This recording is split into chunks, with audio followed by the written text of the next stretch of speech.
Hello computer science engineering students, welcome to ACE Online. In this video, we are going to provide you the video solutions to the questions that are asked in pre-GATE examination conducted by ACE Engineering Academy. The video solutions are categorized into subject wise, which will help the students to understand the subjects in a better way. However, in the pre-GATE exam, the questions are asked in a jumbled manner, just like the questions appear in the main GATE exam. Due to the many requests from the students, ACE management has decided to conduct one more mock exam for free on January 26, 2025. Here are the timings. From 9:30 a.m. to 12:30 p.m., the data science paper, so that data science exam is conducted.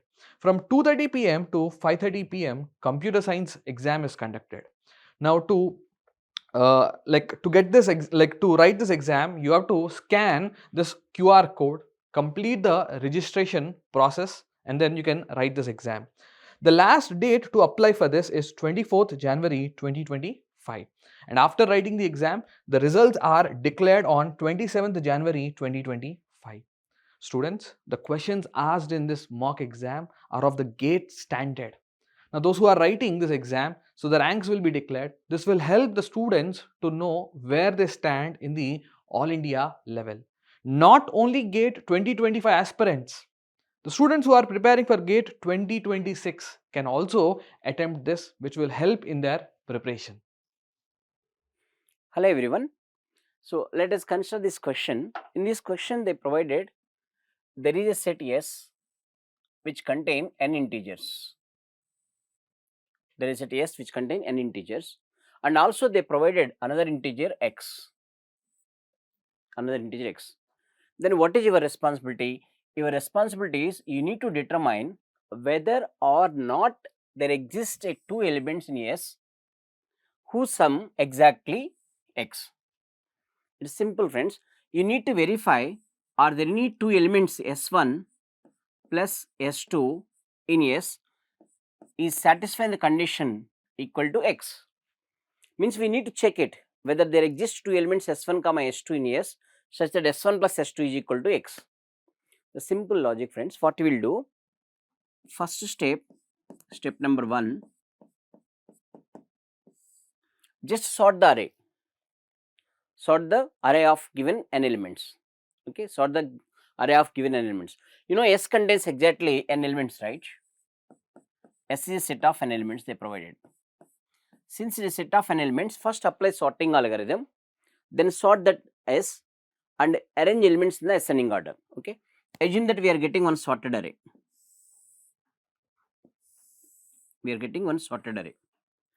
But sorting minimum time required is either you can use heap sort algorithm or you can use merge sort algorithm. So it is taking theta of n log n time. Because here they provided optimal algorithm, right? That is the reason I don't take quick sort algorithm which takes theta of n square time, right? That's why I'm taking optimal algorithm theta of n log n, either heap sort or merge sort, whatever it may be. Okay. After sorting, what we'll do? Suppose if I consider it is an array, then we are having indexes starting from 1, 2, 3 up to so on, n elements are there, right, friends? Okay. Now first element if I consider S1, and your responsibility is for given S1, you need to search S1 dash. From where? From second index onwards. Okay, from second index onwards. Clear, friends? Okay, for given S1, it means that for given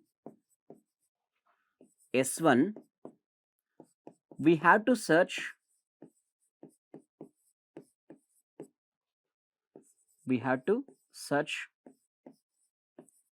S1 dash. From where to where? If you take first element, from second element onwards you have to search. Okay. So for given S1, we have to search S1 dash such that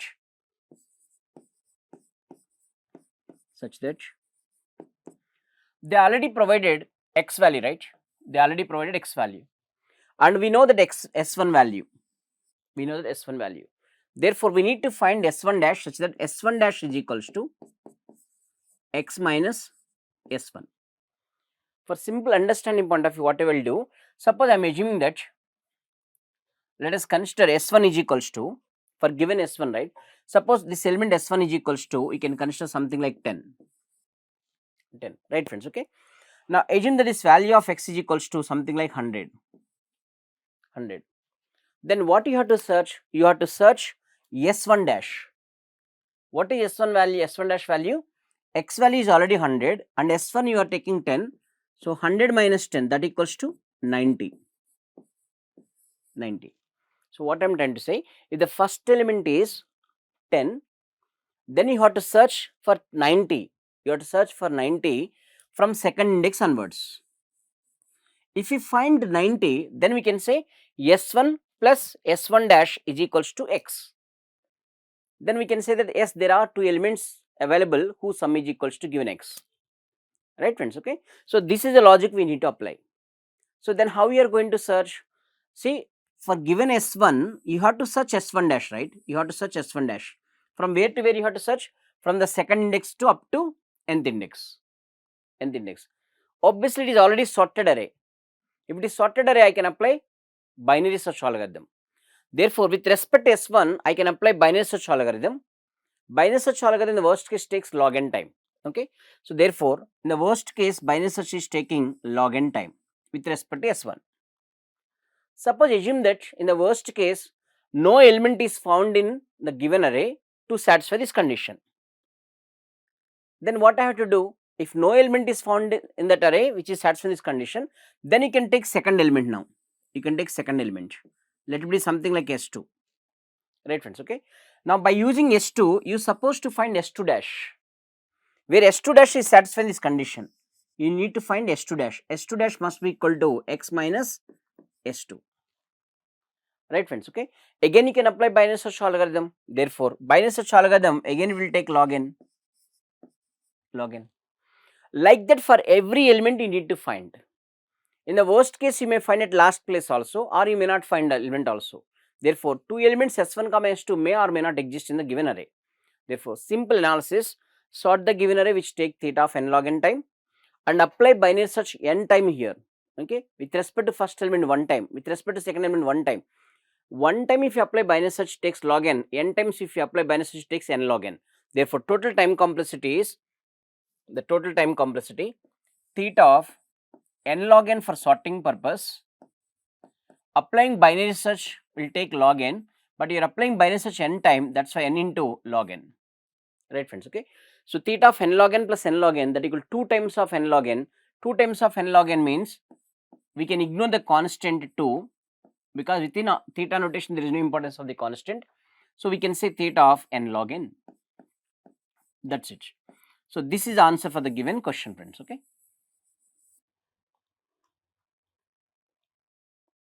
Hello everyone. This question based on simple loop concepts in algorithm topic. Just look at this question. They provided polynomial p of x. They are evaluating this polynomial with the help of Horner's rule. The advantage of this rule is we can evaluate polynomial with a minimum number of multiplications. Maybe in the gate paper they may also ask the question, what are the minimum number of multiplications are required to evaluate the polynomial? For example, they may ask the question in this way. Suppose they may provide p of x is equals to a0 plus a1 into x plus a2 into x square plus a3 into x cube. Like that they will provide polynomial. And they may ask the question, what are the minimum number of multiplications are required for evaluating this polynomial? In that case, you can apply this logic. This is Horner's rule. Okay. Anyway, that question already discussed in the classroom. So therefore, you can refer class notes friends, okay. Or else simply let me focus here also that question. It is a0 plus, I can take x as outside, a1 plus, here also I can take x as outside, a2 plus a3 into x. Here we can take x outside and here also we are taking a x outside. Just imagine like this, okay. a1 into x plus a2 into x into x, a2 x square, a3 into x into x into x, x square, okay. Now we can count how many number of multiplications are required. So here one parenthesis means one multiplication, it is second multiplication, it is third multiplication, means here it is third multiplication friends, okay. So total 3 multiplications are required for evaluating this polynomial, okay. First multiplication is here, first bracket, second multiplication, and it is third multiplication. In the exam they will ask questions like minimum number of multiplications are required for evaluating this polynomial, because in the previous year gate questions 2 times they asked this model. Fine, come back to this question. In this problem they are asking about the time complexity for evaluating this problem. So clearly it is a simple loop question, it is a simple loop question. I value is starting from n reaching down to 0, whenever they are writing pseudocode like this for I equal to n down to 0, so by default it is moving step by step. So since it is taking n step to reach the target, therefore the time complexity is theta of n. So theta of n is the correct answer. Now let us consider next question. In this question they provided array where array elements are in the decreasing order. Just observe the order friends, okay. N, n minus 1, n minus 2, n minus 3, 3, 2, 1 like this. Whenever array elements in the decreasing order and they are asking this array has most inversions, means in the worst case how many inversions are there. So what is the meaning of inversion friends? Inversion means, for example, if I consider an array like 1, 2, 3, assume that elements are in the decreasing order,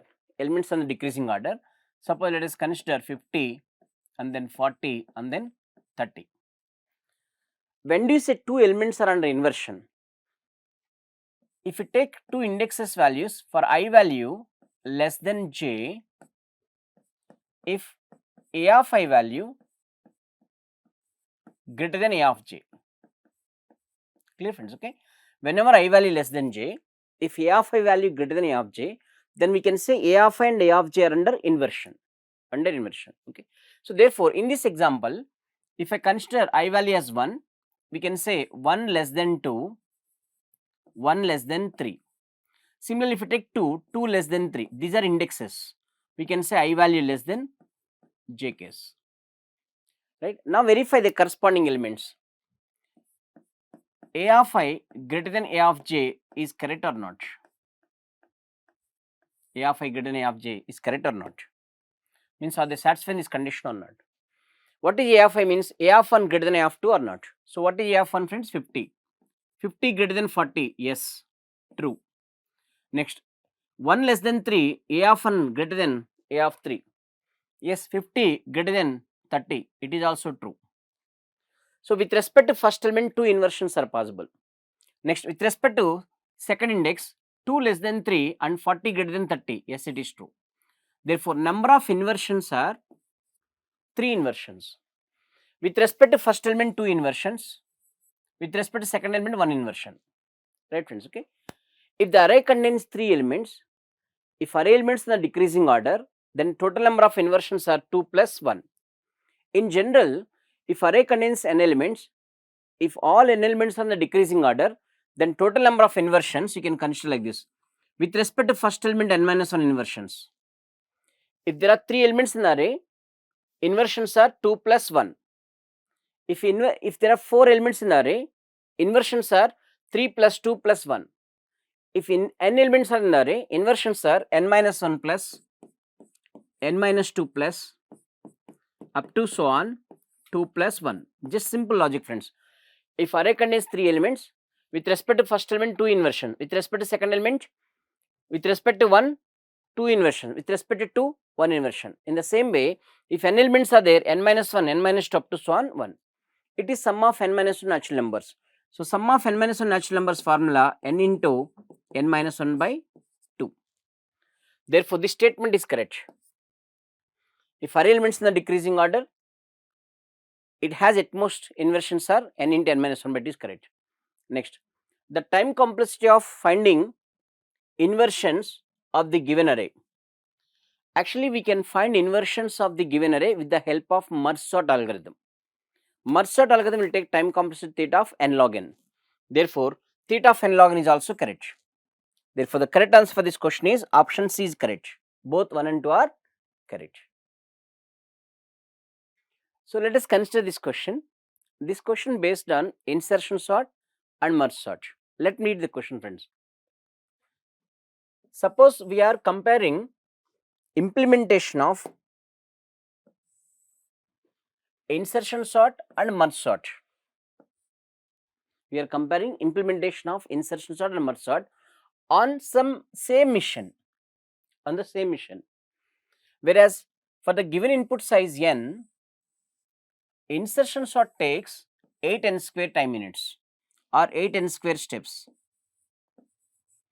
whereas merge sort algorithm takes 64 into n, 64 into n log n steps. Clear, friends? Okay. Merge sort algorithm takes 64 n log n base 2, insertion sort algorithm takes 8n square steps. Then what did they ask in this question?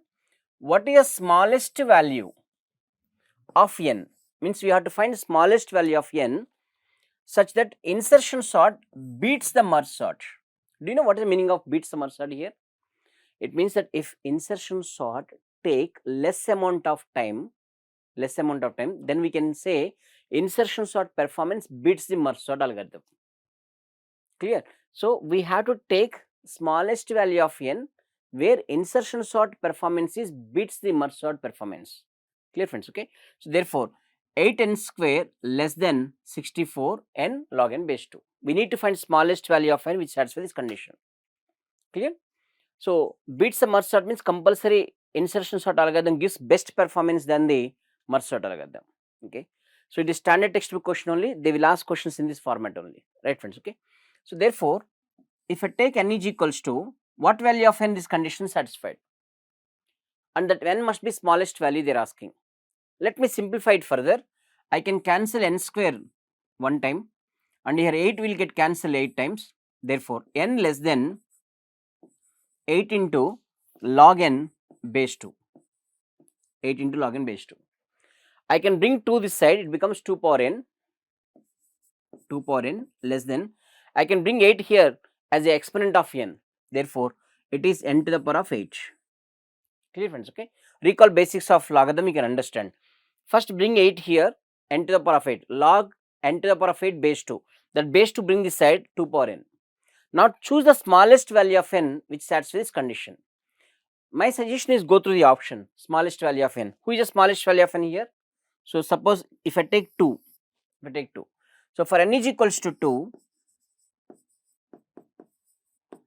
substitute here 2 power 2 less than 2 power 8. Yes, it is correct. It is correct.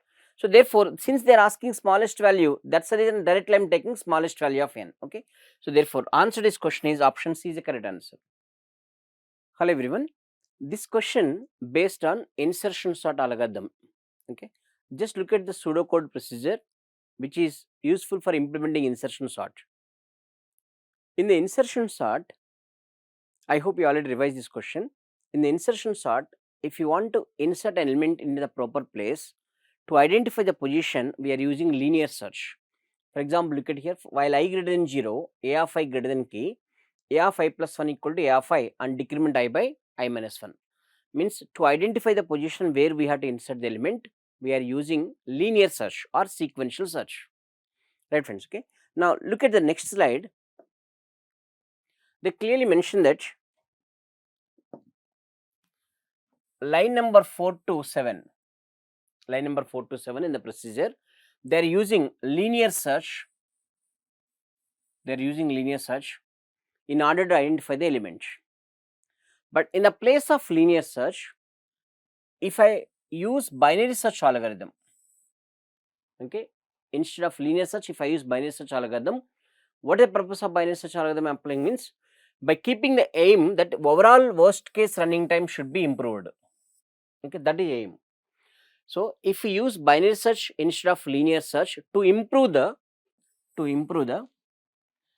overall worst case running time, then the worst case number of comparisons performed in this problem.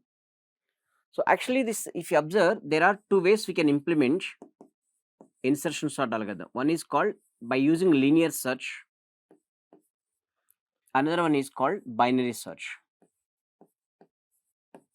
Okay, one is called linear search, another one is called binary search. right friends. Okay, in the insertion sort we have comparisons,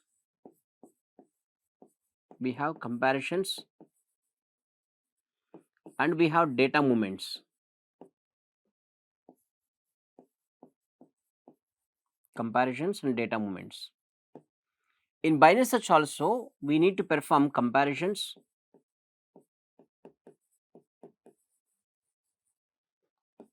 and data movements.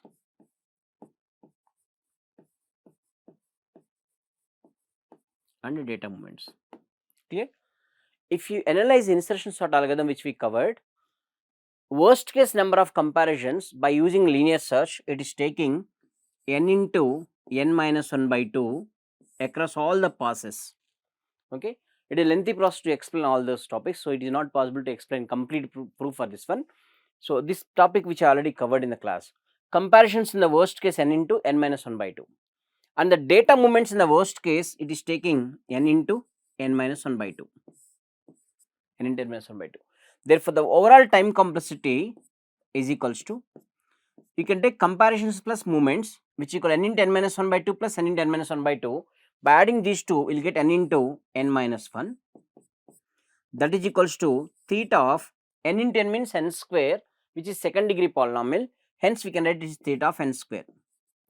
So, this is insertion sort procedure by using linear search algorithm, right? Linear search algorithm.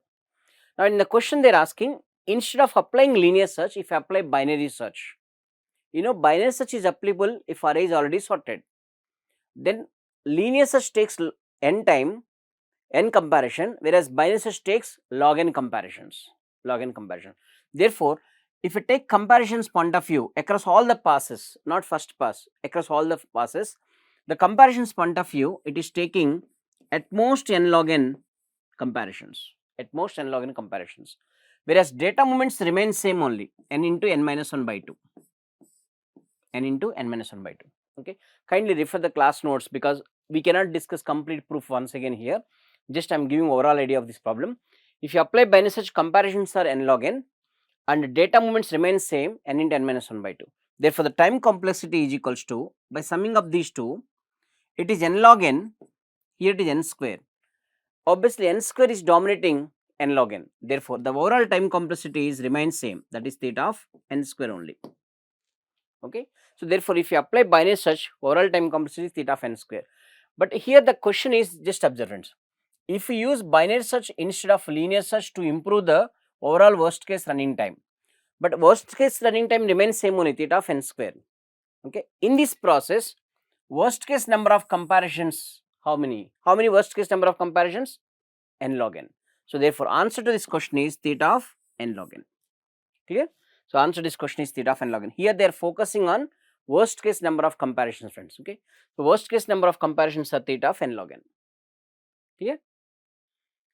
Hello everyone. This question based on insertion sort and merge sort algorithm. Okay. Just look at the question once. Consider a modification to merge sort algorithm in which n by k sublists. There are n by k sublists are there, where each sublist of length k, these are sorted by using insertion sort. It means that, just recall, there are n by k sublists. It is first sublist, it is second sublist, like that we are having n by k sublists. But each list contains how many elements? K elements. Okay. So, here we are having k elements, here also we are having k elements. So, therefore, total number of sublists are n by k sublists, but each list contain k elements.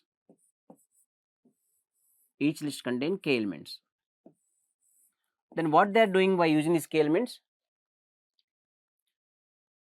Using insertion sort algorithm, they are sorting them.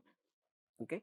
It means using insertion sort algorithm, they are sorting these sublists.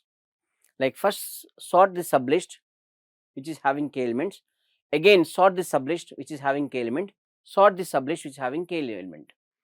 Like that, every sublist we need to sort by using insertion sort. Fine. After sorting, what they are doing? After sorting, then merged by using standard merge sort algorithm. Clear? It is one sorted list, it is second sorted list. Like that, we are having n by k sorted list.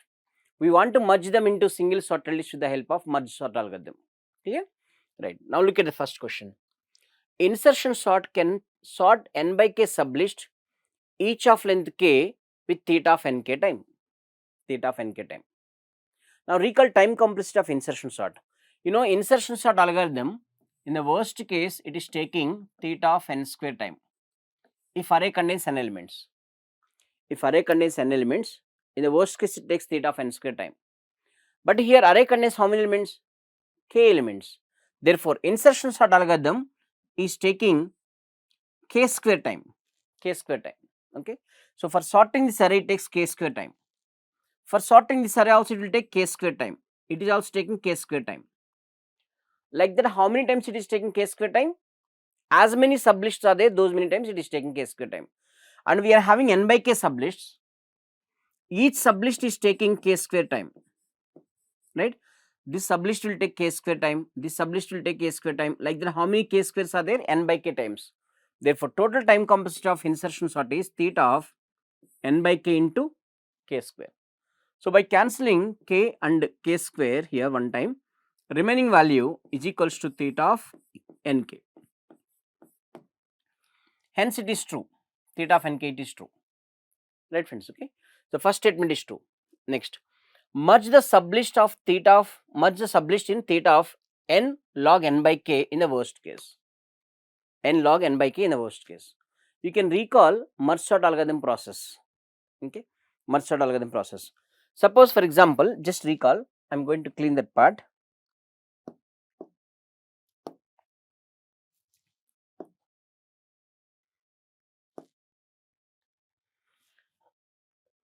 Suppose there are n elements are there, friends. Okay, in the array there are n elements are there. If there are n elements in the merge sort algorithm, how many levels will be formed in the tree? Please recall tree structure of merge sort algorithm.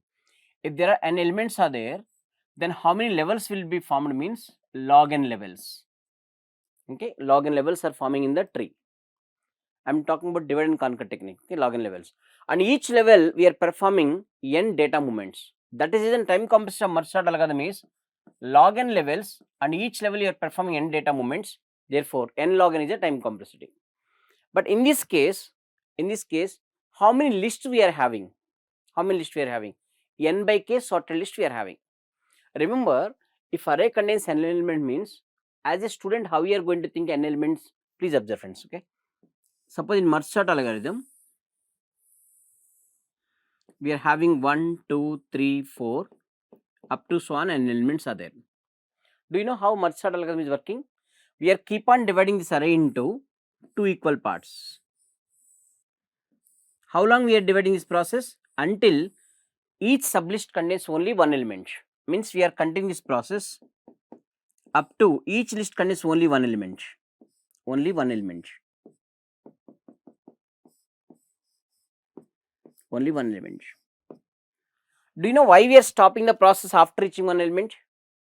Because one element means already sorted.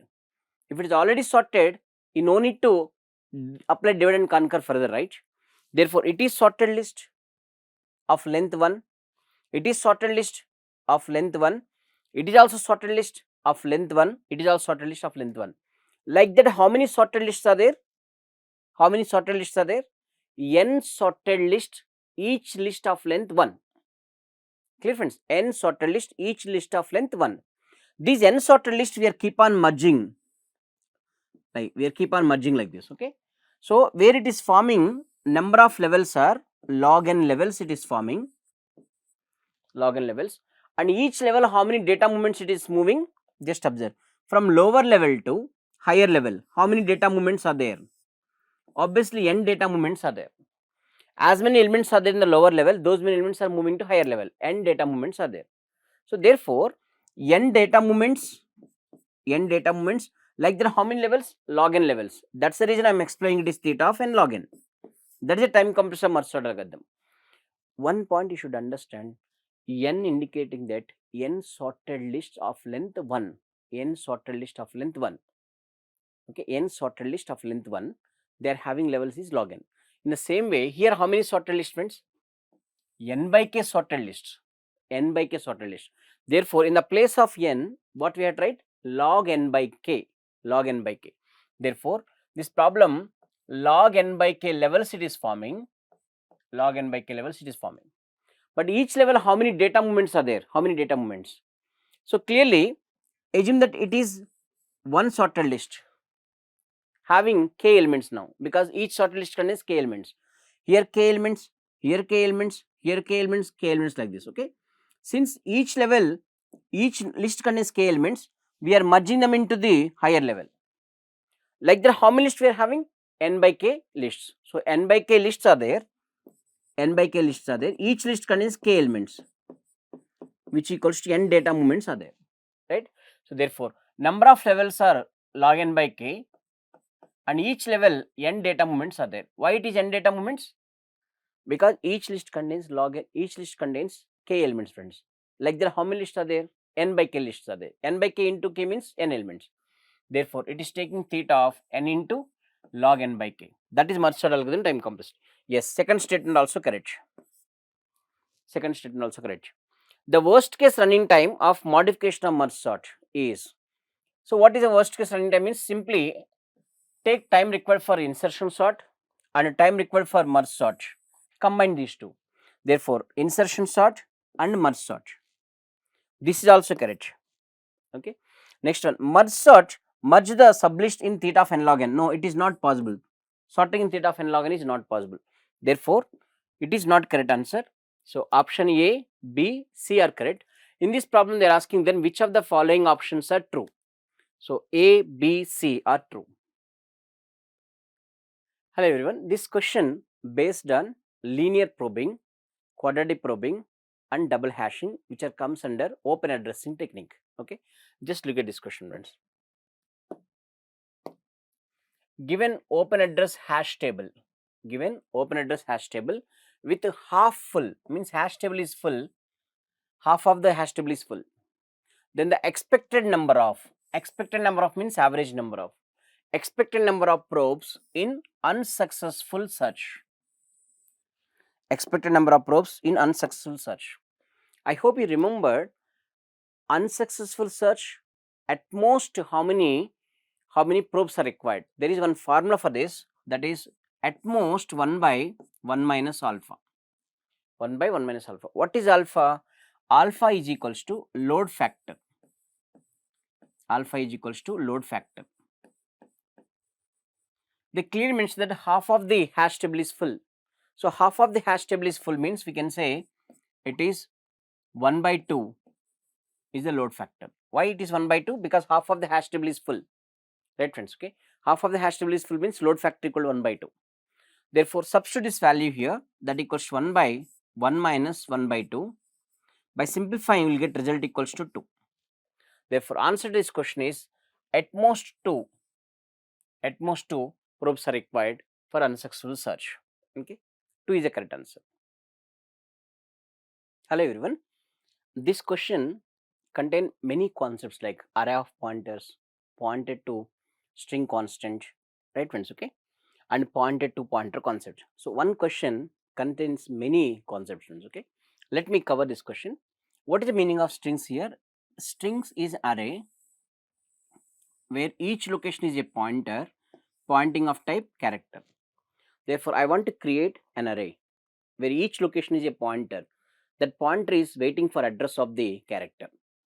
So since here we initialize 3 string constants, string constants will be stored into static memory during compilation time itself.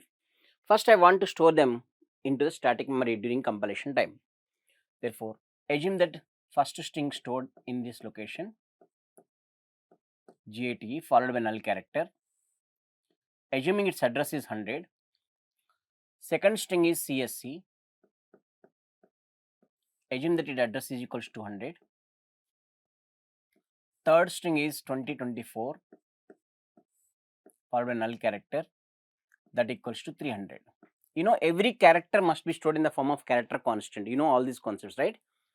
Every character must be stored in the form of character constants.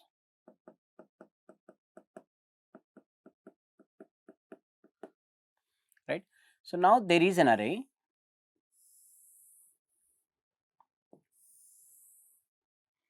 Each location is treated as pointer.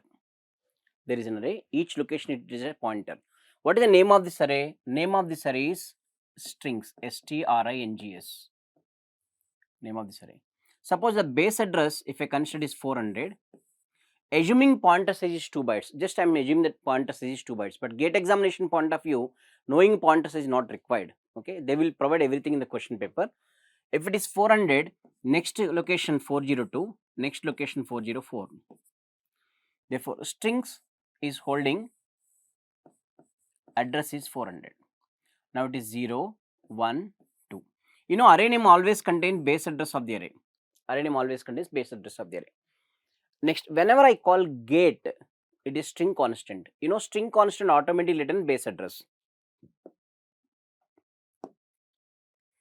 Therefore, if I call gate, it is returning base address is 100. And strings, strings of 0 is pointing to 100th location. Similarly, if I call CSC, it automatically return base address, that base address is copied here. It is pointing to 100 location. Right, friends, okay. So, if I call this one, it is holding base address that equal 300. It is pointing to 300 location. Clear? Afterwards, just look at this one. I want to assign pointer to array strings. I want to assign pointer to name of the array strings here. That's one defined like this. PTR is a pointer pointing of type char star data type. PTR is a pointer pointing of type char star data type. Who is char star data type here? Strings is a char star data type here. Char star data type. That is the reason I am taking array name. Array name itself a address. Array name itself address. So, therefore, I am taking that address that equal 400 copied into copied into PTR. PTR is holding address is equals to 400. Clear, friends, okay. It means that whatever content is a array name itself contains address, right. So, that content is copied here. That content is copied. So, PTR is also pointing to same location now. Right, friends, okay. Next, afterwards, star PTR. Star PTR means when PTR is holding address, star PTR is nothing but 100. Star PTR is nothing but 100. Therefore, it is taking 100. But percentage is always accepting address. So, when I provide address here, it is taking from 100, it is printing character by character. So, starting from 100, character by character, it is printing GATE. GATE, that is the first output. After PTR plus plus, this PTR plus plus is incrementing size of this pointer, because it is a pointer, right, pointer. So, PTR is pointing to another pointer, therefore, it is incrementing size of pointer. Here size of pointer has shown 2 bytes, therefore, it is moving to 402 like this, okay. This is equals to star PTR. Now, I am asking star PTR value. So, star PTR value is equals to 200. When I use percentage S, it is printing from 200 onwards. What is that? That is CSE. That's all. Therefore, answer is gate CSE is the correct answer. Hello everyone. This question based on storage classes concept, where we are covering static variable and external variable and auto variable and register variables also. Let me explain how the program designed here. There is a function FNC1 function which contain static variable, friends. Okay, which contains static variable. So, let me draw the block diagram so that you will get more clarity.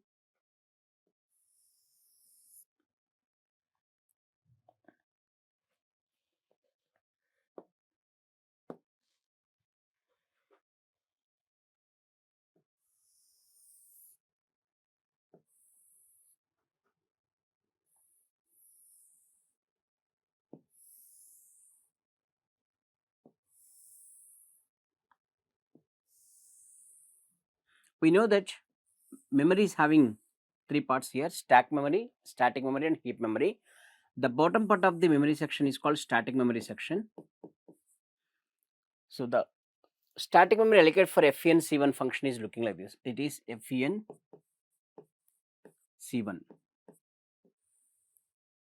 In this static memory block, the static variable x get created and initialized to 5. Therefore, the variable x got created and whose value is equals to initialized to 5. Right friends, okay. Afterwards, in FNCT function, there is a declaration extended into y. It is called prototype declaration, global variable prototype declaration. Clear friends, okay. But there are no static variables here. Therefore, I want to write FNC2 function also. There are no static variables here. There are no static variables. Afterwards, here int y, this is the variable which is declared outside of all functions. That's why this function, this variable is called global variable. Actually, program size is very big. That's the reason we divide into multiple slides, friends. Okay, you please recall complete program at one place. You can easily understand. So it is called global variable, which is declared outside of all functions. Right. Inside main function, there are two local variables: auto variable and register variable. Right, auto variable and register variable. Therefore, recall them. One is global variable y equal 20. Here main function auto variable and register variable also there.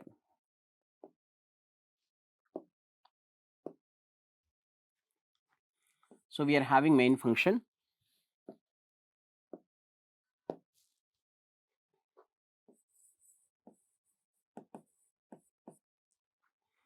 There is a global variable y which is created bottom of all the functions.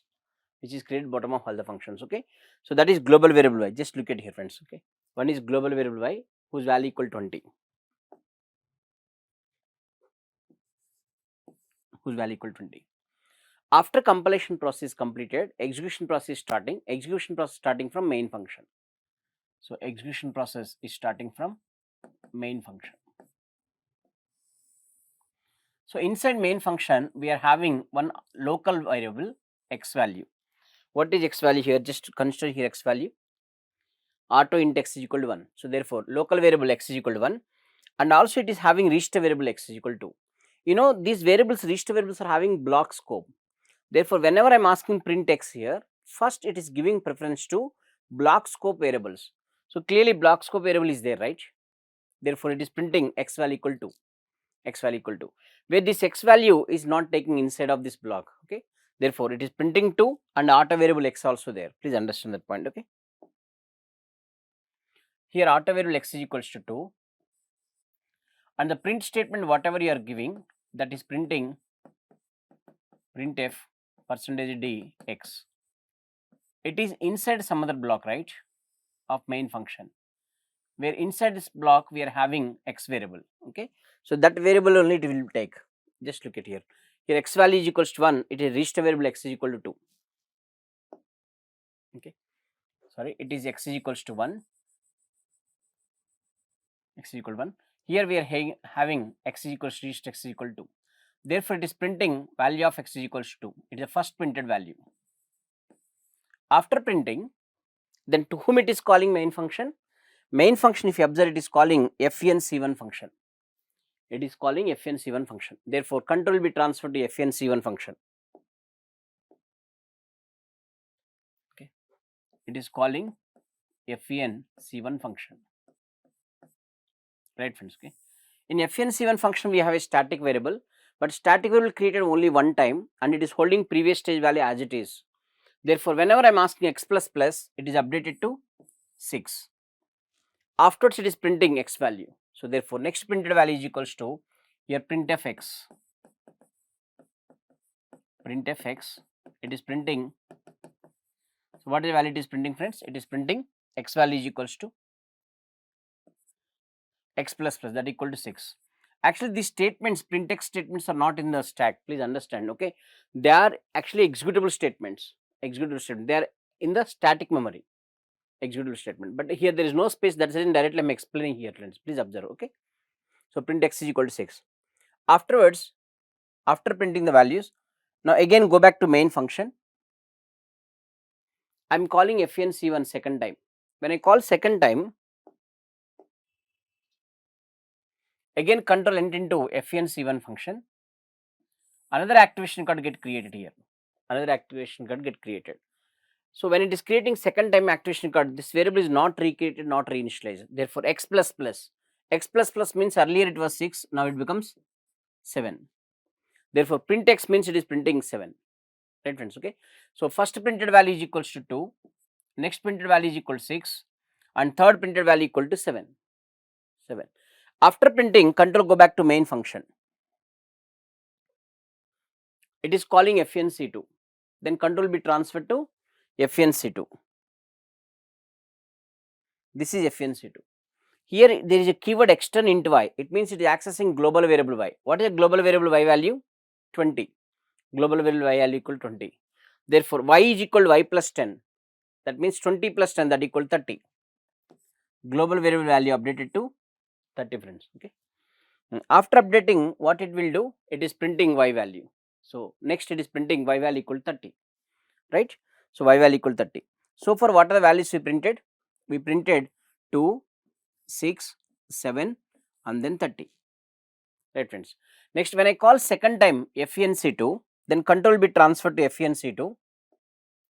Control be transferred to FNC2. Again y equal to y plus 10. Y already having 30. So 30 plus 10 that equals to 40. Therefore, it is printing 40. Right friends, it is printing 40. Actually, these are the executable statements. These statements are not in a stack. Please understand. Because there is no space, that's the reason I have drawn printf statements over there. Okay. So therefore, output for this statement is 2, 6, 7, 30 and then 40 friends. Okay. Hello everyone. This question related to insertion sort algorithm regarding recurrence equation. Just recall how insertion sort algorithm is working.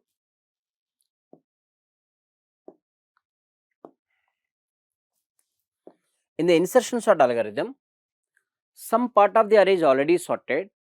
Your responsibility is to insert an element into sorted part of the array in its proper place. That is called insertion sort algorithm.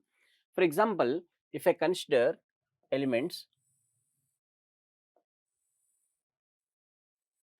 just observe friends, we are taking elements like 20, 30, 40, 50 and then 10.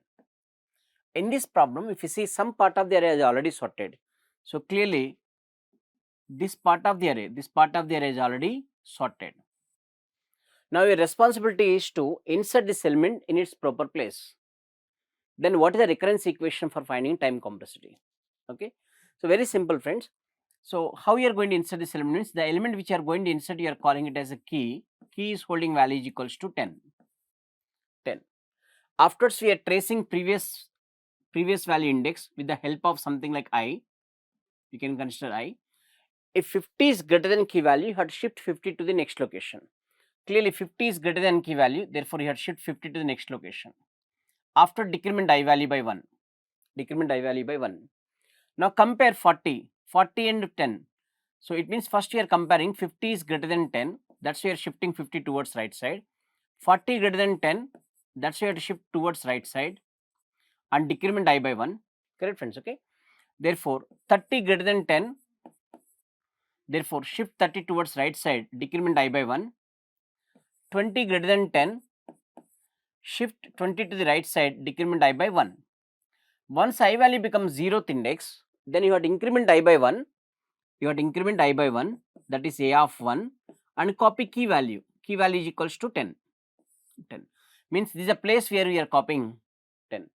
In this example friend, if the array is already having n-1 elements are sorted,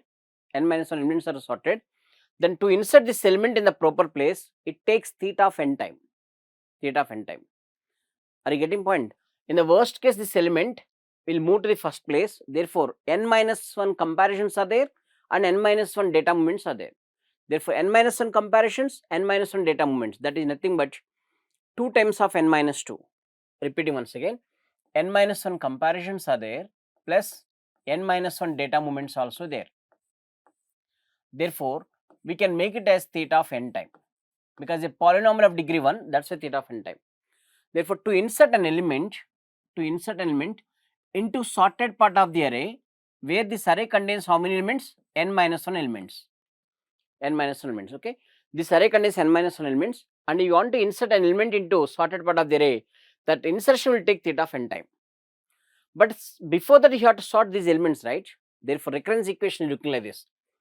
Time required for sorting an element is T of n. First sort n-1 element with T of n-1 time.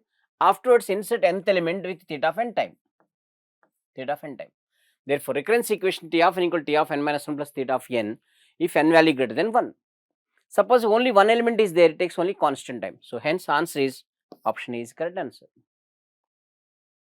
Consider this question, match the following question. So, last year DA paper, they asked this type of model questions, friends, okay. That's you need to practice more number of times these questions. Just observe Prim's algorithm. This Prim's algorithm comes under greedy method, right? Prim's algorithm we can solve by using greedy method. Therefore, Prim's algorithm is matched with greedy method. Greedy method. Next, merge sort comes under design strategy called divide and conquer. Divide and conquer. Then Floyd-Warshall's algorithm, which is solved by using dynamic programming strategy.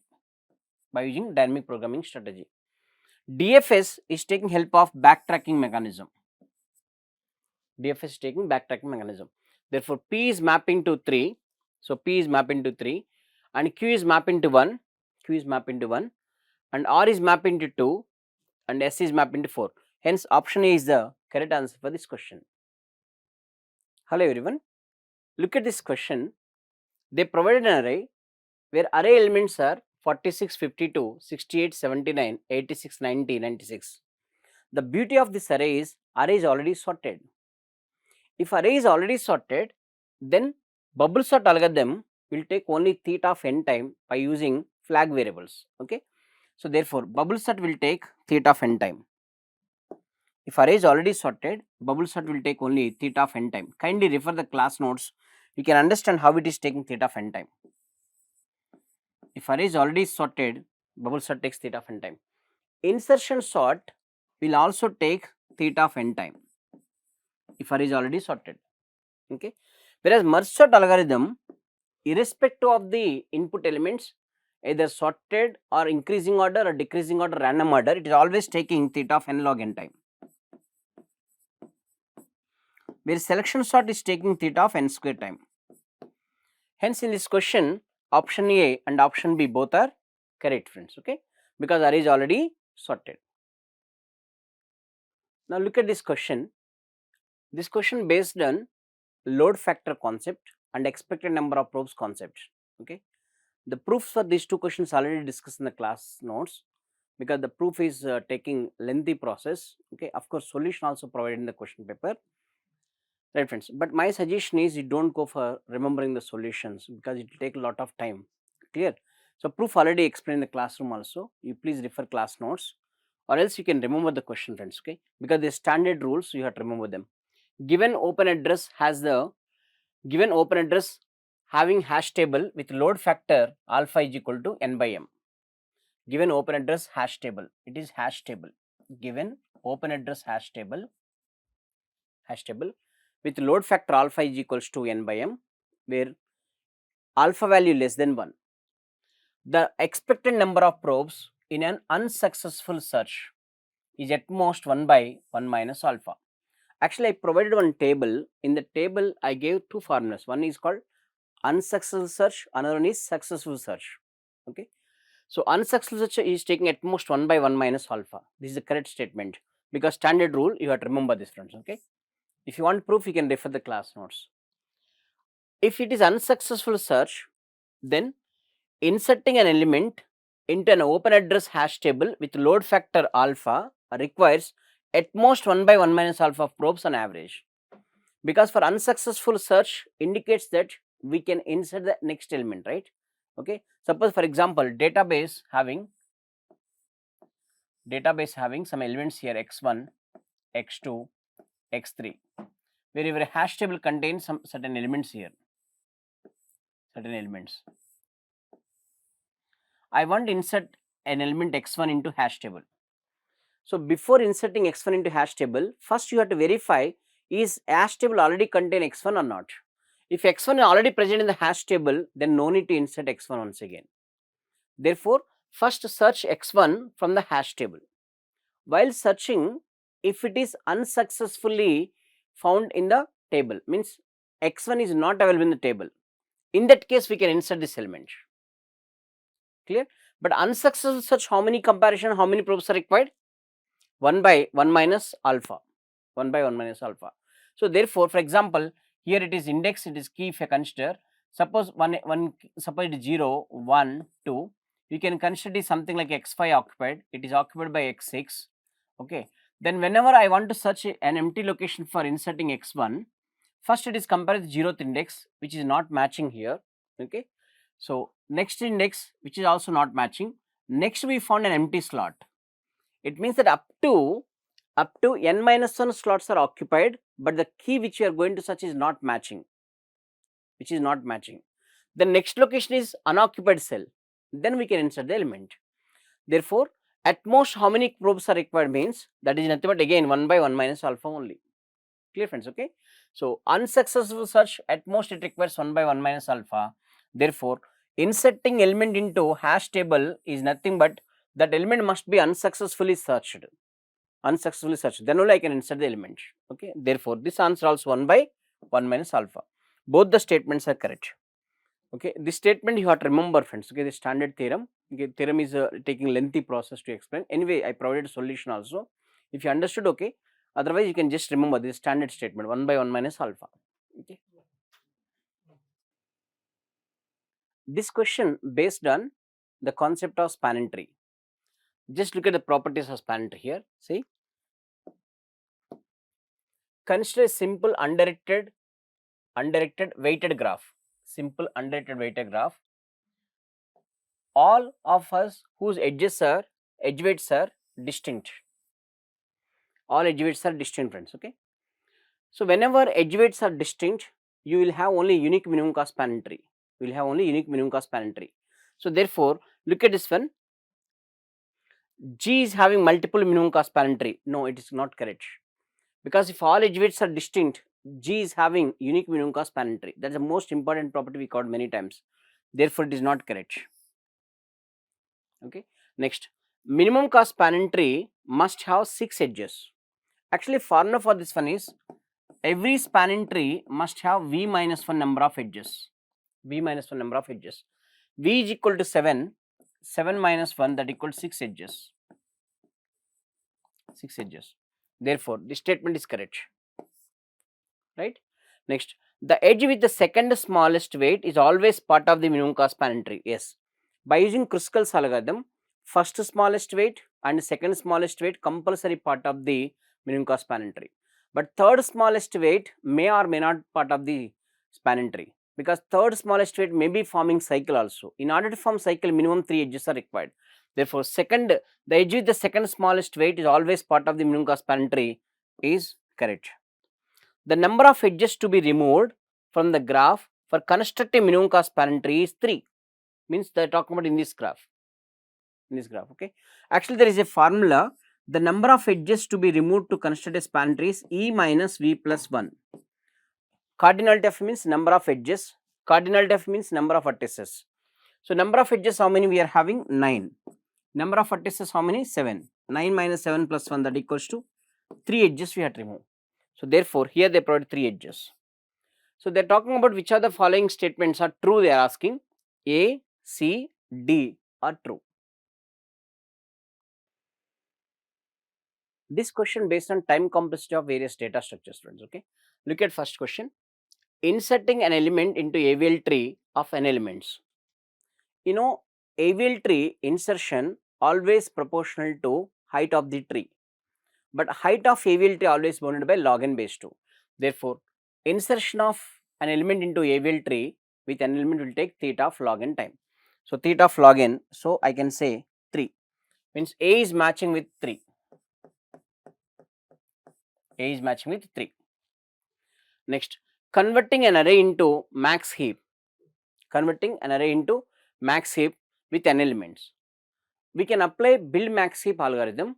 In build max heap algorithm, converting array into max heap will take sum of the heights of all nodes in a heap tree. You know, sum of the heights of all nodes in a heap tree will take theta of n time. Therefore, theta of n, that equals to 4th one. That equal to 4th one. Right? Next one. Construction of unique binary tree using in-order and pre-order. If you want to construct unique binary tree using in-order and pre-order, then first you have to pick up the first key of the pre-order sequence and search that key in order.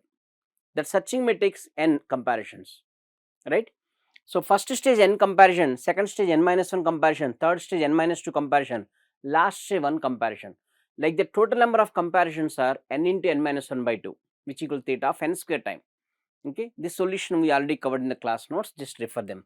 So therefore it is taking theta of n square time. Theta of n square means that equals second statement.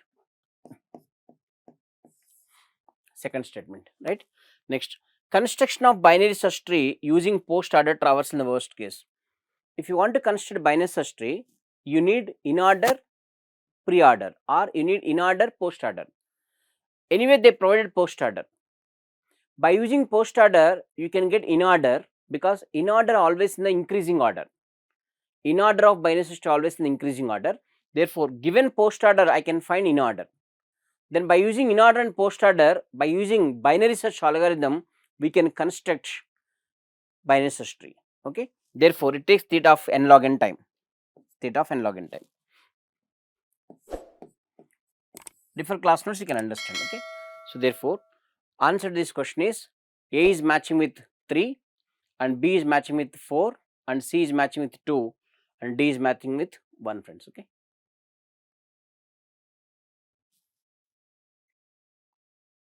This question based on properties of trees. Okay, properties of trees. We have to consider minimum number of nodes case and max number of nodes case. For example, if I take a binary tree with height 2, just assume it is a binary tree with height 2. Height means longest path from root to leaf node. It is a minimum number of nodes we can construct height 2. So I can also construct binary tree with height 2 with maximum number of nodes. With maximum number of nodes. Clear, friends? Okay. Now in this problem, if I represent Ni, Ni indicates internal nodes. Ni indicates internal nodes. Internal nodes means here in this case 2 nodes. Internal nodes are 2. Whereas in this case, height of the tree remains same only. Internal nodes, how many we are having? 3 nodes. Therefore, internal nodes are 3. Right, friends? Okay. Similarly, if I take number of leaf nodes, here only 1 node, where we are having 4 nodes in this case. Right? Internal node is completed, leaf node is completed, and total number of nodes if we consider, total number of nodes. In this case, total number of nodes are 3, where in that case, total number of nodes are 7. Now look at the options, friends. First option they mention number of leaf nodes is equals to, number of internal nodes, Ni means internal nodes. Number of internal nodes is equals to minimum h minus 1 they are saying. In this example, h is equal to 2. Therefore, 2 minus 1 means 1. But what we are having here? 2. Therefore, the formula is here. It should be minimum is equals to minimum number of internal nodes are h. Right, friends? Okay. And maximum number of internal nodes are. So, these are called maximum number of internal nodes. How we are getting formula for this one maximum number of internal nodes? We can recall like this. It is 2 power 0, 1 node. And at this level 2 nodes, 2 power 1. At this level 4 nodes, 2 power 2 nodes. Okay. So whenever I am asking internal nodes, we have to take only 2 power 0 plus 2 power 1. 2 power 0 plus 2 power 1. For h is equals to 2, we are taking 2 power 0 plus 2 power 1. If I take h is equal to 3, we can take 2 power 0, 2 power 1, 2 power 2. If I take h is equals to h, then minimum number of nodes we can write like this. Internal nodes we can write 2 power 0 plus 2 power 1 plus 2 power 2 plus up to so on 2 power h minus 1. These many internal nodes are possible. If you sum up all these values, it is geometry progression, right? It is following geometry progression. How many terms are there? H terms are there. So since h terms are there, a into r to the power of h minus 1 by r minus 1, that equals to 2 power h minus 1. Hence, minimum is h, maximum is equals to 2 power h minus 1. Now just check it now. In this example, what is h2? Therefore, I am getting 2. So in this example, h is equal to, therefore substitute here, 2 power 2, that equal 2 means 4. 4 minus 1, that equal 3. So therefore, 3 internal nodes are there. This is the formula for internal nodes. Refer the class note for more information. Right? Therefore, option A is not correct. Option A is not correct. They are asking about false option. Which of the following is false option? Obviously, option A is false. Option A is false. Let me check remaining. Number of leaf nodes are minimum 1. Yes, minimum 1 is possible if it is skewed binary tree. Maximum is 2 power h. Yes, clearly it is 4. 4 indicates that height. And h is equal to 2, 4 nodes. 4 nodes. Therefore, I can say here how many nodes are there means 2 power 2. 2 power 2 means we can say 2 power h, friends. Okay. So 2 power h. 2 power h. Therefore, it is correct. Number of leaf nodes are correct. Next, h plus 1 less than or equal to n less than or equal to 2 power h plus 1 minus 1. This is minimum number of nodes. Actually, here height is equals to 2. Minimum how many nodes here, friends? 3. Minimum we have 3, which is equals to h plus 1 less than or equals to. Maximum we are having 2 power 0 plus 2 power 1 plus 2 power 2 up to so on 2 power h you have to consider. You have to consider 2 power h because last level node also.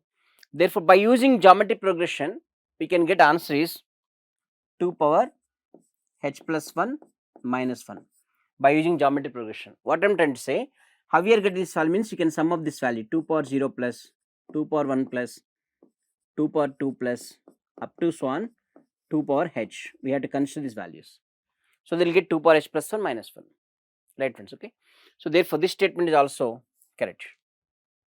Next, minimum height is equal, it is nothing but internal nodes, right? Again, internal nodes. We already covered internal nodes. H less than or equals to ni less than or equal to 2 power h minus 1. So, therefore, it is also correct. So, what is the false option? Option A is the false option. Hi everyone, myself Vamsi Krishna. Let us discuss the detailed solution of pre-gate questions from our subject discrete mathematical structures. Yeah, my dear, let us see. This is the first question. In this 2 marks questions, we have a question like this. Neha has a conjecture about integers, which is one of the form for all x p of x, which implies there exists some y r of x comma y, right? For all x p of x is true, then there exists some y, for that r of x comma y is true, where p of x is a statement about integers, predicate statement, and r of xy is a statement about a pair of integers. And coming to the options, we have options like this. Which one of the following options would imply Neha conjecture? My dear, Neha assuming something like this about integers, the statement p of x is true, which implies there exists some y r of x comma y is true. So in this scenario, what we are going to do is, so first understand what the question exactly means, that which of the following options would imply means, the question is like this. So whatever the formula we have in the question, let us suppose this formula is something like sum f. So the question comes to, is option A implies the given formula, or option B implies the given formula, or option C implies the given formula, or option D implies the given formula. Right? This is the meaning of the question. So the first one is, it is like this, there exists some x, p of x, and for every y, r of xy. So coming to the given question formula, it means that for every x,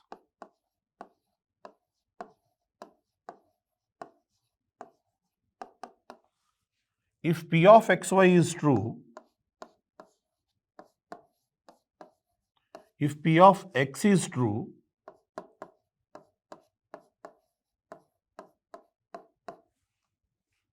if the predicate statement p of x is true, then there exists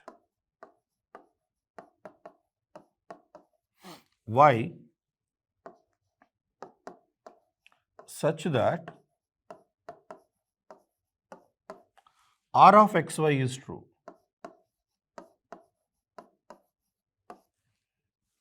My dear, this is the clear-cut meaning of the formula which is given in the question. But here, coming to option A says that there exists at least one x such that both P of x is true and also for every y R of xy is true. For every y R of xy is true. So, in this statement, we have a existential quantifier. The statement P of x is true for only some x, not like every x, right? Yeah, you can take some formula P of x, some example like this. Let us assume P of x is something like this. P of x is a formula which represents that x is a integer and R of x comma y is a formula which says something like there exists a integer y is greater than x.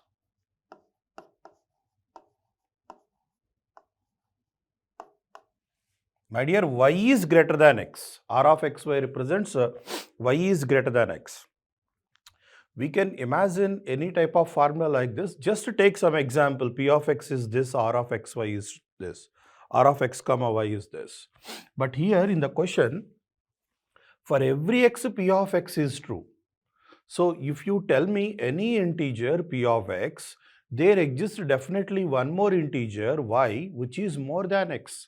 It is possible about integers. But here it is limited to something like, in option A, only for some x, P of x is true. Only for some integers are there. For that integers, R of xy can also be true. It happens for every y. So you are giving some x. For that some x, every integer I can take. In place of y, I can take any integer. R of xy can be true. Y is greater than x is true. How it is possible, my dear? It is not possible. If you imagine x is equals to 5, for every y it is true means I want to take y is equals to 4. Y cannot be more than 4. Y is not greater than that means 4 is not greater than 5. Y is not greater than x. So in that case, it is going to be fail. But if you see the second statement, something like option B, for every x, there is some y such that R of xy is true. For every integer, there exists some y, R of xy is true. Yes, if this option can be happens like, if x is true, that is P of x is true, then definitely R of xy can be true, right? And coming to option C, there exists some y. Yes, C is true. There exists some y. And for every x, if P of x is true, then R of xy is also true. My dear, it is more conditioned than given statement. There exists some y. There exists at least one integer y. That integer, if every P of x is true, definitely R of xy is true. Yeah, if C is true, the given statement can also be true. And if B is true, then the given statement can also be true. Both B and C are correct answers, my dear. And whereas coming to this, there exists some x, P of x is true. Here itself the condition fails. When you are giving the limitation to that, there exists some x, P of x is true, then how we can interpret that for every x? It's not possible, right? So option D cannot be true, whereas B and C are true statements. Here in this question, y be a set and 2 power y denotes the power set of y, and define the binary operation delta. We have something like delta dash. Just for comfort, let me read it as delta, and 2 power y as follows. On this set 2 power y, we are applying the binary operation delta. Usually we can take star, boolean sum or delta, circle like this. Okay. So A delta B is equals to A intersection B dash union A dash intersection B, where A dash and B dash are the complements of the sets A and B respectively. Let us suppose there is a K is a set, the set is with 2 power y set and the binary operation delta. Let me speak about this K. Which of the following statements can be true about K? So K is a group under the given binary operation delta dash, and moreover it is a commutative group, and for every set A which belongs to 2 power y and delta dash A comma A dash is equals to y like this, or A belongs to 2 power y is delta dash of A comma A is equals to phi, right? My dear, see this. In this, we have the operation something like A delta B. So, the A delta B is the Boolean sum.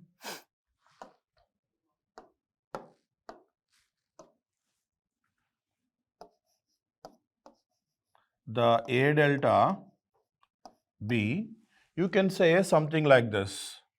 It is nothing but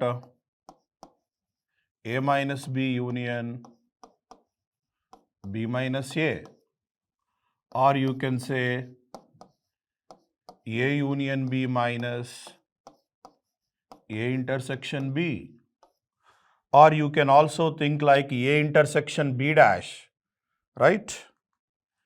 A intersection B dash, the given operation, A intersection B dash union A dash intersection B dash.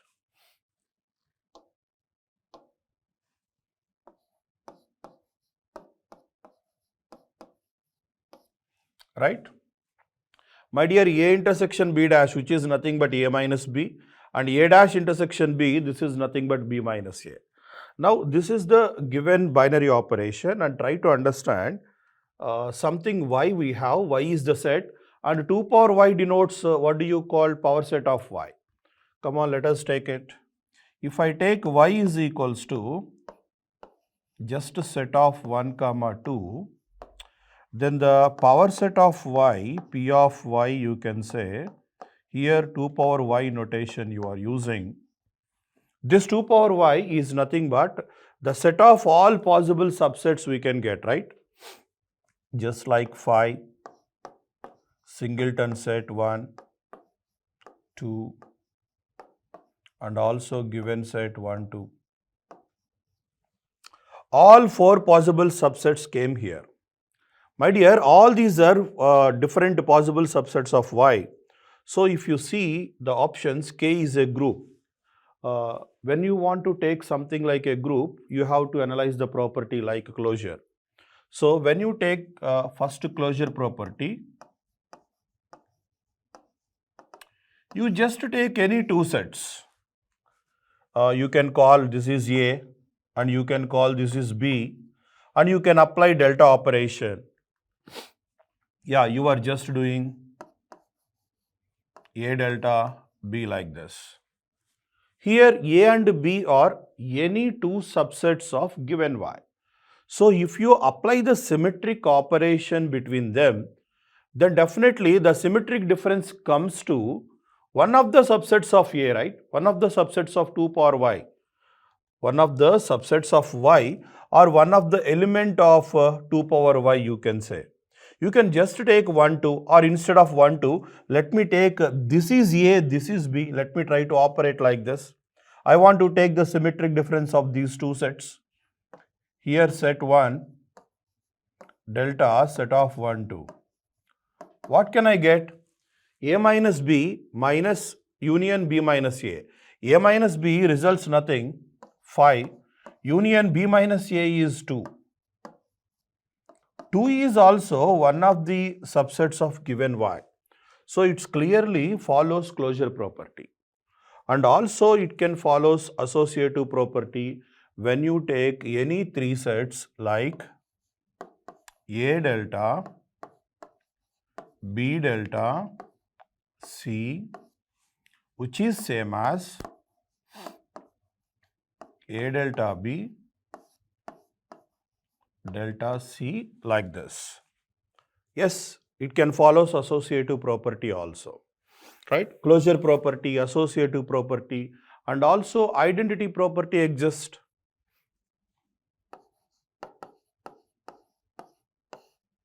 If I take any set as A and if I apply operation with phi, the result comes to A itself. Yeah, identity exists. And there is a inverse, no doubt. I think here every element acts as inverse to itself, inverse to itself. If you take A here, A delta A, what is A delta A results? A minus A union A minus A. That is, what do you say? Phi union phi, the result is phi. Inverse of set 1 is itself, that is same set 1. Inverse of set 2 is also set 2. Inverse of set of 1, 2 is also 1, 2 itself. My dear, it can follows all 4 properties. We can confirm that the given structure is a group, right? And moreover, it can also follows commutative property, just like A star B is equals to B star A. If you take any two sets like AB, and if you take A delta B, it is same as B delta A. Yeah, it follows commutative property.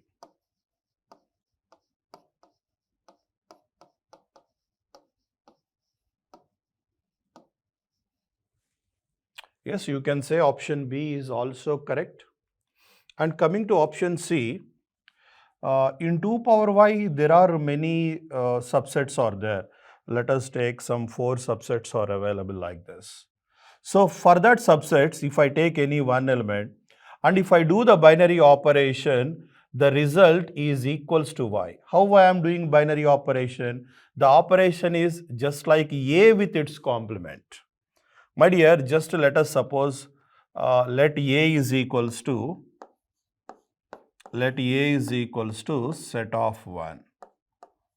And let me suppose the universal set is equals to 2 power y is equals to everything, all possible subsets, phi, set 1, set 2, set of 1, 2, like this.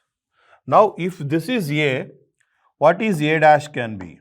A dash is nothing but U minus A, and it comes to set of phi, except 1 I have 2 and also 1, 2. Now A is available here, A dash is available here. If I do the binary operation, A delta A dash,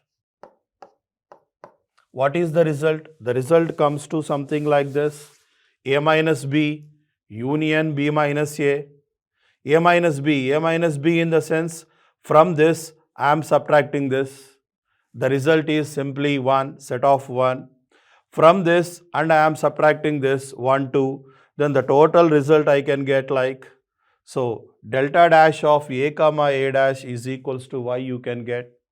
And also for every set, if you operate with itself, A with A like this, the result comes to phi.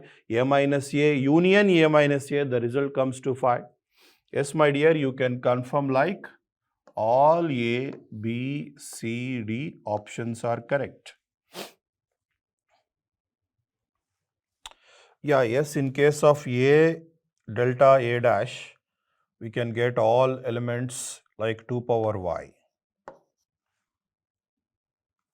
Yes, like a universal set, all power set of like, here we can get like 2 power y. In that case, all 4 options are correct. Okay. Now let us take something here and see this question. The chromatic number of a graph G is denoted by chi of G. Is the minimum number of colors required for proper coloring of the graph? Let G be a graph with n vertices and chromatic number is k.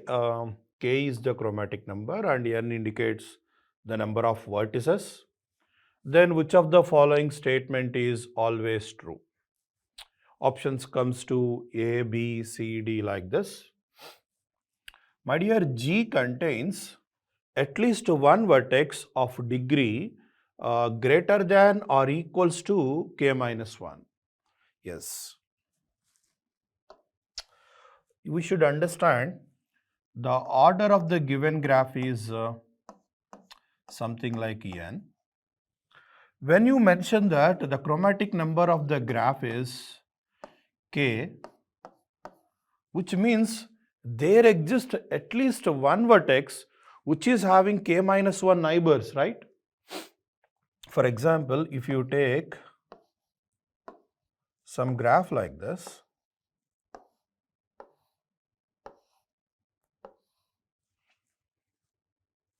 you can assign simply one color here, something like some red color here. And they are not at all neighbors to others, so you can simply apply blue color here for this bipartite graph, and chromatic number is 2 here. My dear, which means what you should understand, so there exists at least one vertex whose vertex degree is like k minus 1, right? So in the same way, here we are going to take something like this. I want to take a small graph like this.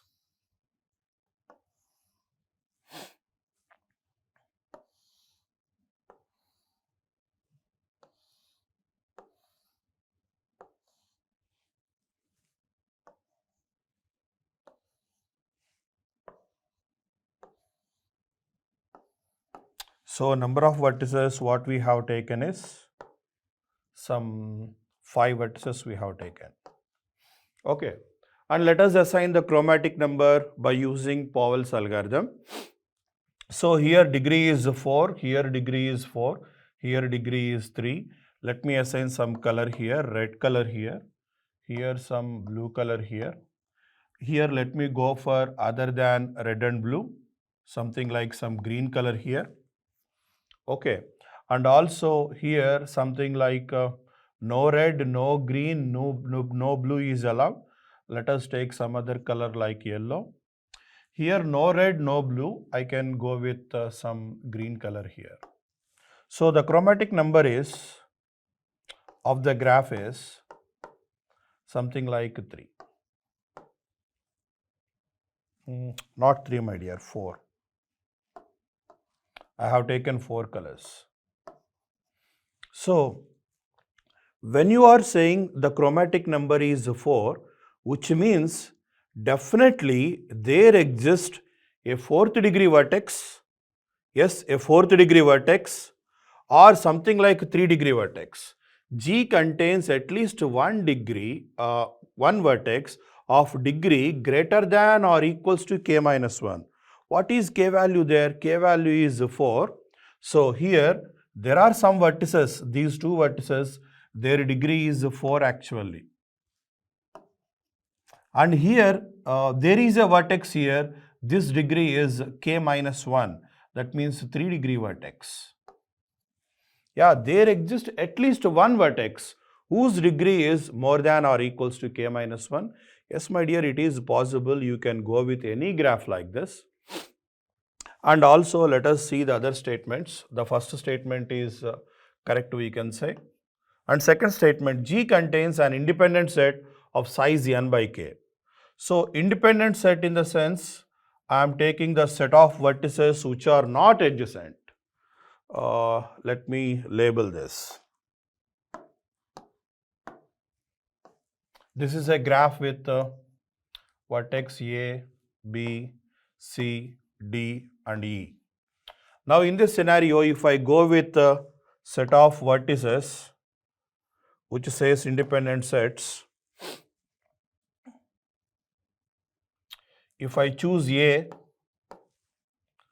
E and B not allowed, I can go with D.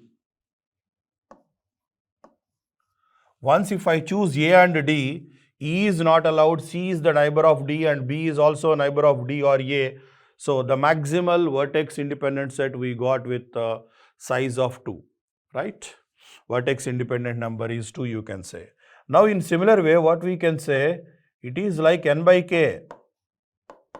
n is 5 here and it is 4. Okay, and 5 by 4, something like 1.2. You can make it as a round figure like 2 integers like.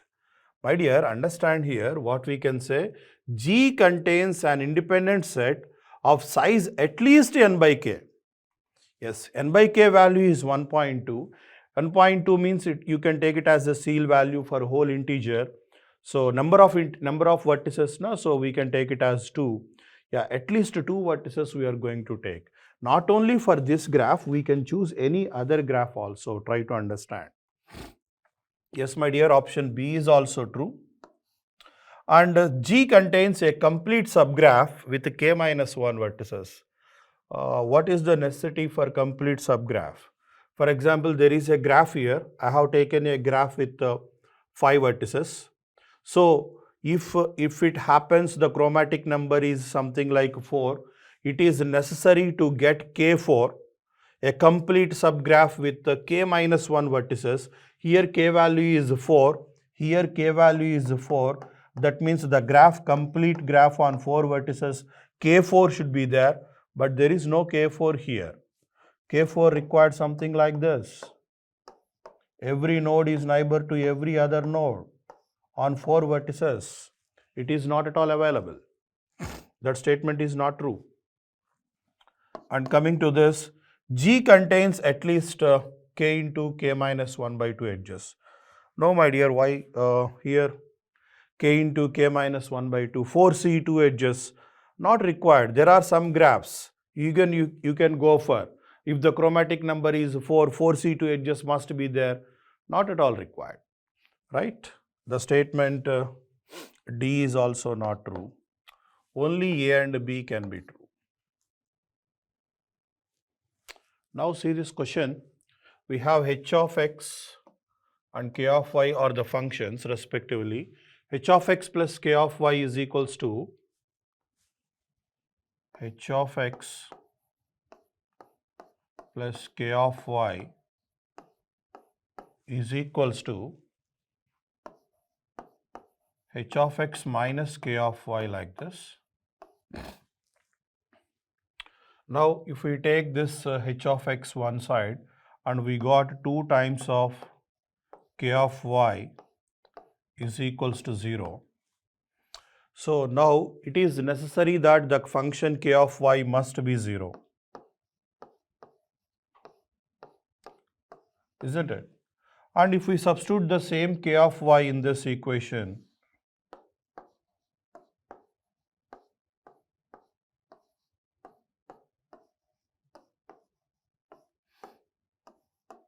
which implies h of x is also 0. My dear, it may be the function in y, but it is necessary that k of y has to be 0 and h of x has to be 0. Right? That is the solution to this question. In that case, option A is true in all possible values of x and y. And see this one, the Fibonacci series we have f of n, and the f of n is given as f of n is equals to f of n minus 1, the recurrence relation, f of n minus 2, and where n is greater than or equals to 3, and f1 is equals to 1 here, and the second term in the sequence is also 1. This is the given data. Now, some different solutions are available to this. My dear, if you go with the first one, let me substitute in first option. If it is a correct solution, the solution has to satisfy the given terms, right? Let me substitute here something called 1. Let me take n is equals to 1. 1 by root 5 into square root of, we have 1 plus root 5 by 2 whole power n. 1 minus root 5 by 2 whole power n, right? If I take n is equals to 1, let me take 2 as LCM here. Right, my dear? Here what you can get? You can get plus root 5 minus root 5 gets cancelled, and 2 by 2, that is 1, and the final result comes to 1 by root 5. My dear, if the option A is the correct solution to the given recurrence relation, the F1 value, the initial condition, F1 value should be 1, right? But here you got 1 by root 5, which means that option A is not at all correct. So don't go with this. And let me try option B. And if you take option B,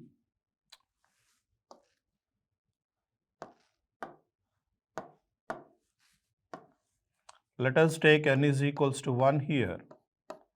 1 by root 5 into 1 plus root 5 by 2 minus 1 minus root 5 by 2.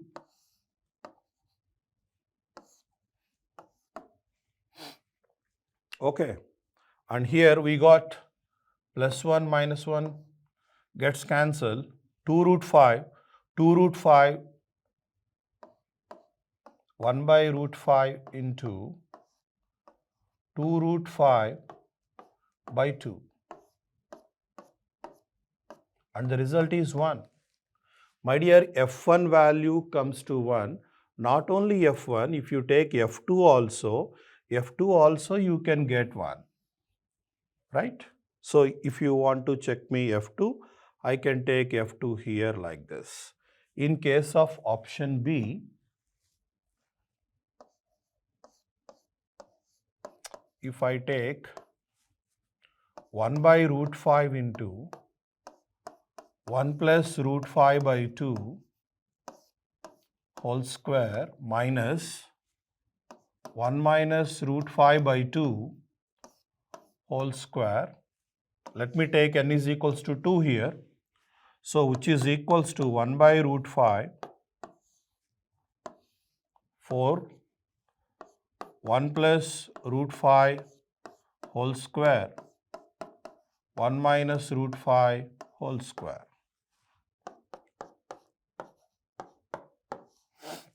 A plus b whole square minus of a minus b whole square, 4 times of ab, 4 into a into b divided by 4, and after cancellation the result comes to 1. My dear, how I got in option B both F1 value is 1 and F2 value is 1, that cannot be possible with either option C and option D. Here clearly you can note by 3 is there. Yes, my dear, D is the correct solution to the given Fibonacci series, right? And that is the approach of solving our questions in our discrete maths. I hope everyone got it. Thank you. Hello students, welcome to ACE Engineering Academy and ACE Online. Here in this video, I am going to discuss pre-GATE 2025 DBMS questions and myself, yours Ramesh Masuna sir. Coming to the question number 20, the question is how many primary or clustering indexes can be built for a data file of records. To create a primary index, what is expecting? The data file is to be ordered on primary key.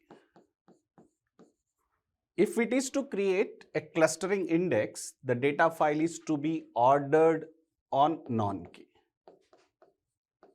If the file is ordered on one non-key column with respect to all the other columns, it is unordered. On unordered file, we have to create a secondary index. Same reason for the primary index. If the file is ordered on primary key with respect to other columns, file is unordered, we are going to create a secondary index on other columns.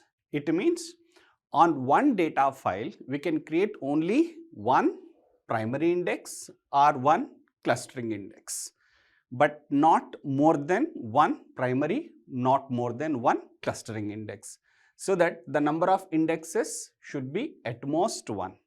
Why at most one? Index is optional. If you want to have faster searching, then you can have an index. So that we can say the number of indexes to be built is at most 1, either 0 or 1 primary index, either 0 or 1 clustered index is possible. When it comes to the secondary index, more than 1 secondary indexes are possible. Question number 21. Consider a relation R of A, B, C, D, E and the set of functional dependencies are given. Which of the following are correct? The question is multiple selection question. Here options given is the closures. Which closures are correct? What is A closure in the given set of dependencies? A closure is A because A is deriving both B and C. A closure will have BC. With B we have a D. With CD together we have a E. It means A closure will have A, B, C, D, E. A is the correct option. What is B closure? B closure is B. With B we have a D and any other is possible. Here CD is deriving E because C not in the previous closure. We cannot include E. Oh, any more possibilities? No more possibilities. Means B closure is only B and D. So answer is option B. Look for option C, C closure. C closure is C. With the C, do we get any other attributes? No. Because C closure is C but not D, so option C is wrong. What is E closure? E closure is E. You look at with E we are getting A. With A we are getting both B and C. With B we are getting D. It means with E closure we are getting A, B, C, D, E. But what is given here? E and A only given. So that option D is incorrect. So answer for this question is both A and B. Question 22. Again question 22 is a multiple selection question. It is asked which one of the following statements is or true. Correct statements we have to find. Look for the option A. The acyclicity of the precedence graph of a schedule gives only a necessary condition but not a sufficient condition to test conflict serializability. For testing conflict serializability, we have to construct a precedence graph. If the precedence graph do have cycles, we can say not conflict serializable. If there are no cycles, we can say the schedule is conflict serializable.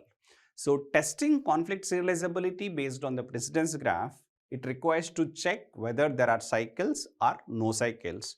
And testing that acyclicity of the precedence graph is necessary and also a sufficient condition to test for conflict serializability. But here it is mentioned not a sufficient condition. So that this is a false statement.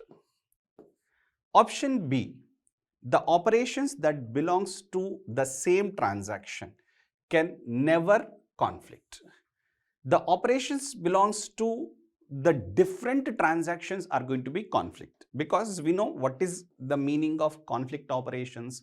Conflict operations are operations on same data but on different transactions.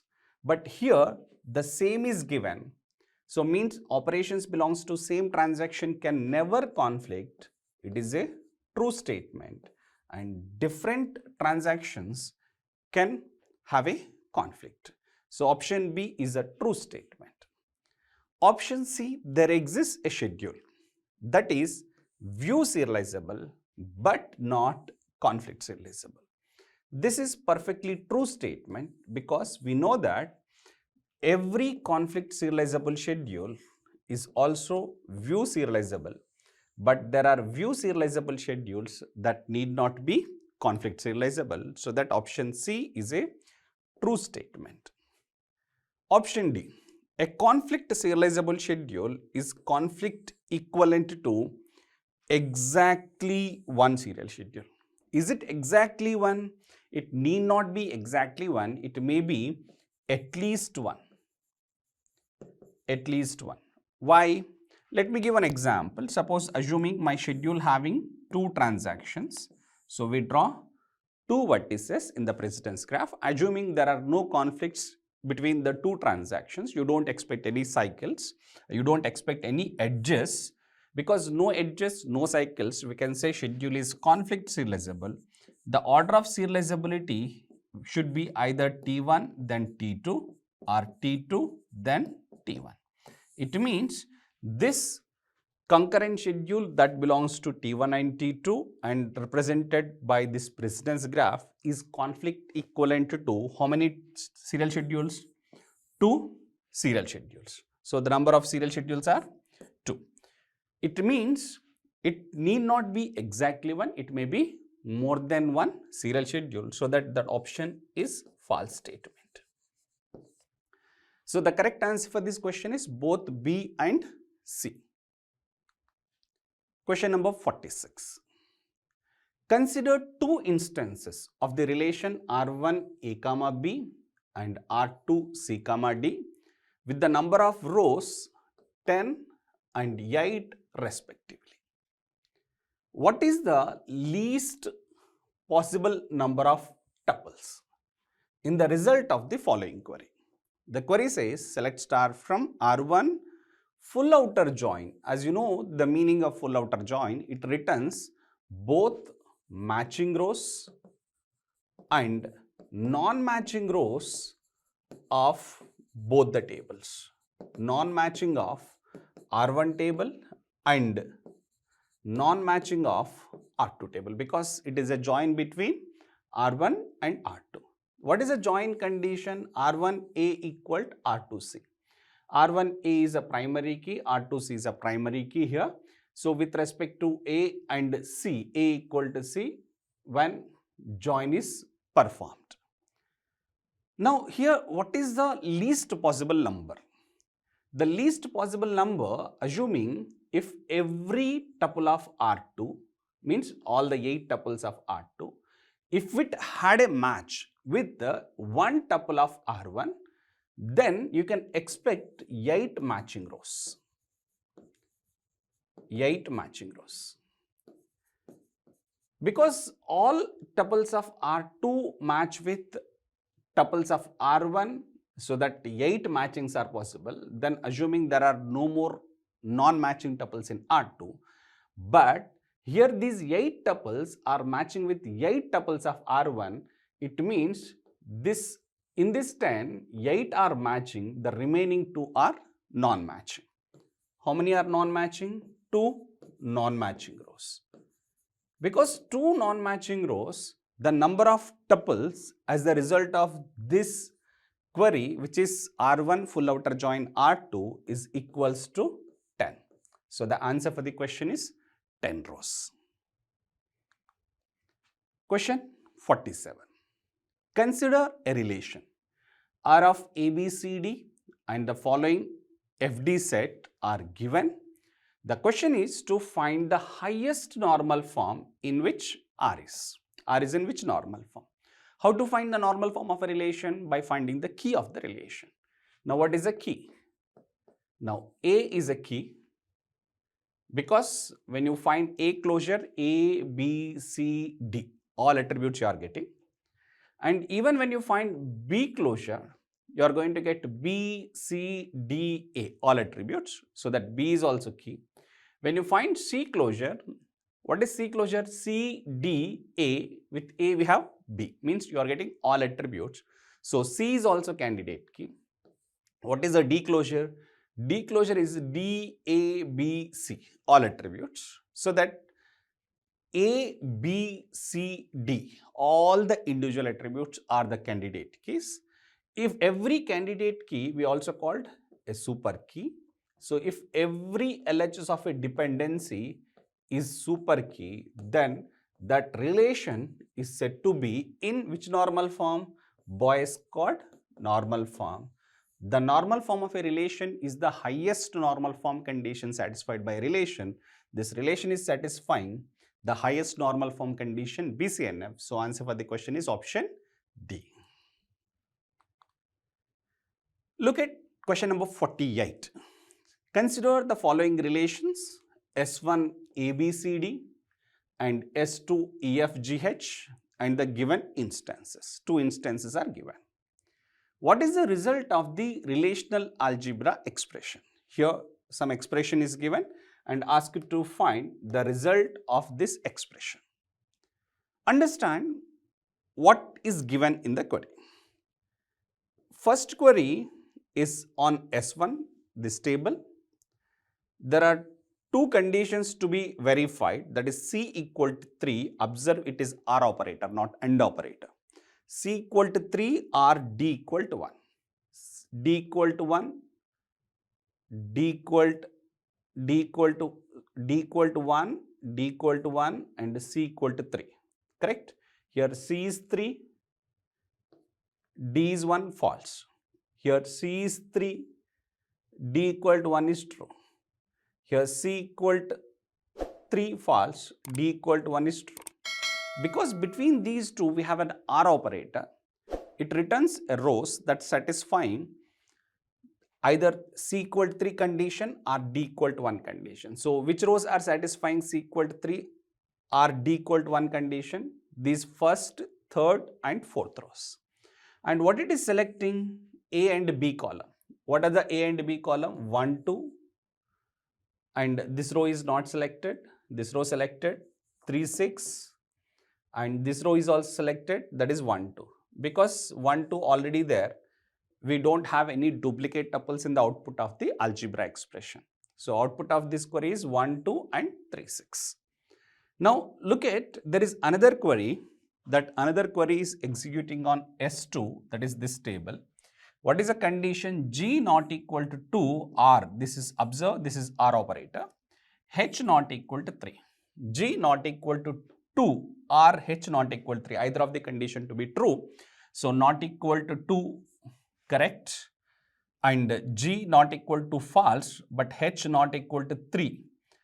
Both are equal, so this row will not be selected. And G not equal to 2, it is true. H not equal to 3, it is also true. This row is also selected. And G not equal to 2, true. H not equal to 3, true. This row is also selected. And finally, what it is selecting? E comma F. That E and F are the first two columns. What is the output? 3, 6 and 2, 3 and 1, 2. Now, this is the output of the first query is 1, 2, 3, 6. Output of the second query is 1, 2, 3, 6 and 2, 3. Between them, we have a set difference. What set difference will give you? The tuples that are there in the first query, but not in the second query. In the first query, 1, 2 there, it is also there in the second. In the first query, 3, 6 is there, it is also in the second query. It means we don't have any tuples in the first query which are not there in the second query. So that the final result will be empty set. It means no output, it is going to be returned. So the correct answer for the question is option A. These are the questions on database management system pre-gate questions. Thank you. Hello students. In this video, I am going to discuss the pre-gate 2025 compiler design questions and myself, Ramesh Masuna. The question number 18. Suppose we have a rightmost derivation which proceeds as follows. Some derivation is given. What is the meaning of rightmost derivation? At every step in the derivation process, it requires to replace the rightmost non-terminal first. Here S is deriving ABC, and now you look at, observe, S is deriving ABC, A not changed, C not changed. It means that this B is replaced with AB. Now what is this B? B is the rightmost non-terminal. That rightmost non-terminal, in the next step, it is replaced with AB. Now which of the following is a possible handle for it? What is a handle? RHS of some production. Now in this step, what we understand, the B is replacing with AB. It means that B tends to AB is a production. So AB is a handle that is replaced with B in reverse of rightmost derivation. So option A tends to ABC. ABC is not a handle, so wrong. A tends to AB, this is also wrong because this AB to be replaced with B in reverse of rightmost derivation. This AB to be replaced with B but not A. So B is wrong. Capital A, small a is deriving S.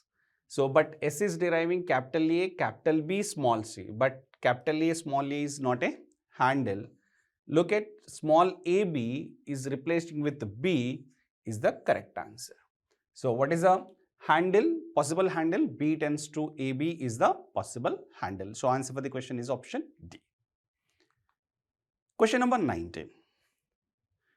The attributes of three arithmetic operators in some programming language are given below. Here operator plus, minus, star and their precedences are given, and plus and minus having the least precedence, star is having highest precedence. And when you look for the associativity, plus and minus both having the right associativity, star having left associativity, and the operators are the binary operators. Now the question is, the value of the expression 6 plus 3 minus 9 star 1 in this language is. How operators are to be evaluated? Based on the precedence and associativity. Highest precedence is given to star, so star is going to be evaluated first. So it is 6 plus 3 minus 9 star 1 is 9, right? Now in this given expression we have a plus and minus, but both plus and minus are lowest precedence, and it means both are given lowest means both are lowest and equal precedence.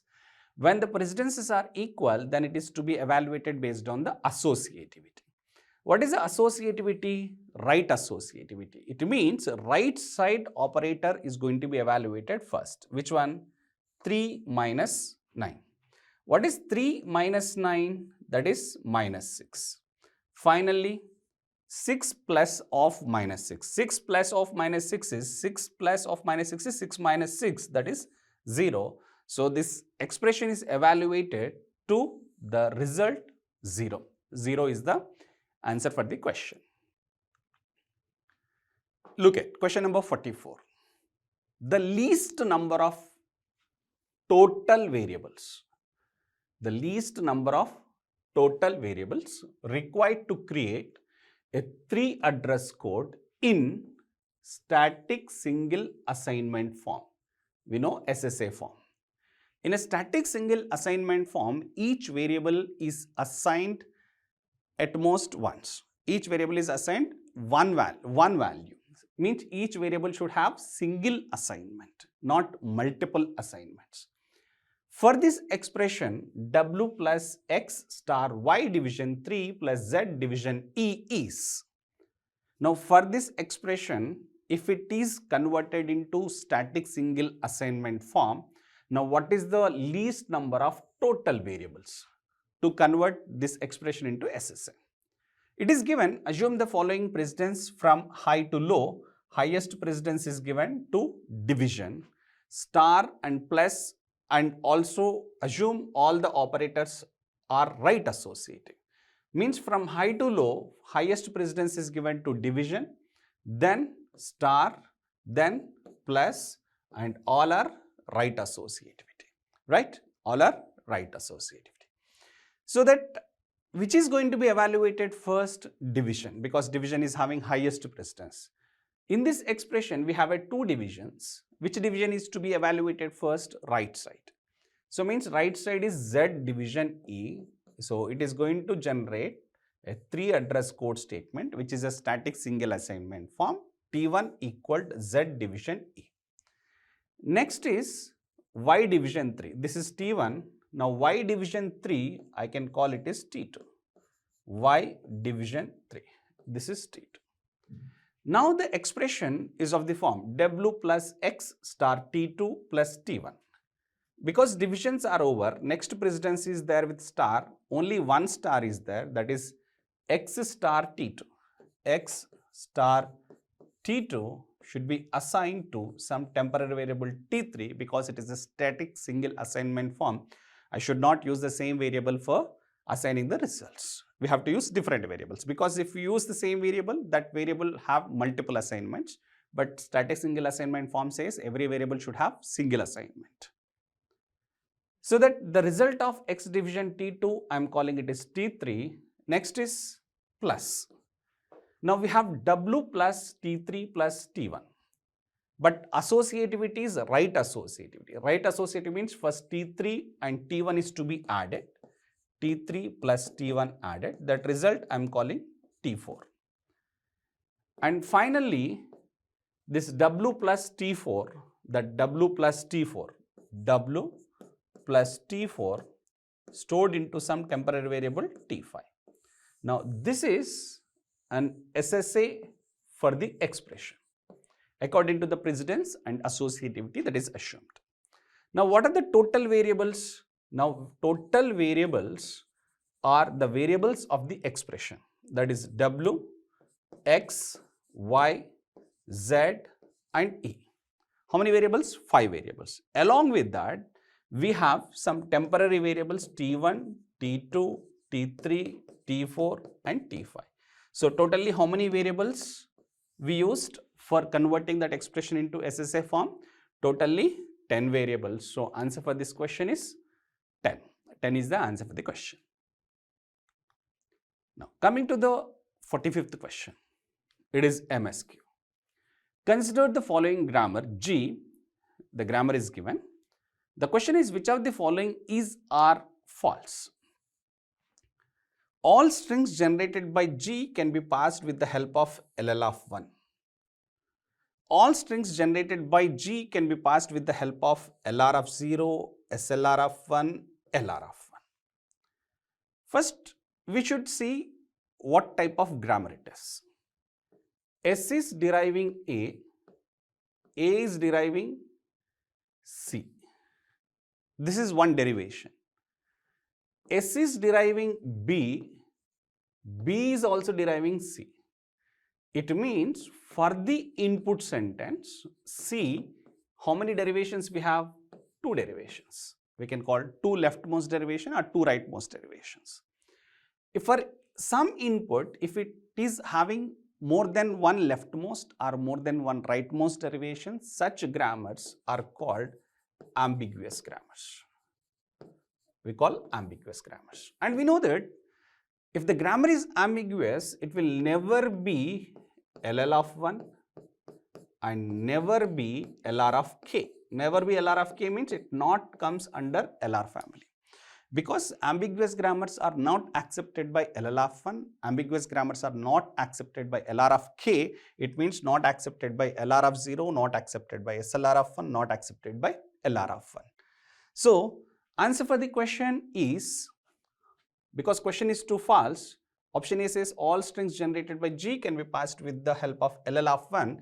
It means if the grammar is LL of 1, the strings generated by the parser should be accepted by LL of 1. But because the grammar is not LL of 1, option A, B, C, D, all are wrong statements, all are false statements. Because question is to select the false statement, so we have to select all are correct options. Because all are false statements, question is to choose false statements. So answer is option A, B, C and D are the correct answers for the question. Hope you have understood. Thank you. Yeah, dear friend, it is a time to discuss the computers and digital pre-gate examination questions here. Now, for this, first question is a multiplexer, regular question in the general gate exam. Okay, gate exam. So, what is the procedure to solve this type of question here? Simple. Selection line inputs are XY. X value may be 0, 0, 0, 1, 1, 0, 1, 1. If it is 0, 0 guys, 0, 0, X bar, Y bar, what input is selected? No doubt I0 is selected. If it is 0, 1, X bar, Y, then I1 selected. If it is 1, 0, X, Y bar, I2 selected. Next, both are 1, 1 means I3 selected here. Now, X, Y means I3 selected. Now, hello dear friends, there first time writing. 0, 0 means I0 input selected.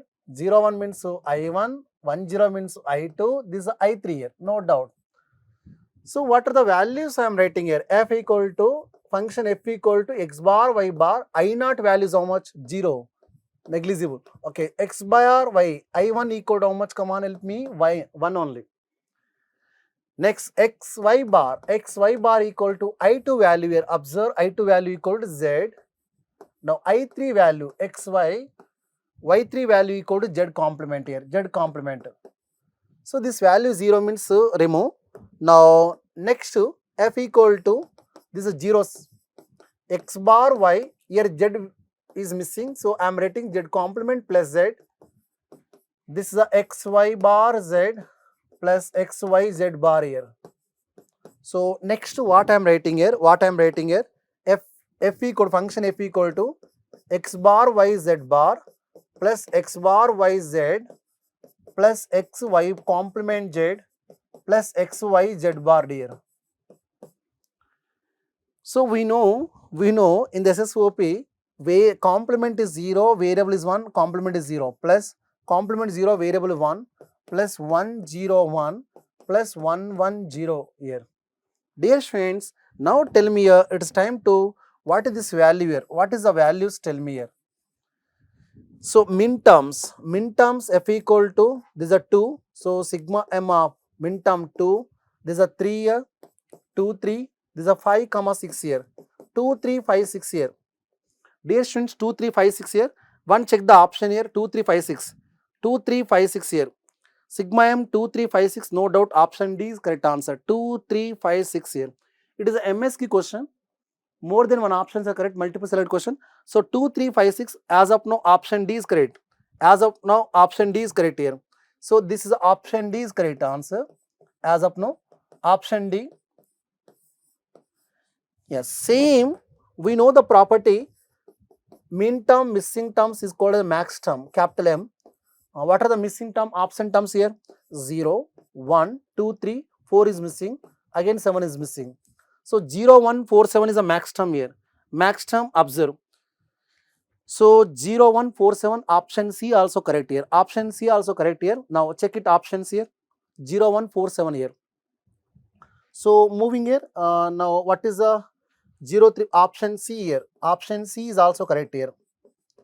Option C also correct. So correct answer for this one what? C and D. Why? Because it is a MSQ question. C and D are correct answer from the multiplexer here. Now we'll check the one more question also from the digital subject here. One more question also observe. Now yes, this question is a 2 marks question from the counter question. Don't be panic by seeing the circuit diagram. Don't be panic. It is easy. If you move systematically, it is a simple question here. Simple question. From this one observe. From this one what I am writing? JA equal to J input equal to what? Come on, tell me. JA equal to first one JA equal to QB bar here. QB bar. JA input equal to QB bar. KA equal to connected as a QB. KA. QB guy. Yes, dear friends. Now TB. T flip flop. First A circuit, second. Generally, instead of giving first circuit, second circuit is given A circuit, B circuit. But flip flops are JK and T flip flop. TB is connected to the output of the first flip flop QA. Initially given as a 1-0. That is the one thing. Next, we should know the J flip flop truth table, K flip flop truth table. Before that, I am writing here. Now clock signal here. Clock signal. Now okay, after clock signal JA, KA. After JA, KA, TB, corresponding output Q, JK, output of the Q, JK, output of the JK, output of the T here, output of the T here, output of the JK, output of the T here.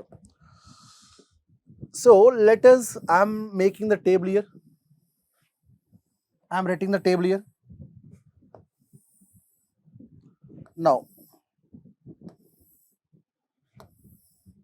okay, fine. One by one I am writing.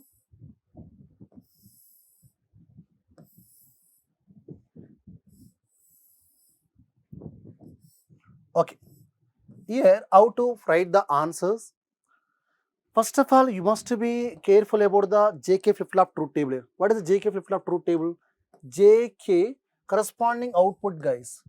Hello dear. If it is 0, 0, it may be 0, 1, it may be 1, 0 dear, 1, 1 here. If I write the table for this one, I am writing the table here. Simple, easily I am writing the table here. What is the table here? Now, JK flip-flop, simplified truth table. We know very well, whenever JK 0, 0, next state will be same as the previous state. 0, 1 means reset, 1, 0 means set here, 1, 1 means a complement of the previous state. Good. That is JK flip-flop. Now coming to the T flip-flop, will observe toggling. T flip-flop, observe easy. This is a T flip-flop is easy. Now help me here. It may be 0, 1 here. It may be 0, 1. 0 means the same as the previous state. 1 means a complement. That is a toggling. Yes, this is a JK T flip-flop here. We should know this two here. First thing, we should know this two. Standard here. Now, okay, simplified truth table. Now come to the regular question. For any question, what are the flip-flops are given, you have to write this two table. After writing table, in the given question, what is the given? Initially JK. What is the J? Okay, JK is given what? Help me. Okay, QA, QB is given. QA, QB is given. Outputs are QA, QB is given. So QA, QB is given here. So JK output as a QA, T flip-flop is a QB. So I am writing accordingly here. QA, QB dear. QA, QB. So first one output as a QA. Second output T flip-flop output is a QB. Good. So examiner is asking modulus of a counter. What is the meaning of modulus of counter? After how many clock pulses, same state repeats here. Initially, what is the state is given? That is the question here. Initially, what is the given? QA, QB code 1, 0 guys here. Hello dear. 1, 0 here. QA, QB initial is given. Examiner is clearly mentioned. QA, QB code 1, 0 sir. 1, 0. Now I am writing 1, 0 here. 1, 0. This is given initially. Initial is given. After how many clock pulses, same thing is repeating initially. After how many clock pulses, same thing is repeated, we will discuss. Just tell me in this question, what is a JA, KA, all. Once again, copy from the previous page. JA equal to QB bar, guys. JA equal to QB bars. Here I am writing JA equal to QB bar. Now, okay, JA equal to, once again go back. Previous page, KA equal to QB, KA equal to QB, KA equal to QB. That is okay, sir. That is okay. Now next I require T also. T also required. TB equal to QA. TB equal to QA. Okay. Tell me clock pulse. Initially clock is 0 here. This leave it. First clock pulse. Here first clock pulse. What is the JA value? J value. QB complement. QB value is how much? 0. 0 complement is how much? 1. 0 complement 1. KA.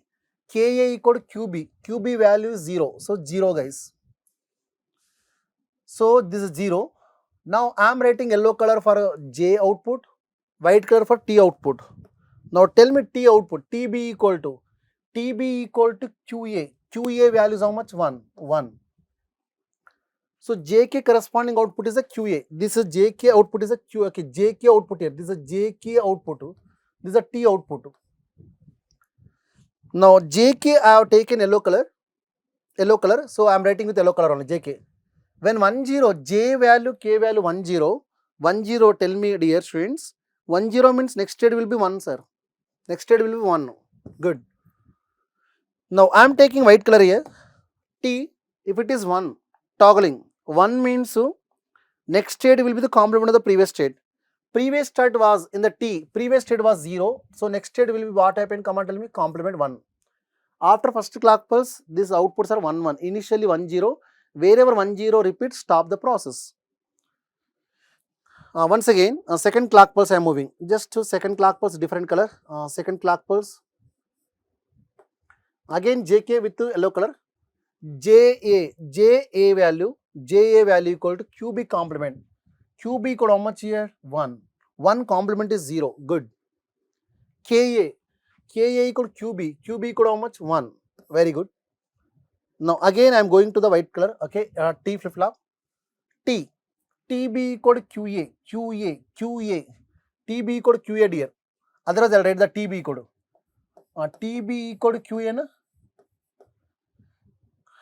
TB equal to QA. TB equal to QA. QA value previously how much? TB. Okay, TB equal to QA. QA previously how much? Command will be 1. So I am writing 1. Next one, when JK value 0, 1, when JK value 0, 1, reset state, 0 only. When JK value 0, 1, reset state. So yellow color answer is 0. White color answer T. When T equal to 1 means toggling state. When 1 means toggling state. Toggling means 1 become what? Come on, tell me. 1 become 0, guys. Just wait. Now this is 0, 1, 0. Now 1 means we'll observe first thing. Here once again, JA value here. JA value QB complement. QB is 1, so 0. KA is how much? QB. QB is 1, correct. TB is how much, dear? TB is how much? QA. QA previous value is how much? Previous value. TB equal to QA. QA is a 1 here. 1. This is a 1 here. Okay, 1. Now 0, 1. 0, 1 means reset state here. Once again, we'll check the question. From the beginning, we'll check here. Initially given, 1, check it. Initially given 1, 0. QA, QB is given 1, 0. 1, 0 is given initially. So JA value equal to, once again, QB complement. QB is 1, no? QB is 1, no? Now QB previously 0, 0 complement is 1 dear.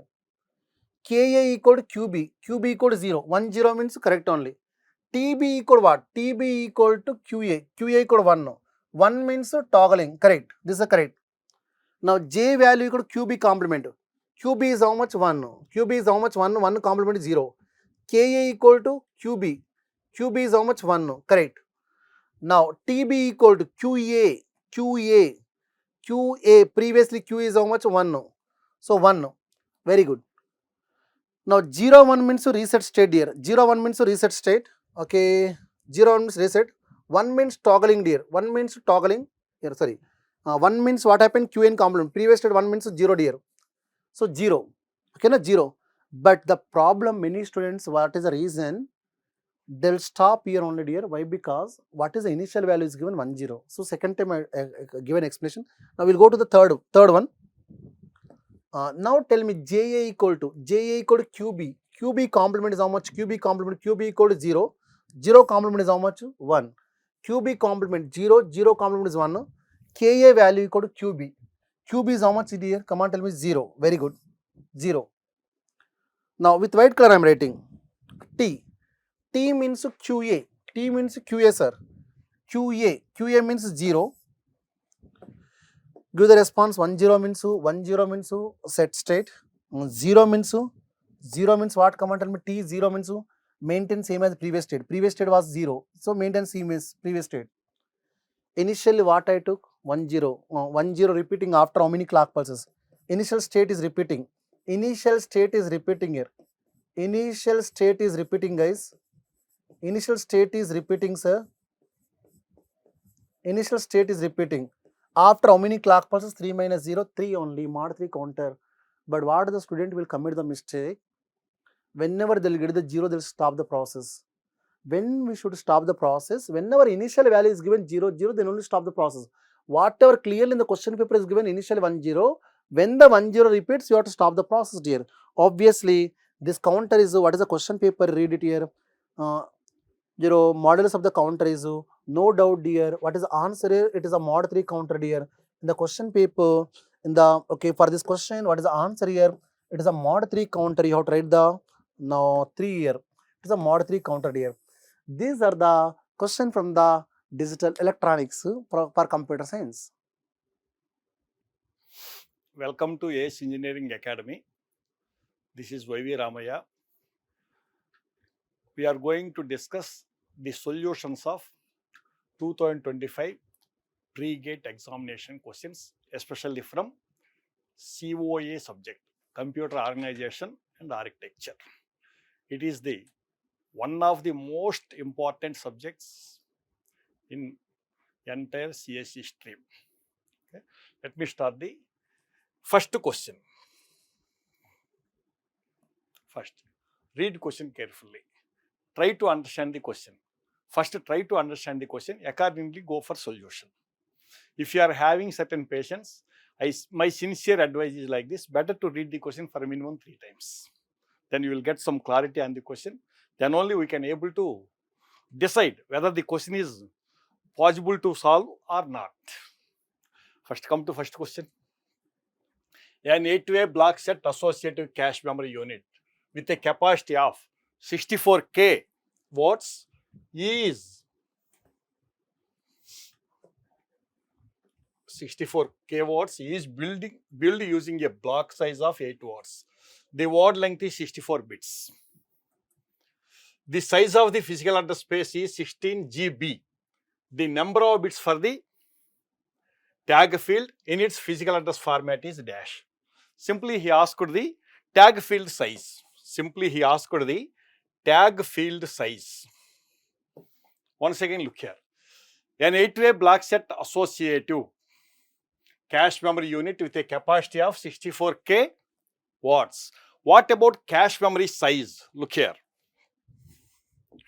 CM means cache memory size. Nothing but 64K watts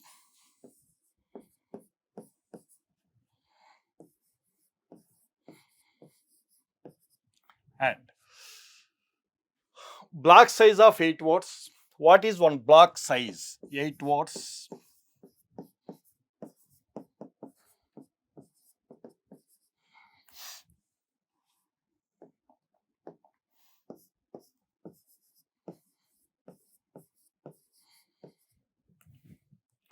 The word length is 64 bits. Means word length, size of the word. Word length means size of the word. 64 bits means 8 bytes. Next, the size of the physical address space is 16 GB. Means physical memory is nothing but main memory. Main memory capacity means size. Capacity means size. How much it is? 16 GB. 16 GB. He expressed the main memory in bytes, but cache memory in words. Here, word size is not equal to 1 byte.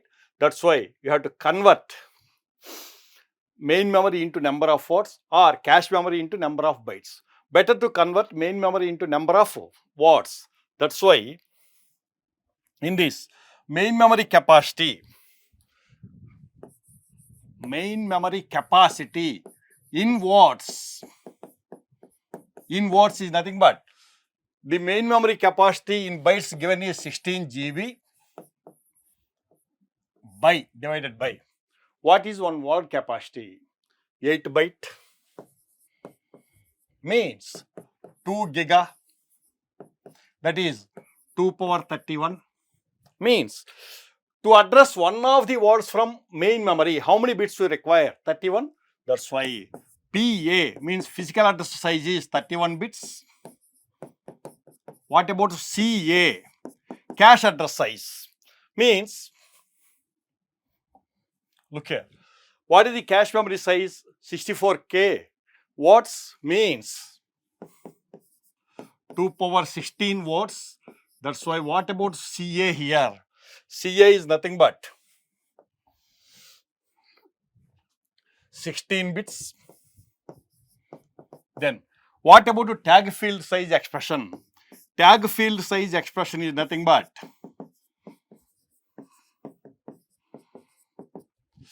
PA minus CA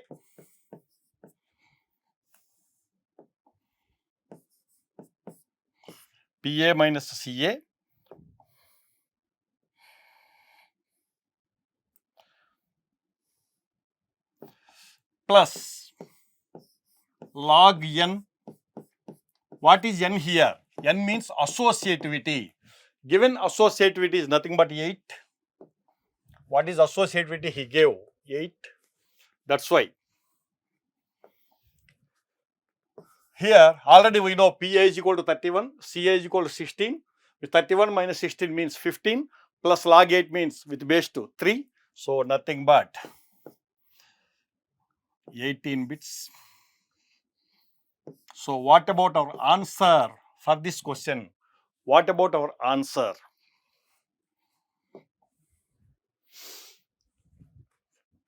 He asked the value in bits, nothing but 18.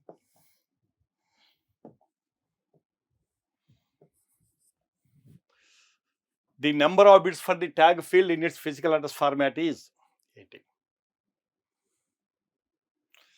Please watch this question. It is MSQ question, multiple select question. Means correct answers can be 1 or 2 or 3 or 4. If you watch the 2024 gate, the question was given in MSQ format, especially for pipeline question, but correct answer was only 1. Keep this point in your mind while solving MSQs. Look here. Consider the two cache memory architectures. WBC means write back cache, which uses write back cache, and WTC, which uses write through cache. WBC means write back cache, WTC means write through cache. The cache memory is connected to main memory.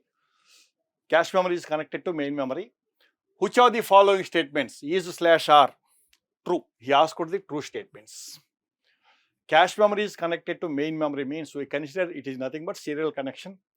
When miss has occurred in cache memory and hit has occurred in main memory, processor maps a block from main memory to cache memory because cache memory is connected to main memory.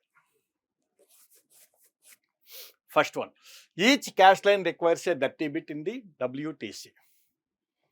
In write through cache, WTC means write through cache. Each cache line requires a dirty bit. It is false. He asked the true statements. Why? Dirty bit is needed only for write back but not for write through. Next, valid bits of all cache lines are reset when the system is initialized, means before mapping a block from main memory to cache memory in WBC. Whether it is WBC write back or write through, when system is initialized, all valid bits are reset because valid bit is set means the information available in that line is valid. Valid bit is reset means it is not valid, means that block information is not needed to execute the current executing program. That information available in that block is not required to execute the current executing program. That's why it is a true.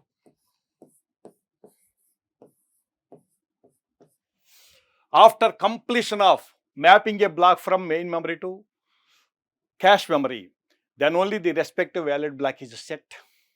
Okay, that's why valid bits of all cache lines are reset when the system is initialized before mapping a block from main memory to cache line.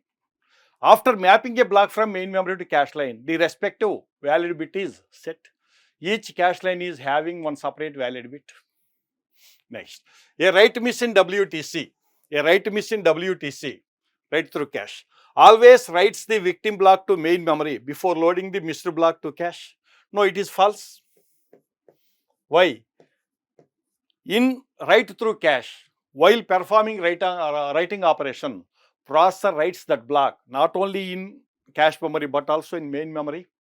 Whenever system wants to evict that block from cache memory, not needed to send that one to the main memory because already that information is available in main memory.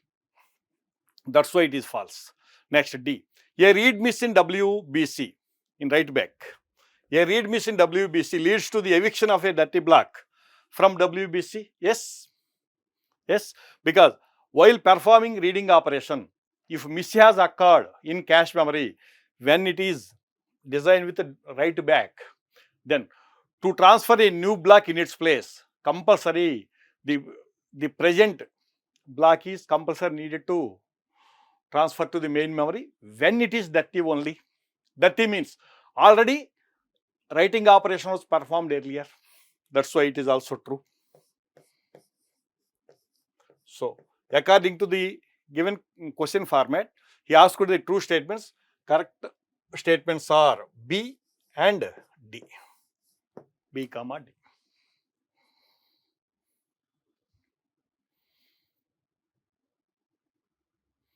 We are going to discuss next question. Please watch this question. It is MCQ question, multiple choice question. If there are P input lines and Q output lines for a decoder that is uniquely address a byte addressable 32 KB RAM, then the minimum value of P plus Q is dash. In this, what P tells and what Q tells? What is the size of memory? Here, size of memory is 32 KB. 32 KB can be written as 32K into 1 byte means 8 bits. Here, which type of memory it is? Is it byte addressable or word addressable? Byte addressable means each memory location is used to store only 1 byte. That's why it can be written as 32K means 2 power 15 into 8 bits. It is the memory size. Number of words present in the memory chip is 2 power 15. Because of that reason, we require a decoder for addressing one of the words. Number of outputs needed for the decoder must be equal to the number of words present in the memory. That's why decoder size must be 2 power, decoder outputs, 2 power 15 outputs. Then what about inputs here? 15, because standard size of decoder is n into 2 power n. So according to given information, it is nothing but P, it is nothing but Q. What he asked, P plus Q. Here P is nothing but 15. P plus Q value is nothing but, P is nothing but 15. Q is nothing but 2 power 15 means 2 power 5 into 2 power 10. 2 power 5 means 32. 2 power 10 means 1024. So 32 into 1024. We are going to compute the same with the help of calculator without having any difficulty later.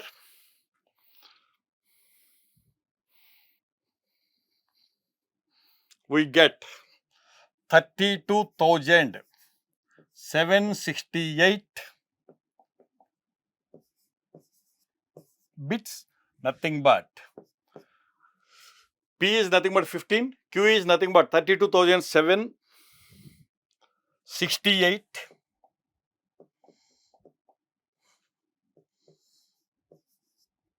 So final answer is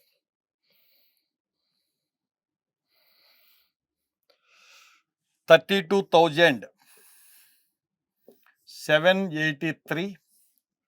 So in this, correct option is A.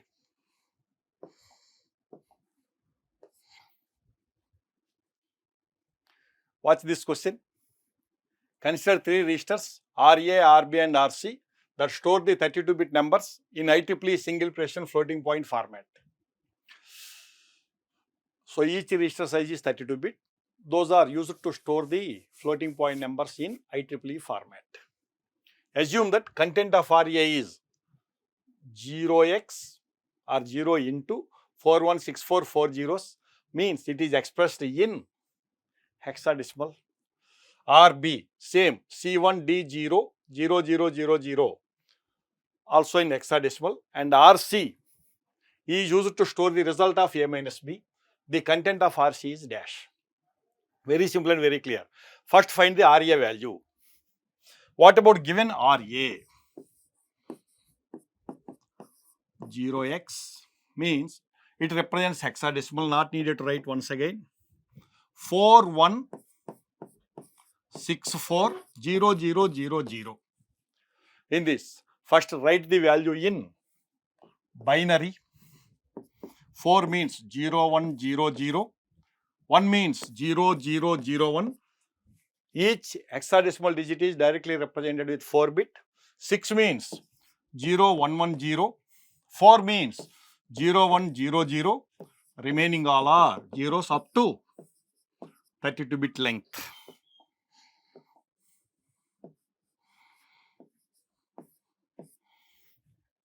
Now in these 32 bits, MSB represents the sign of the mantissa. Next 8 bits are used to represent biased exponent. 1, 2, 3, 4, 5, 6, 7, 8. Next, it is nothing but mantissa. Mantissa is represented in signed magnitude format, nothing but biased exponent in our style, capital E.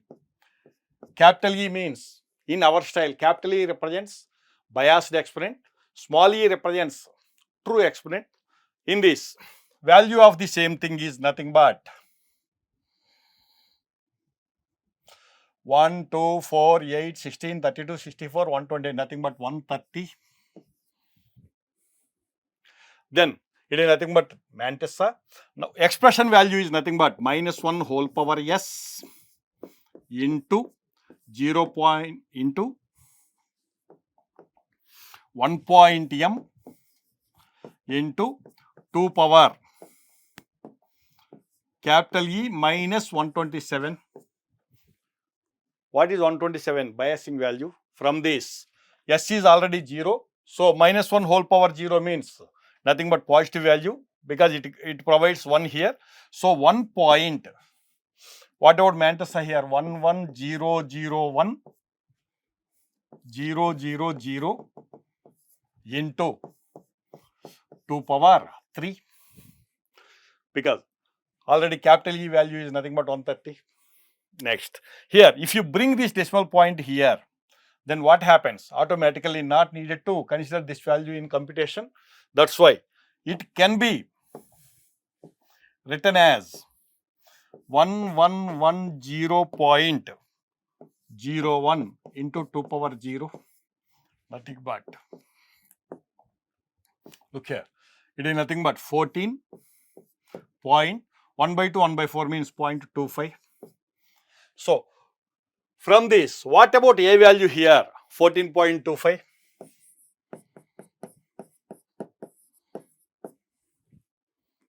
Come to B value. B is nothing but C1 D0, again 4 zeros. Here C1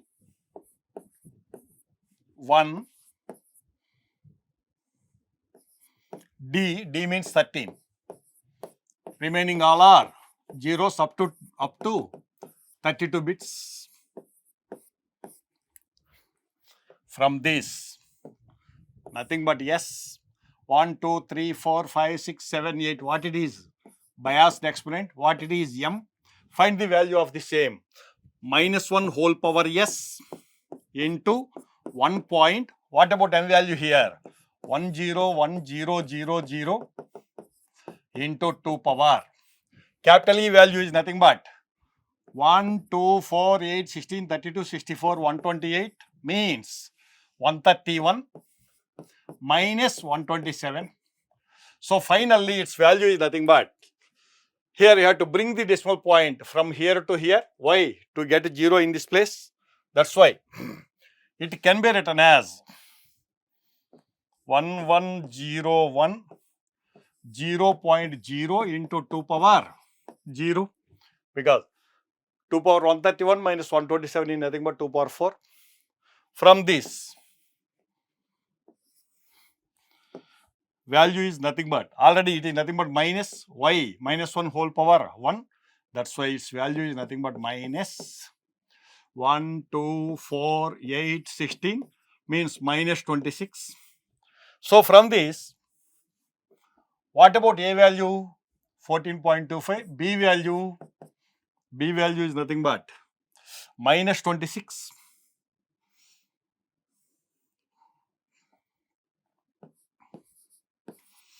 Finally, what he asked? A minus B.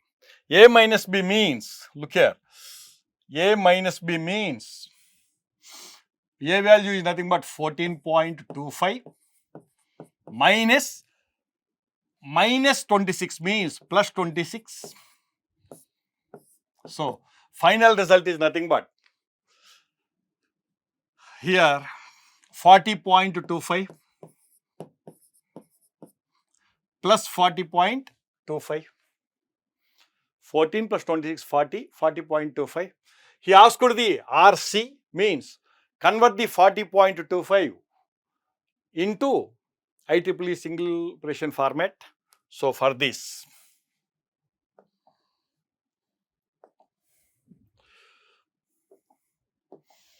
look here, 40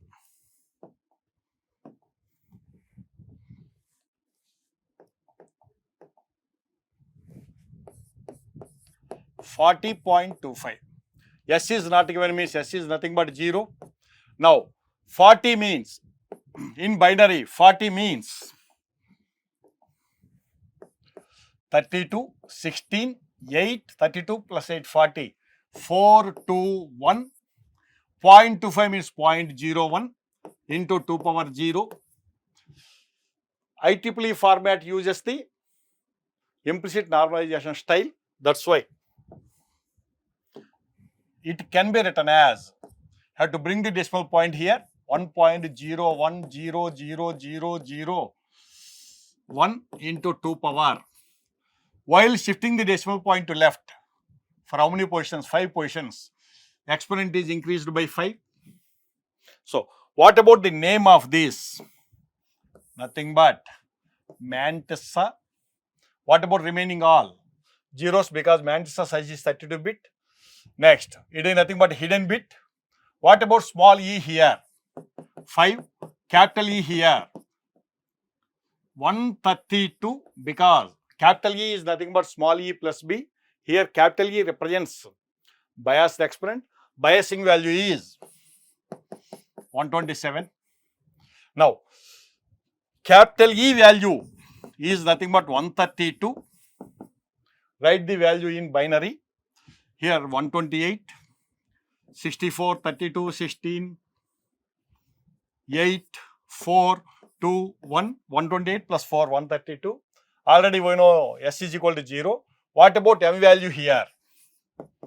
0, 1, 0, 0, 0, 0, 1. Remaining all are zeros up to 23 bits, because mantissa size is 23 bits. Now, store the values in the IEEE format.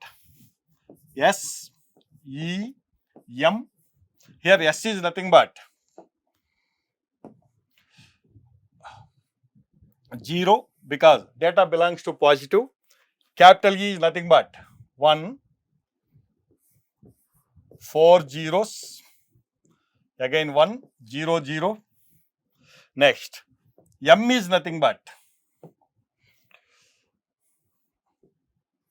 0, 1, 0, 0, 0, 0, 1, 0, 0. Remaining all are zeros up to 32 bits. That's why convert the same thing into hexadecimal. Each hexadecimal digit requires 4 bits. Now in this it is nothing but 4. What it is 2. What it is 2. What it is 1. Remaining all are zeros. H represents hexadecimal. Means finally, what about our answer? 4, 2, 2, 1, 0, 0, 0, 0 with base 16. Okay.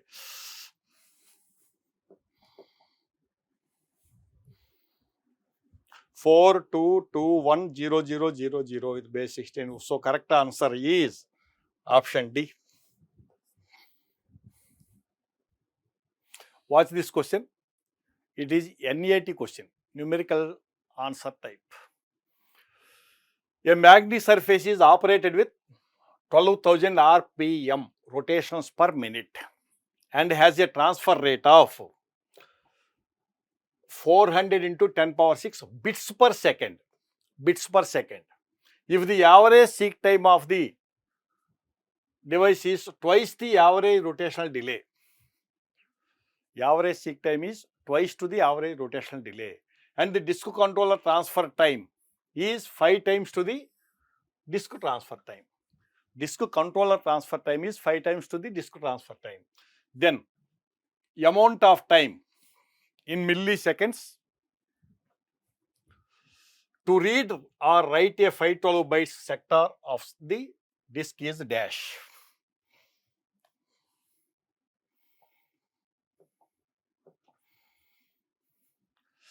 Now, watch this. Here, access time of a file. Access time of a file. T file means access time of a file is nothing but seek time. Seek time means amount of time needed to move the head from current position to the target track number. Next, later rotational delay, later transfer time.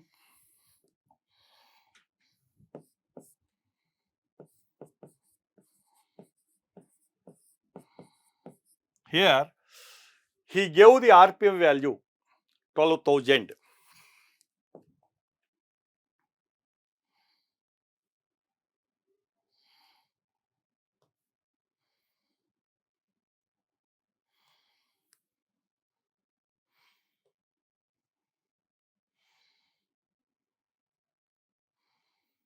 Watch this. Here, RPM value is equal to 12,000.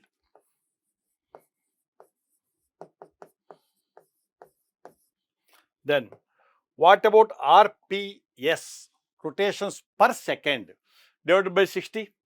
So, RPS is nothing but 12,000 divided by 60 means 200. It completes 200 rotations in 1 second time. That's why, what about one rotation time? One rotation time is nothing but 1 by RPS. 1 by RPS means 1 by 200. 1 by 200 seconds means 5 milliseconds. 1 by 200 second means 1000 by 200 second millisecond means 5 millisecond. Then what is the average rotational delay? Average rotational delay means it is the half rotation time. It is nothing but half rotation time. One rotation time is 5 milliseconds, half rotation time is 2.5 milliseconds. From this, we got 2.5 millisecond here. At the same time, according to information given in the question, nothing but 5 millisecond because seek time is twice to the average rotational delay. Next, compute the transfer time. Here, transfer time is computed with the help of data transfer rate. What about data transfer rate here? 400 into 10 power 6 bytes per second. Look here, data transfer rate is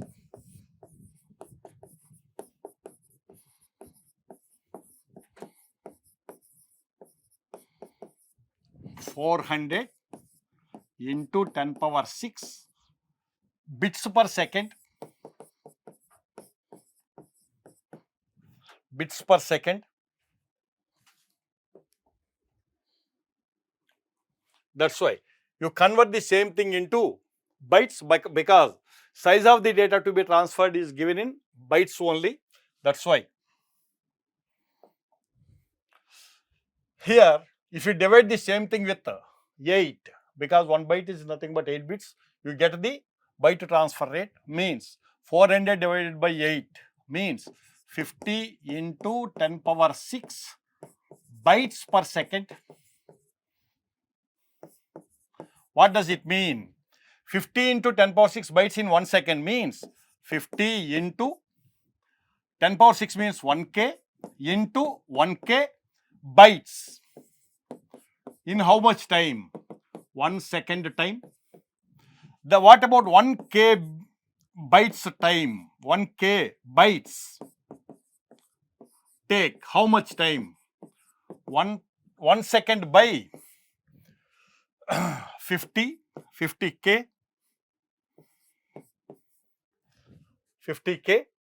That's why it is nothing but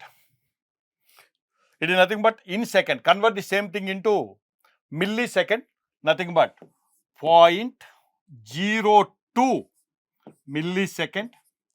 To transfer 1 kilobytes, it takes 0.2 millisecond. But what is the size of the data to be transferred? Given in the question, only 512 bytes. 512 bytes means half KB. That's why to transfer half KB, how much time it takes? 0.5 KB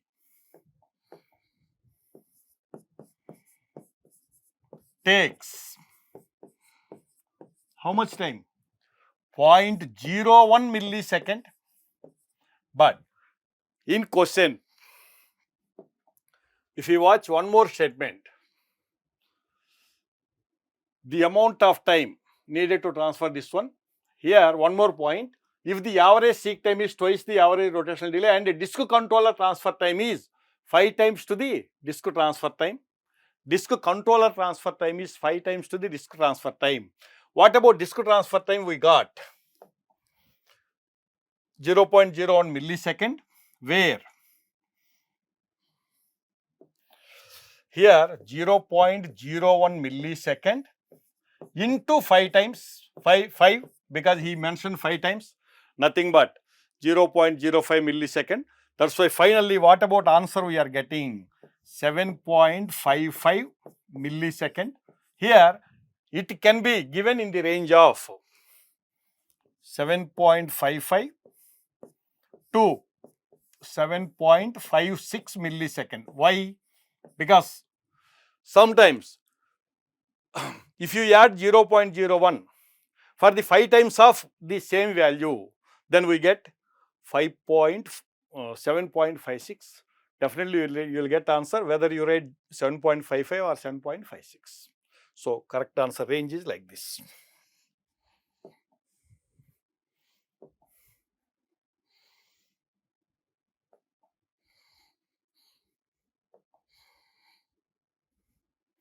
Here 7.55 or 7.56. 7.55 or 7.56, no problem for that.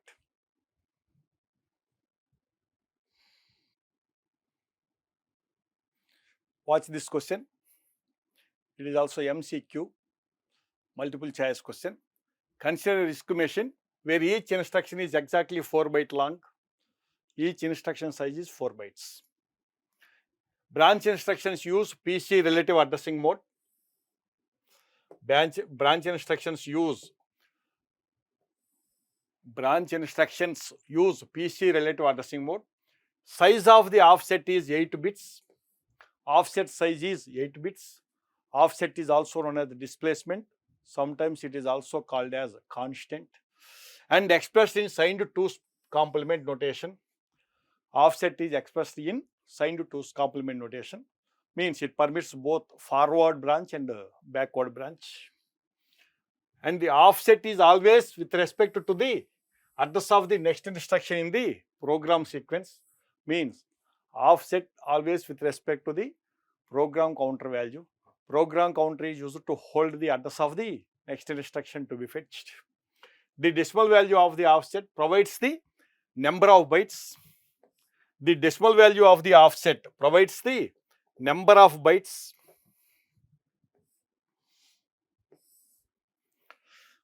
Decimal value of the offset provides the number of bytes. Consider the following program. Starting address of the program, means I1 instruction address is 1800. Consider the following program. Starting address of the program is 1800 in decimal. From this, you conclude one point. Each instruction size is 4 byte and type of memory used is byte addressable, because he mentioned RISC processor. RISC processor uses only byte addressable memory. You should remember this one, it is your responsibility.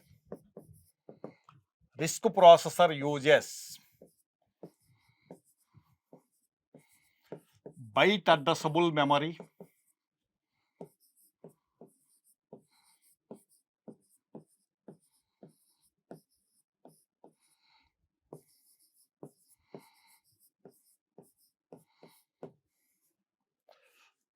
Next,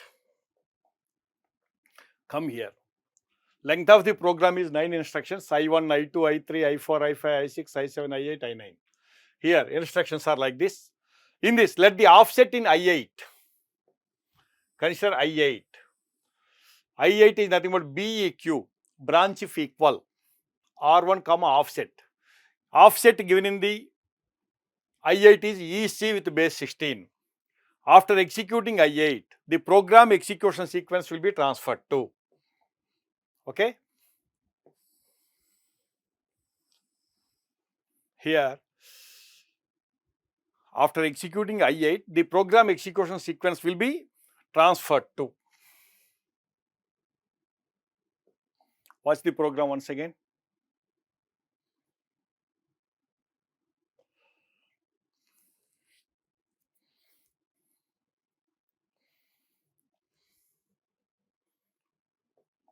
Now look here. Starting address of the program is 1800. Starting address of the program is 1800.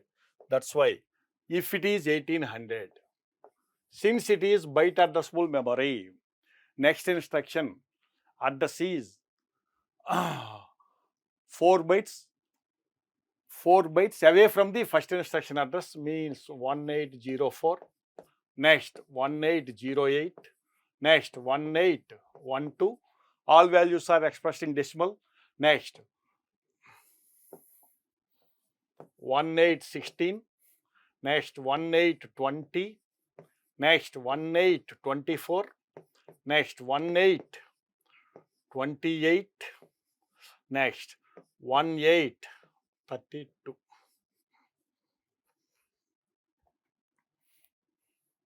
Okay.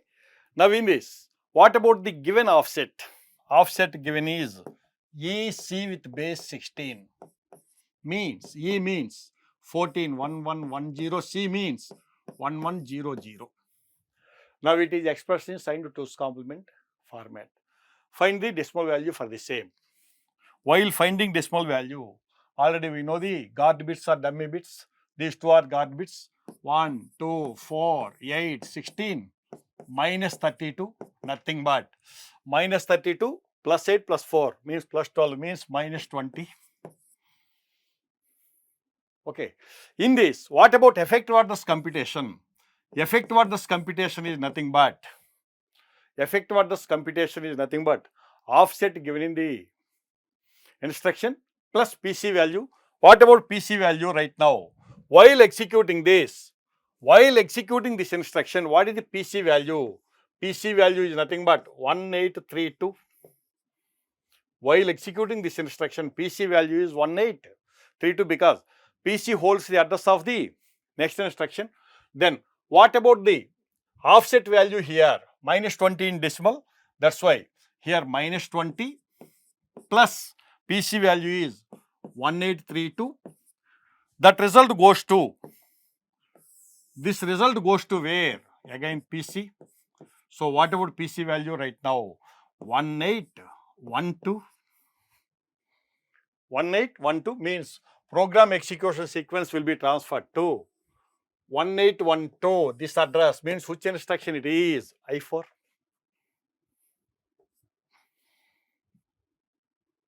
Watch this question.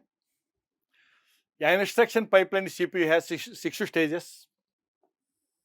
Number of stages it has 6 and runs at 1 GHz clock frequency. Instruction fetch happens in the first stage of the pipeline. Clock frequency is 1 GHz. First stage is nothing but fetch stage.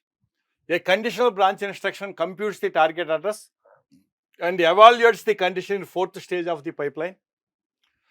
Processor comes to know the target address of the conditional branch instruction in fourth stage only.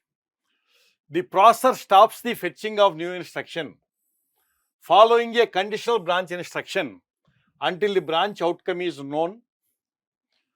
Means there is no branch prediction because after fetching the conditional branch instruction, processor stops the fetching of new instruction. Means there is no BPU. What about clock frequency here? 1 GHz. What about clock cycle time? Nothing but 1 nanosecond. When segment delay is not given, it is considered as segment latency or segment delay time. Means amount of time needed to complete the operation in one segment. Next, number of stalls required for each branch instruction is 3. Number of stalls needed for each branch. Why 3? Because processor computes the address where? In 4th stage. Earlier those 3 are ideal. Next, the program length is 10 power 6 instructions. At the same time, the program length is number of instructions present in the program is 10 power 6. In the following, the correct statements is /r about the average instruction execution time. In these 4, ask the correct statements. 1.3 nanoseconds of program has 10% conditional branch instructions. Next, 1.6 nanoseconds if program has 20% conditional branch instructions. 1.75 nanoseconds if program has 25% conditional branch instructions. 1.8 nanoseconds if program has 30% branch instructions. Here, what about the branch frequency here? Branch frequency is 1 gigahertz. 1 clock cycle time is 1 nanosecond for this. What about option A? 1.3 nanoseconds of program if program has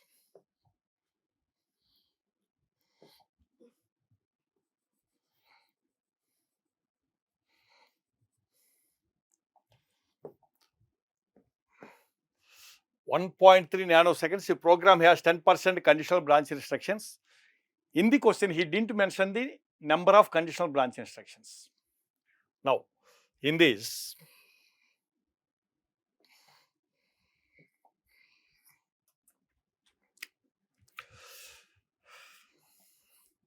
he asked the average instruction time means one instruction time is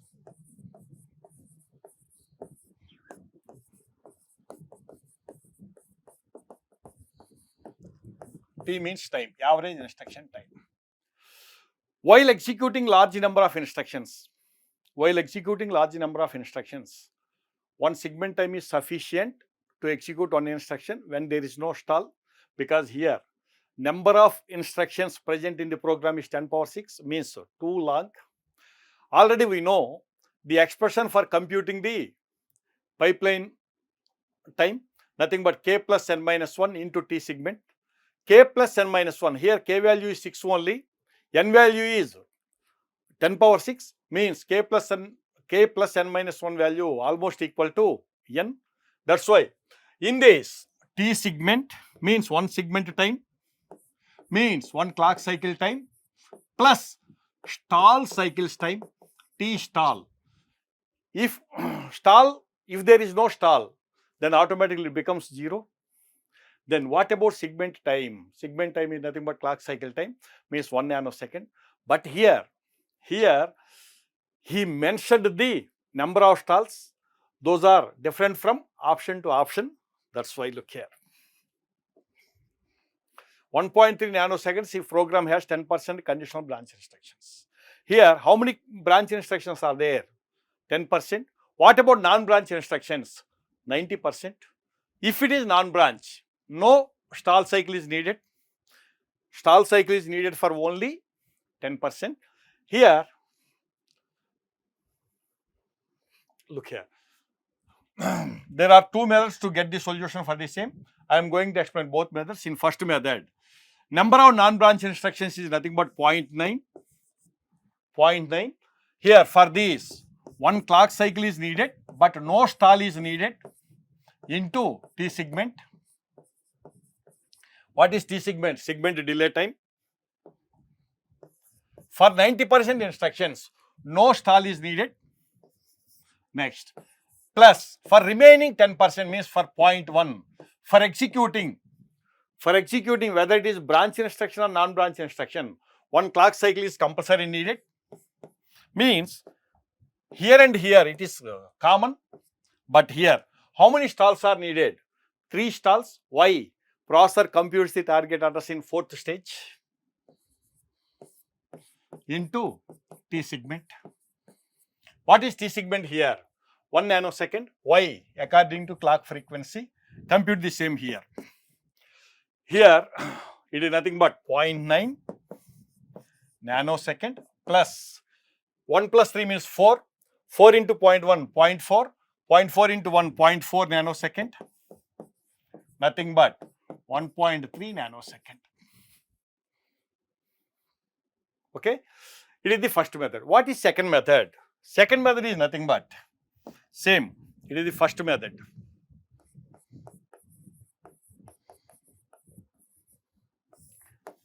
Second method is like this. Whatever the method you are interested, go through that one.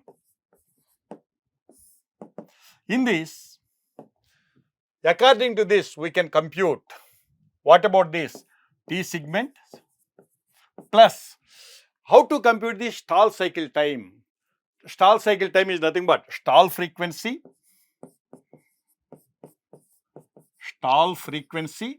into number of stalls. It is nothing but additional time. Number of stalls into look here, stall frequency into number of stalls into one stall cycle time. One stall cycle time is nothing but one segment delay time. Now from this, what you are getting? We are getting here T segment means 1 nanosecond plus what is stall frequency here? 10% means 0.1 into number of stalls needed for each branch instruction 3, and it takes how much time? 1 nanoseconds. Why? Stall cycle is nothing but wastage clock cycle, means wastage segment delay. So from this, how much time you are getting? How much time you are getting? 0.1 into 3 into 1 means 0.3, 1.3 nanosecond. So what about first option? Yes, it is correct. Yes, it is correct. What about second option? 1.6 nanoseconds if program has 20% conditional branch instructions. I am going to utilize this one. If program has 20% branch instructions, here option A is true, option B. Here T segment is nothing but 1 nanosecond plus here stall frequency is 20% means 0.2. Each one requires how many stalls? 3 stalls, and it is nothing but 1 nanosecond. Stall frequency into number of stalls into one segment delay time. Then what happens? It is nothing but 1.6 nanosecond. Yes, it is also correct. Next, 1.75 nanoseconds if program has 25% conditional branch instructions. For this, look here, for this, how many conditional branch instructions are there? 25%. That's why 1 nanosecond plus 0.25 into 3 into 1 nanosecond. For this, it is nothing but 0.25 into 3, 0.75 plus 1, 1.75. Yes, it is also correct.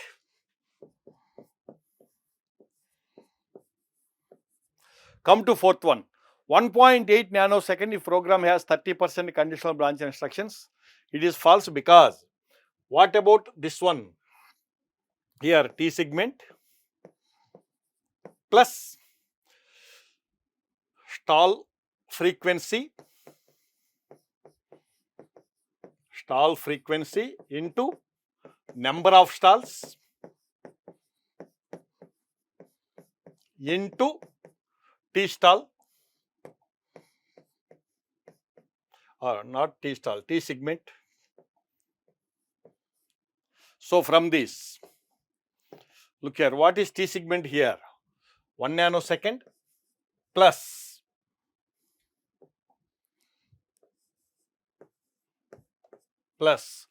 what about number of stall frequency? It is nothing but 30% means 0.3 into number of stalls 3 into 1 nanosecond. So answer should be 1.9 nanosecond, but what he gave 1.8, that's why it is false. So what are correct options? Correct options are A, B, C. What about D? Wrong. Watch this question, NAT question. Assume that an ideal 5-stage pipeline processor unit throughput is 1 instruction per cycle and it is operated with 2 GHz clock frequency. While executing a program, 20% instructions incur an average of 2 stall cycles due to control hazard, and X% instructions incur an average of 3 stall cycles due to data hazards. Its average instruction time is 1.15 nanoseconds, then X value is dash. He asked the percentage value of instructions for data hazards. So in this, already he gave the average instruction time, nothing but 1.15 nanosecond for this.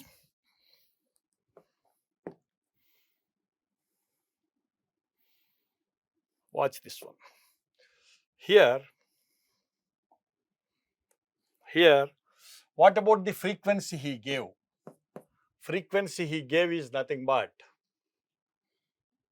2 GHz. 2 GHz means clock cycle time is 0.5 nanosecond. When segment delay is not given, segment delay is nothing but 0.5 nanosecond.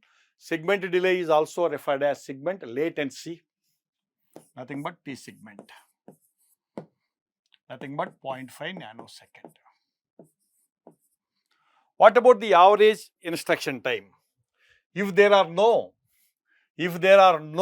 stall cycles, one instruction time is nothing but one segment time, nothing but 0.5 nanosecond. But here, data hazards require 20% instructions, control hazards requires 20% instructions, data hazards require X% instructions. You have to produce X, you have to find the X value. So, the average instruction time is nothing but average instruction time. How to compute average instruction time here? T segment plus means one instruction time plus stall cycles time. How to compute stall cycles time? Nothing but stall frequency into number of stalls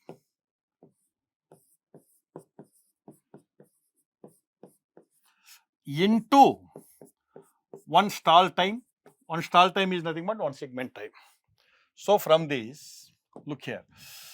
According to information given, T segment is nothing but 0.5 nanosecond plus, look here. While executing a program, 20% instructions incur average of 2 stalls means 0.2. 20% means 0.2. 20% means 0.2. Instructions require how many stalls? 2 stalls into 0.5 nanosecond. Next.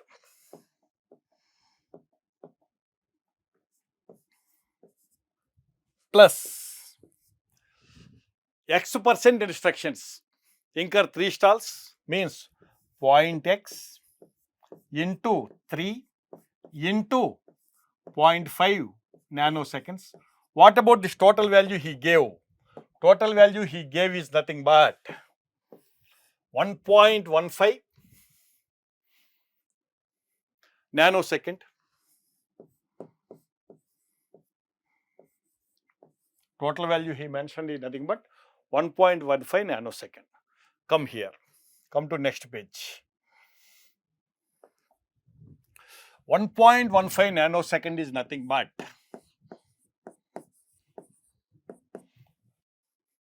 here. Once again, look here. T segment means one instruction time without stall. Here, 0.2, 20% instructions require how many stalls? 20% instructions require how many stalls? 2 stalls into 0.5 nanosecond. Here this value is nothing but 0.5 nanosecond. Here plus, what about next one? X into X percentage instructions require how many stalls? 3 stalls into 0.5 nanoseconds. Why we are writing 0.5 nanoseconds here? Given frequency is 2 gigahertz. That's why. Here from all these nanoseconds get cancelled. From all these nanoseconds get cancelled. So from this, look here. Here what about this? 0.5 plus here 0.2 into 2 means 0.4. 0.4 into 0.5 means again 0.2 plus what about this? 1.5 into 0.x is nothing but 1.15. 3 into 0.5 means 1.5 into 0.x. So from this, what you are getting here? 1.5x, not 1.5x, 1.5 into 0.x is nothing but here 1.15 minus 0.7 means 0.45. So 0.x is nothing but 0.45 divided by 1.5 means nothing but what you are getting here. What you are getting here, it is nothing but 3. X value is nothing but 3 means we are going to produce X value here. You are going to produce 3 in the place of X value. So it is not 3%, nothing but X percent means 30%.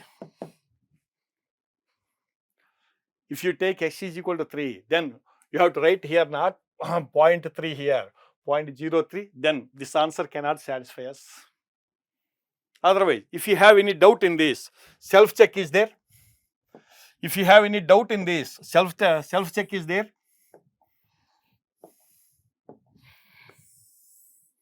Here, what about average? Average instruction time 1.15 nanosecond.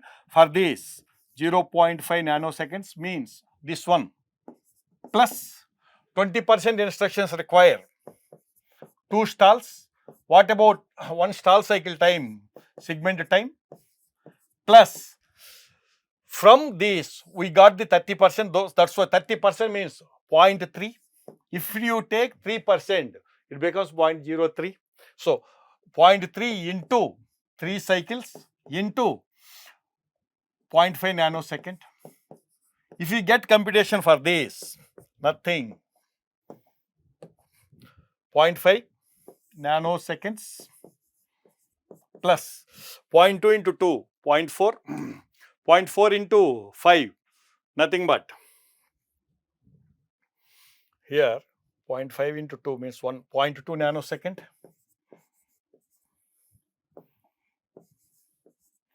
plus here 0.3 into 3, 0.9, 0.9 into 0.5 means 0.45. So, what about final answer? 0.5 plus 0.45 means 0.95 plus 0.2, 1.15. It is the self-check for our answer.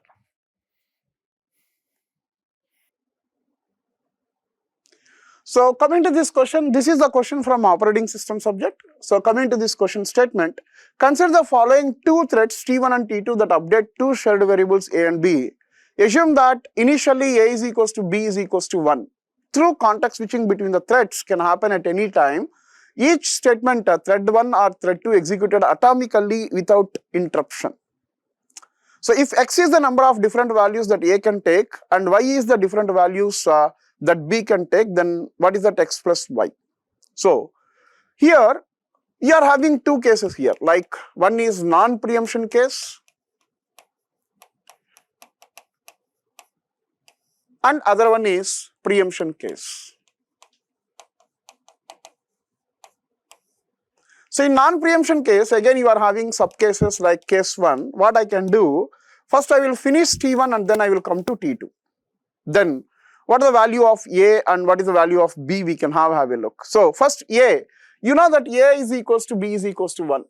So A is equals to A plus 1, then here A value is 2, right? Then B is equals to B plus 1, B value is also 2, right? Then we are coming to T2. Thread 1 is completed, now we are coming to thread 2.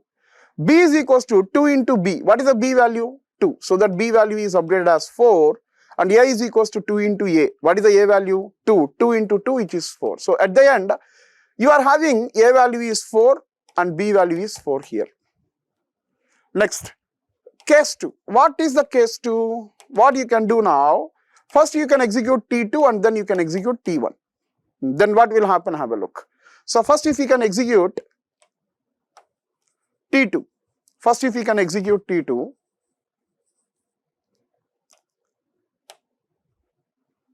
T2, A value is 1 and B value is 1, so that here B value is 1 and A value is 1. Sorry, B value is 2 and A value is also, because 2 into 1 is 2, 2 into 1 again 2. Then we are coming to T1.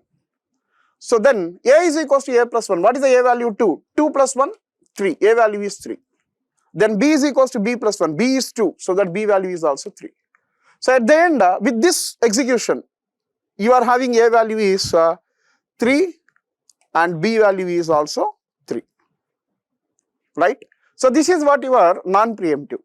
Then coming to preemption case 1. So coming to the preemption case 1, first I can execute the first instruction of T1, then I can take preemption, then finish T2, and then I will come to the next statement of T1. So T1 first instruction, T2 first instruction, T2 second instruction, T1 second instruction. This is the order now we are going to see. So first T1 first instruction, A value is 1, so that A value is now 2. So A value is 2. Then I am taking preemption coming to here. Then B is equals to 2 into B. What is the B value? 1. So now B value is 2. Then A is equals to 2 into A. What is the A value? A is equals to 4. And now we are coming back to here. So at last the A value is 4 here. Right?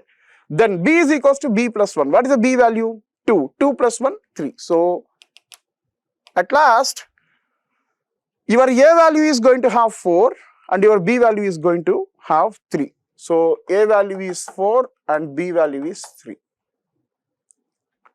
Next, case 2. So first you can start with the T2 first instruction, then T1 first instruction, T1 second instruction, T2 second instruction. So if you consider this order, verify. So first if you can start with T2 first instruction. T2 first instruction. B 1, right? So B value is 2. Then take preemption and finish this T1. A is equals to A plus 1. What is that A value? 1. Now A value is 2. And B is equals to B plus 1. What is the B value? 2. 2 plus 1, B value is 3. And then coming back to here, A is equals to 2 into A. What is the A value? 2. So A value is 4. So into the B, the final value is 3. And into the A, the final value is 4. So verify A4, B3, A4, B3. Here also A3, B3, A4, B4. At the end, A can have two values here. What are the two values A can have? 3 and 4. So here 3, 4, here 4 and 4, right? B can also have two values. What are the two values? 3, 4, 3, 3. 3 and 4. So X is the number of different values that A can take. So how many values this A can take? 2 values. And y is the number of different values that b can take, 2, right? So 2 values can be taken by a, this is what your x, 2 values can be taken by b, this is what your y. So that what is that x plus y? 2 plus 2, 4. So 4 is the answer for this question. So I hope you are clear with the explanation of this question. Thank you. So coming to this question, a memory management system uses a page size of 4 kilobytes.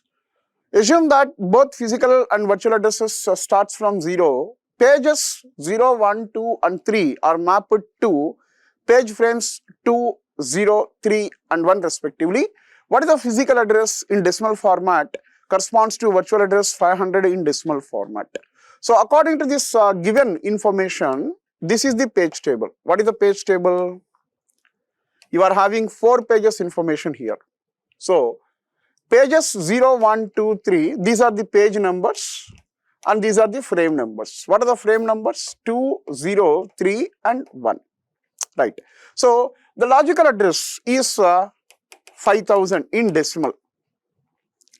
And the page size, what is the page size? 4 kilobyte. 4 kilobyte which you can write as 4096 bytes. Yes or no? So 4 kilobyte in the sense 2 power 12 bytes. 2 power 12 bytes. 1024, then 2048, then 4096. Yes. So then how can I find out the page number? So page number, how can I find out? Logical address divided by page size. I can get the page number. So logical address divided by page size, what is the value I am going to get? 1. Page number is 1. Then what is the offset? How can I find out the offset? Logical address modulus page size. So what is the logical address? 5000 modulus page size. What is the page size? 4096. 4096. Which you are having. What is the difference of this of 5000 and 4096? I hope so. It is 904, right? 904. So 904. So this is what your offset. Correct? 904. 904 is the offset. Right. So page number 1 is part of which frame? Verify. Page number 1 is part of 0th frame. So it means your frame number is now 0. Therefore, what is the physical address? So the physical address is equals to frame number into frame size plus offset. This is the way how you can calculate the physical address. What is the frame number? 0 into what is the frame size? You know that the page size and the frame size both are same, which is 4096 plus what is the offset you have? 904. What is that? 904 is the physical address. So 904 is the answer for this question.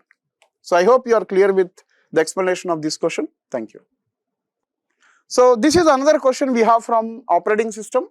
So coming to the question statement, how many 64K into 1 bit RAM chips are needed to provide a memory capacity of 512 into K bytes? Okay. So what is the solution for this question? Verify. So number of RAM chips we require. So number of RAM chips is equals to, you know that memory capacity by RAM chip size. So what is the memory capacity here? Memory capacity is 512 kilobytes. 512 kilobytes, which you can write as, okay, so RAM chip size is 64K into 1 bit. So this I can write as 2 power 9 into 2 power 10 into 2 power 3 bits now. By this I can write as 2 power 6 into 2 power 10 into 2 power 0 bits. So bits cancel. Now this is coming to what? 2 power 22 by 2 power 16, which is 2 power 6. 2 power 6 in the sense 64. So 64 is the answer for this question. So I hope you are clear with the explanation of this question. Thank you. Right. So now this is the question which we have from operating system subject. So coming to the question statement, a file system with the 300 GB disk uses a file descriptor with 8 direct disk block addresses, 1 indirect block address and 1 double indirect block address. The size of each disk block is 128 bytes and the size of each disk block address is 16 bytes. The maximum possible file size in this file system is dash. We need to express that file size in terms of kilobytes. Okay. So first, disk block size is given. What is the size of the disk block? Size of the disk block is 128 bytes. And disk block address, what is the disk block address you have? 16 bytes. So from these two, what we can calculate, number of disk block addresses per disk block. We can calculate, that is disk block size by disk block address. So what is the disk block size? 128 bytes by disk block address is 16 bytes. So which you can write as it is 2 power 7, it is 2 power 4, 2 power 3, 8. 8 disk block addresses per disk block we can have. So therefore, maximum file size is equals to 8 direct disk block addresses. When I refer all these 8, I am able to get the data. How much data? 128 bytes of data plus 1 indirect. When I refer this 1 indirect, I am able to see how many addresses? 8 addresses and each one contains 128 bytes of data plus 1 double indirect. When I refer this, I am able to see 8 disk block addresses and each one again contains 80 disk block addresses and each one contains 128 bytes of data. So totally this is in terms of bytes.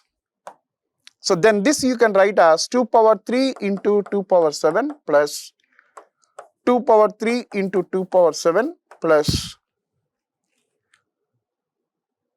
right?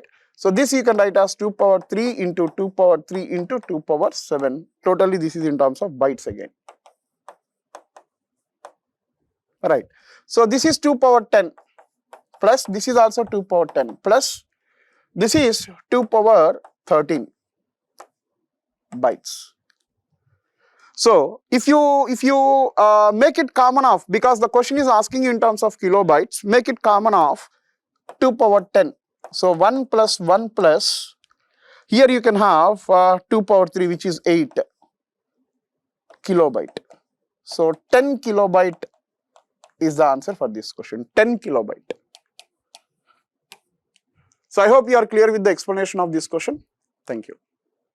So this is what the next question from operating system. So coming to the question statement, 3 processes A, B and C each execute a loop of 100 iterations. In each iteration of the loop, a process performs a single computation that requires TC CPU milliseconds and then initiates a single IO operation that lasts for TI0, which is TIO milliseconds. It is assumed that the computer where the process executes has enough IO devices and the OS of the computer assigns different IO devices to each process. Also, the scheduling overhead of the OS is negligible. The processes have the following characteristics. So this is what 3 processes and their CPU time and IO time. The process ABC are started at times 0, 5 and 10 milliseconds respectively in a pure time sharing systems, that is round robin, that uses a time slice of 50 milliseconds. Then which process can be finished its IO operation at last? Which process can finish its IO operation at last? Okay. So if you consider here,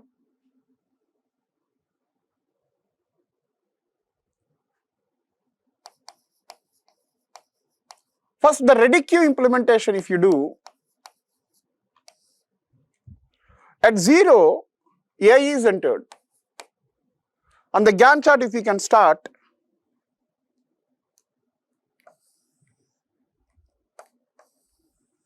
Gantt chart if we can start, at 0 only A can start its execution. How long it is going to get executed? Till 50.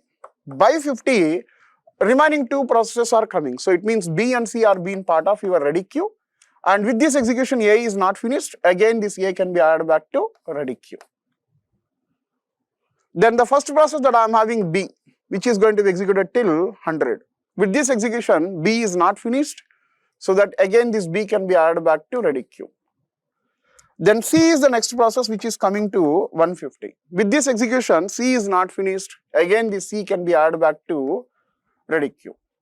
Then the first process that I am having A, so which is going to be executed till 200 and then it is leaving to IO because this is over. So let's consider IO device 1 here. From 0 to 200, it is sitting idle. At 200, AI is coming onto the IO device 1. And what is the length of this IO device? Length of IO operation of A is 500. So till 700, it gets executed. So this is what your A finishing time. Then, so this is left to IO here. Then B is the first process, which is going to execute till 250. And with this execution, B is not finished. Again, this B can be added back to ready queue. Then C up to 300. With this execution, C is not finished. Again, this C can be added back to ready queue. Then first process is B up to 350. With this execution, B is not finished. Again, this B can be added back to ready queue. Then C up to 400, it gets executed. With this execution, C is also not finished. Again, C can be added back. Then B can start its execution up to 450. And with this execution, B is not finished. Again, B can be added back. Then C up to 500. So now this C is finishing, right? Now the C is finishing. So then now this C is leaving to IO. So IO device 2, if you consider, from 0 to 500, it is sitting idle. At 500, we are having C and it is going to perform its IO operation until 1000. So by 1000, this C is getting finished. So this C left to IO. Then we have only B process, so that B can start its execution now.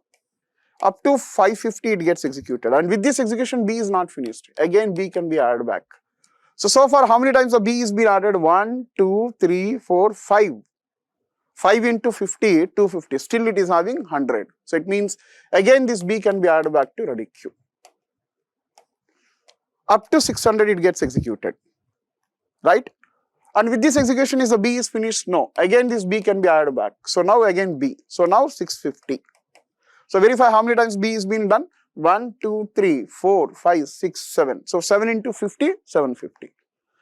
7 into, 7 times it is got executed. Yes or no? So 7 into 350, if we can, 7 into 50 if we consider 350. So now B is over. So now it is leaving to IO. So IO device 3, if you consider, from 0 to 650, this is idle. At 650, B is coming and it is going to perform its IO operation up to 1150. So among these three processes, which process is finishing its IO operation in the sense? B. So that is why option B is the answer for this question. So I hope you are clear with the explanation of this question. Thank you.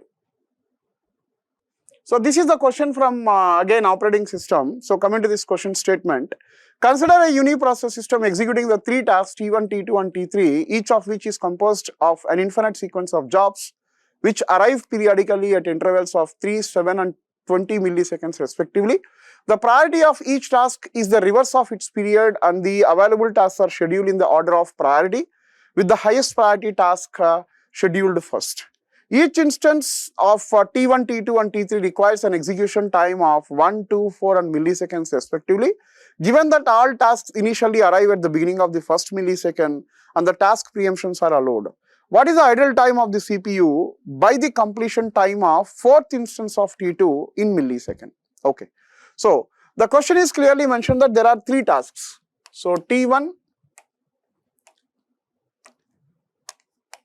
T2 and T3 which are arrived at first millisecond. The question is clearly mentioned that it is at first millisecond.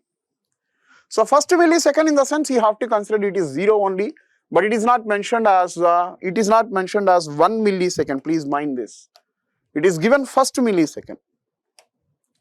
So T1, for every, it is clearly mentioned, T1 can appear in the ready queue again at every 3 milliseconds, T2 at every 7, T3 at every 20. So that the next appearance of the T1 in the ready queue is at 3, then 6, then 9, then 12, then 15, then 18 and so on, infinite number of times. So similarly, T2 if you consider, again at 7, then 14 and then 21 and then 28 and then 35. So like this it is also going to appear for infinite number of times. T3 can appear into the ready queue again at 20 and then 40 and then 60 and so on infinite number of times. Right. So now if you see the priority of these tasks, the question is clearly mentioned that the priority of each task is inverse of its period. What does it mean? Whichever task is appearing in a shorter period, it is going to have high priority. So which task is going to get, which process is going to appear in the ready queue in a shorter period? T1. So that is why T1 is going to have high priority. So now if you can start drawing the Gantt chart, at 0, T1, T2 and T3 all are there, but which is having high priority? T1, going to be executed till 1 unit. Then by 1 you have T2 and T3. Among these two, T2 is having high priority, so the T2 will start its execution up to what? Till 3. Because for every instance, T1 can execute 1 unit of time, T2 can execute 2 units of time, T3 can execute for 4 units of time, right? That is the concept here. So now by 3 you have T3, now T1 is coming, but which is having high priority? T1. So the T1 will start its execution up to 4. Then we have only T3. So since it is only process, we can this T3 can be handed over to the CPU, going to be executed till 6. With this execution, T3 is not finished, but T3 got preempted because by 6, who is coming? T1 is coming. So that's why T1 will go on to the CPU, going to be executed till 7. By 7, T3 is there and T2 is coming now. So this T2 is going to be executed till 9. And with this execution, T2 is finished, but by 9, again T1 is coming. So T1 is coming and having high priority so that it is going on to the CPU. Then by 10, you have only T3. So that T3 will hand over to the CPU, it gets executed till 12. Then by 12, you have only T1 process. So now T1 will go on to the CPU, gets executed till 13, right? Then by 13, nobody is there in the ready queue and it is going to sit idle up to 14. So by 14, who is coming? T2. So far T2, how many times it is got finished? Here 1 time, here 1 time. Now this is the third instance of T2. So T2 will hand over to the CPU, going to be executed till 15. By 15, T2 is there and T1 is there. So T1 will take its turn now because high priority up to 16. Then by 16 we have only T2. So now T2 will be hand over, gets executed till 17. By 17 no process is there. Then from 17 to 18 your CPU is sitting idle. Then by 18 who is coming? T1 is coming. By 18 T1 is coming. So T1 will take its turn and it is going to execute till 19. So by 19 nobody is there in the ready queue, right? Nobody is there in the ready queue. Then who can go on to the CPU now? I mean, it is idle, right? Until 20. Then who is going? T3. By this moment T3 is coming, right? By this moment T3 is coming. So T3 will go on to the CPU, gets executed till 21. By 21, T3 is there, T2 is there and T1 also there. So among these, first T1 will start its execution. So at 21, T1 will start its execution up to 22. Then by 22, you have T3 and T2. So T2 will go on. How long it is going to get executed? Till 24. Till 24. Right? So by 24, you have T3 and you have T1. Then again T1 will start its execution up to 25. So like this it goes on. That's fine. But what is the question it is asking you? By the completion of the 4th instance of T2, 4th instance of T2, by what time it is getting finished? Verify. This is the first instance of T2. This is the second instance of T2. And third instance of T2 is finished by 17. And 4th instance of T2 is finishing by 24. By 24, how many times the CPU is sitting idle? 1 unit here, 1 unit here and 1 unit here. So 3 milliseconds. 3 milliseconds of time the CPU is sitting idle. So 3 milliseconds is the answer for this question. So I hope you are clear with the explanation of this question. Thank you. So this is the question from computer network subject. So coming to the question statement, which of the following statements is true about the aloha when load is low? So when the load is low, what is the true statement among the given statements? This we have to find out. So delay in slotted aloha will be more, option A. Option B, delay in pure aloha will be less. Option C, in slotted aloha, a station will transmit a frame when it is ready. Option D, in slotted aloha, a station must wait for the start of next time slot to transmit its frame even if it is ready with the frame. So what is the answer for this question if we can check? Option A, delay in slotted aloha will be more, delay in pure aloha will be less. See, please recall slotted aloha and pure aloha. Pure aloha works based on continuous timing, whereas slotted aloha works based on discrete timing. What is the meaning of continuous timing? If any station has data, it can transfer the data at any time. At any time it can transfer the data if it has the data. That is what continuous timing. But what is the meaning of discrete timing? Even though the station is ready with the frame, it is allowed to start its data transmission only at the starting of the time slot, but not at any time. So by keeping these 2 points in mind, you can check the options now. So option A, delay in slotted aloha will be more. Yes, it is true. How it is true? Because even though as it is working in the discrete timing, even though it is ready with the frame, it has to wait until the next time slot. That is why delay in the slotted aloha is very high. But when it comes to B, delay in pure aloha will be less, which is true. Yes, it is true. Reason, pure aloha is working based on continuous timing. Continuous timing in the sense what? If you are ready with the data frame, you can transfer the frame at any time. You need not to wait until the next slot or something, right? If you are ready with the data frame, you can transfer the data at any time. So that is why delay in pure aloha is less, but delay in the slotted aloha is more. This is what the supporting explanation to say that why option A is true and why option B is true. Then coming to option C, in slotted aloha, a station will transmit a frame whenever it is ready. No, it is false, right? The same, like what is the discrete timing, what is the continuous timing? If you know the meaning of these two, this question is, a cakewalk kind of question. Easily you can answer it. So in slotted aloha, because it is working on the discrete timing. So the main concept of this particular statements, these particular statements is, if you consider your pure aloha, it is working on continuous timing. It is working on continuous timing. And if you consider your slotted aloha, it is working on discrete timing. It is working on discrete timing. That's it. So this is what the main main topic or its main concept behind this particular question to answer. Then option D, if you consider, in slotted aloha, a station must wait for the station next time slot to transmit its frame, even if the frame is ready. Yes, it is true, no doubt, because it is working on discrete timing, right? Hence, what is the answer for this question overall? As it is MSQ question, we can say that A, B and D is the answer for this question. So I hope you are clear with this question statement. Thank you. Right, so this is the question from computer network subject again. So coming to this question statement, on a wireless link, the probability of packet error is 0.3. A stop and wait protocol is used to transfer data across the link. The channel condition is to be assumed to be independent from transmission to transmission. What is the average number of transmission attempts required to transfer 200 packets? Right, so coming to the solution for this question.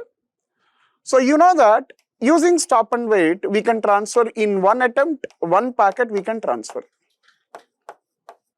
One attempt, one packet. Then if you are able to do 100 attempts, how many packets you can transfer? 100 packets you can transfer, right? So this is when no error rate. There is no error. But in 100 attempts, in 100 attempts, how many packets you can transfer with 0.3? Let's say 70 packets can be transferred with 0.3 error rate. Correct? So then one packet can take how many attempts to transfer? 100 by 70 attempts it takes to transfer one packet. But how many packets we need to transfer? 200 packets. Then 200 packets can take how many attempts? How many transmission attempts? That is 100 into 200 by 70 attempts are required. So if you simplify this expression, 100 into 200 by 70 attempts, if you simplify this expression, you are going to get 285 to 286 number of attempts are required in order to transfer 200 packets. So with 0.3 error rate. So the answer for this question is 285 to 286. So I hope you are clear with the explanation of this question. Thank you. So coming to this next question, again from computer network subject. So match the following terms in group 1 with their appropriate functions in group 2. So group 1, you are having data link layer, network layer and transport layer. Group 2, you are having something like facilitates reliable communication between the applications across the network, manages the transmission of data packets between devices on different networks, convert the data into signals for physical transmission and handles the framing, and ensures error-free and orderly data delivery over single communication link. And these are the options we have. Like the codes are being given A4, B2, C1 option A, option B A3, B2, C4, and option C A3, B1 and C4, and option D A4, B1 and C3. So please verify first among the options if you can check, if you can see network layer and transport layer. First, if you can consider these two. So here it is clearly saying that manages the transmission of data packets between the devices on different networks.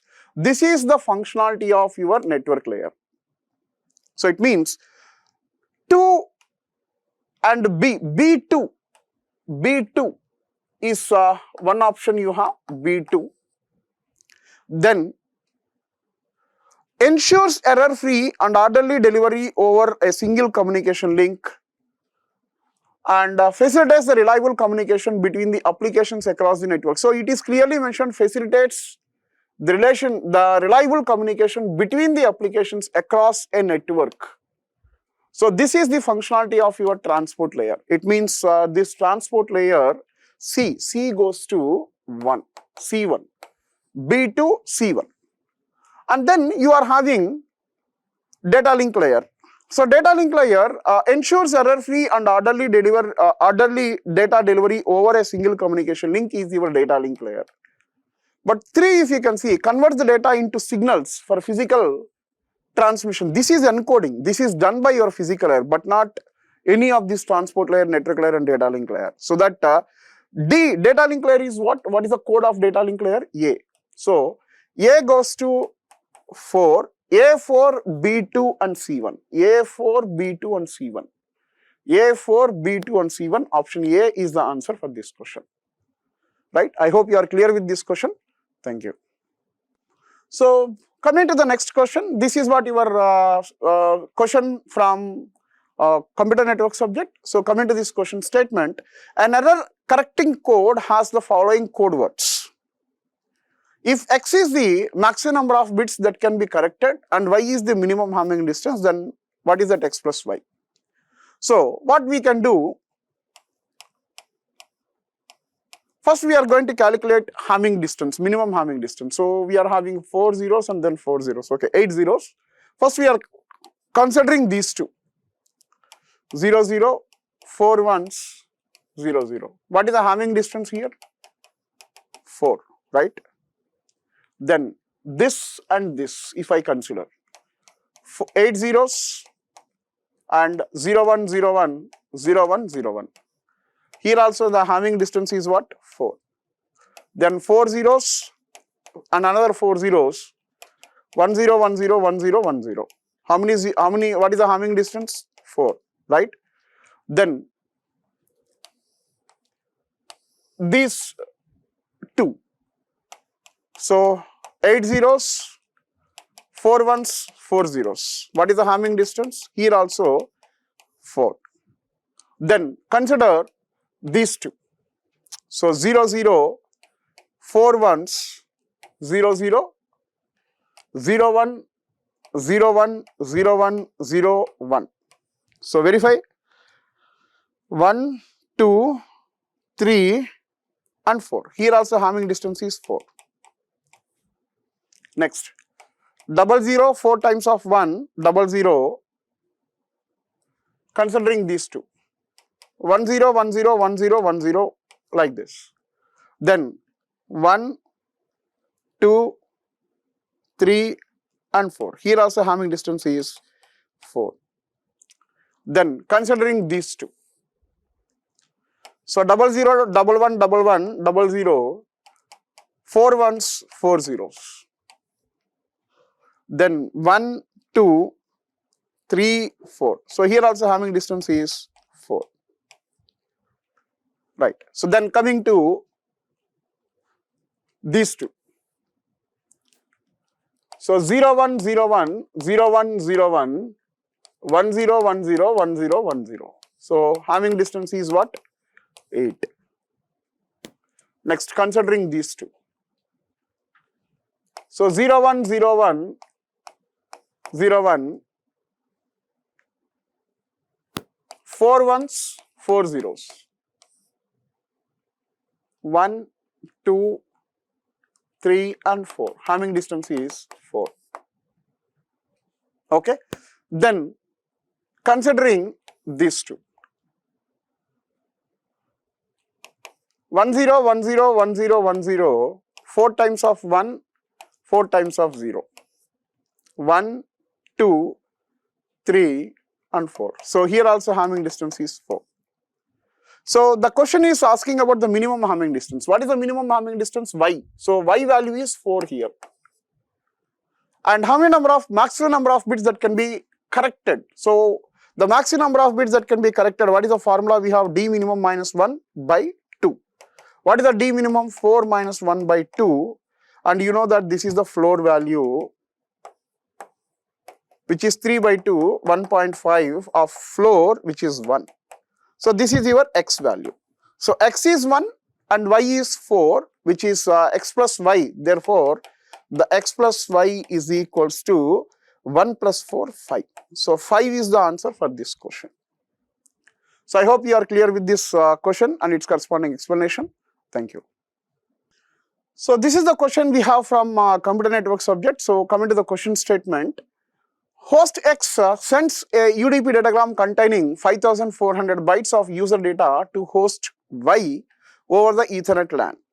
The Ethernet frames may carry data up to 1500 bytes, that is MTU is 1500 bytes, right? And the size of the UDP header is 8 bytes and the size of the IP header is 20 bytes. There is no options field in the IP header. How many total IP fragments will be transmitted and what will be the content of the offset field in the last fragment. Okay. So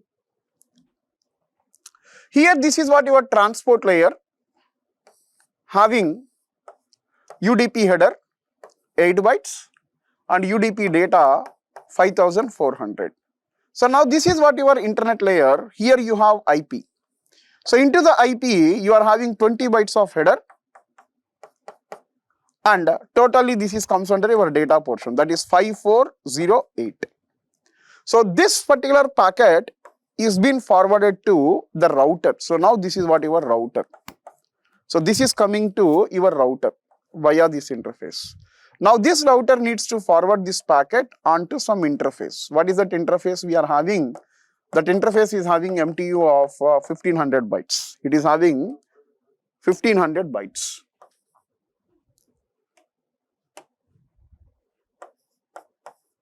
Which is by default 1480 plus 20, right? Then how many fragments we can have?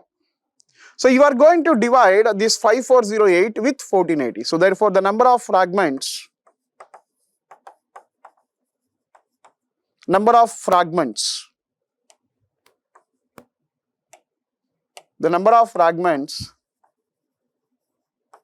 is equals to, what is the number of fragments? 5408 divided by 1480. So let us check with this calculation.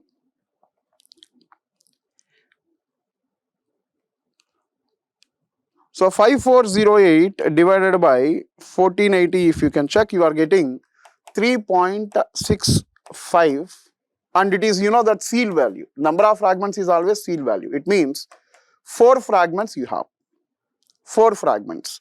And among these 4 fragments, the first 3 fragments can have full data. What is the full data? 1480, 1480, 1480. So the first 3 can have 1480 bytes of data. So 1480 into 3, 440. Okay, 440. So what will be the content of the offset field and how many total fragments? Okay, so this last one, if you consider 5408 minus 4440, if you can see 968, this is what your 968. And this is what your last fragment. See, last fragment, these two are what? Combining all of these, you are getting 44000. So it means the last one will start with 440. It starts with 440. So 440 by 8. This is what the offset of the last fragment. So what is that? 555. So 555 and 4 fragments, where you can see in option D. So option D is the answer for this question. Okay. So I hope you are clear with the explanation of this question. Thank you. Hi, welcome to the session on the pre-gate 2025 mock exam, which is conducted by the ACE Academy recently. Through this video, I would like to provide you the solutions on the course Theory of Computation. In this mock pre-gate exam, I gave you some of the numerical questions and very simple questions on the decidability and some numerical questions on the pumping lemma. So we are anticipating at least the same models you can guess for the coming up examination in the 2025 gate. Let's move on to the question number 1. How many different strings of length 5 can be formed over the alphabet A, B, C? Is asking for how many different kinds of different length strings can be formed of length 5, but alphabet is about the A, B, C. This is the frequently asking questions you can expect about on the fundamentals, these models. Say for example, we have the 2 alphabet. For example, we have the alphabet. Sigma is equal to 0, 1. 2 symbols are there. What is the length 0 string here? Length 0 string is only epsilon. Later, go to the length 1. What the length 1 will give you? Only either 0 or 1. Length 2 will give you from this alphabet 4 strings, you can have it from here. Similar way, length 3 if you consider, you will get about the 8 strings here. Right now, you will get about the 8 strings on this. These are the 8. Similar manner, if you keep working on this, if you go to the length n, what would be the analysis on this? As you have seen in this case, this is the only one, it is a 2 power 0. You will get only 2 strings, 2 power 1. This is a 2 square and this is equivalent of 2 cube here, and then length n is equal to 2 power n here. From this what you will understand, as there are two symbols in the alphabet, to get a length n, I got about the 2 power n strings here, 2 power n. If there are three symbols in this, like a sigma is equal to 0, 1 and 2, how many strings are possible of length n means this representing the number of symbols, because here 2 is nothing but a number of symbols in the sigma, number of symbols in the sigma. So, here number of symbols are here 3, I got here my length is equal to n, so I will get about the 3 power n. Now, let us coming back to the actual question. We are using about the alphabet like a ABC. How many strings are, how many symbols? There are 3 symbols here. What is the length of the string? Length of the string is nothing but a n here, n is equal to 5 here. So, ultimately this is a 3 power 5, so which is equivalent of 125. This is equivalent of 125. So, this is the answer for the question. How many different types of strings you can have of length 5 from this alphabet. So, the next question was given on the topic of regular languages pumping lemma. This is the question on the pumping lemma of the regular sets. Let us see the question statement. In the context of a pumping lemma for a regular languages, if a string has a length of 10, the pumping length p is equal to 5, what is the number of substrings that can be pumped in a regular language according to lemma? We all know each and every string in a pumping lemma will be break into the 3 pieces. We will be broken into the what? 3 pieces, x, y, z. So, that means a string is going to be divided into the 3 substrings. What is given in the problem? Given the problem, there is a string and whose length is equal to 10, and is also doing about the pumping part. Always in a xyz, the middle part always will be pumped here. So, what is the pumping portion length? Given in a problem also, what is the pumping portion length? Pumping portion length, that is a p. There are 3 strings like a x, y, z. The pumping portion length is a y here, that y is given as a 5. He is saying what is the maximum number of substrings that can be pumped? How many times you can pump? If my p is equal to 5, that means if your y is equal to 5, how many times you can pump it? That means 1 time repetition is a 1 time pump, 2 times repetition is the 2 time pump, 3 times repetition is the 3 times pump. How many times maximum you can pump the substring what you selected for the pumping of it? But remember, the string length is what? String length is equal to here 10. Let us look into the solution part of this problem here. See, in a pumping lemma, the string is always going to be divided into the x, y, z. X, y, z. And the lemma rules are what here? You know that I have to select x, y length should be always less than n value, and your y should be always greater than 1 or greater than 0, or else third portion, if these two are happened, the third condition is got here.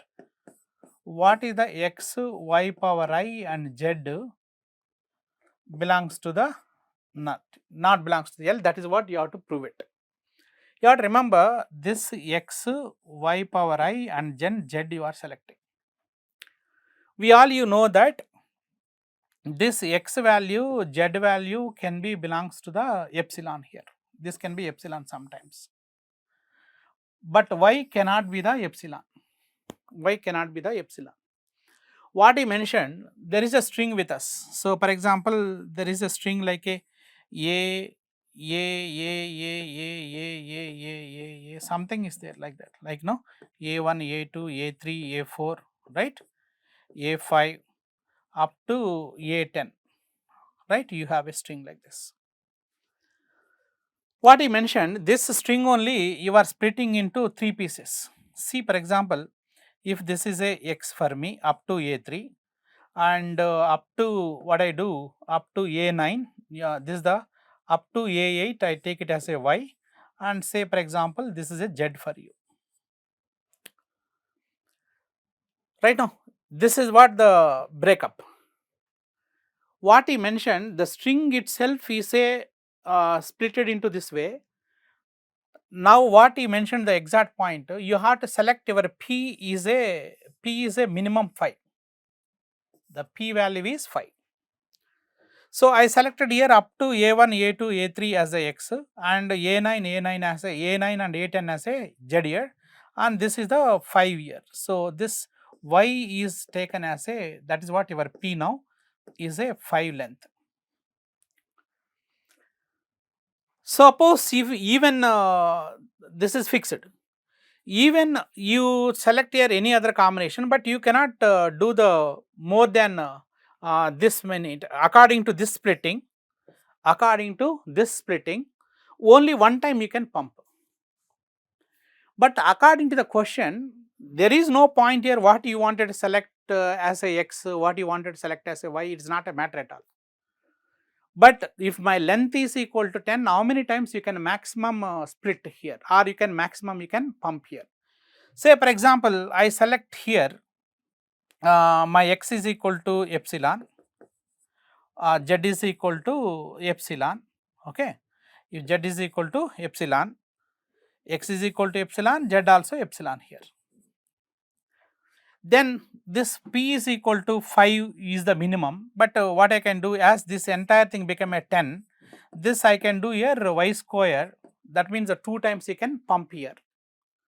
That is what here, 2 times you can pump here.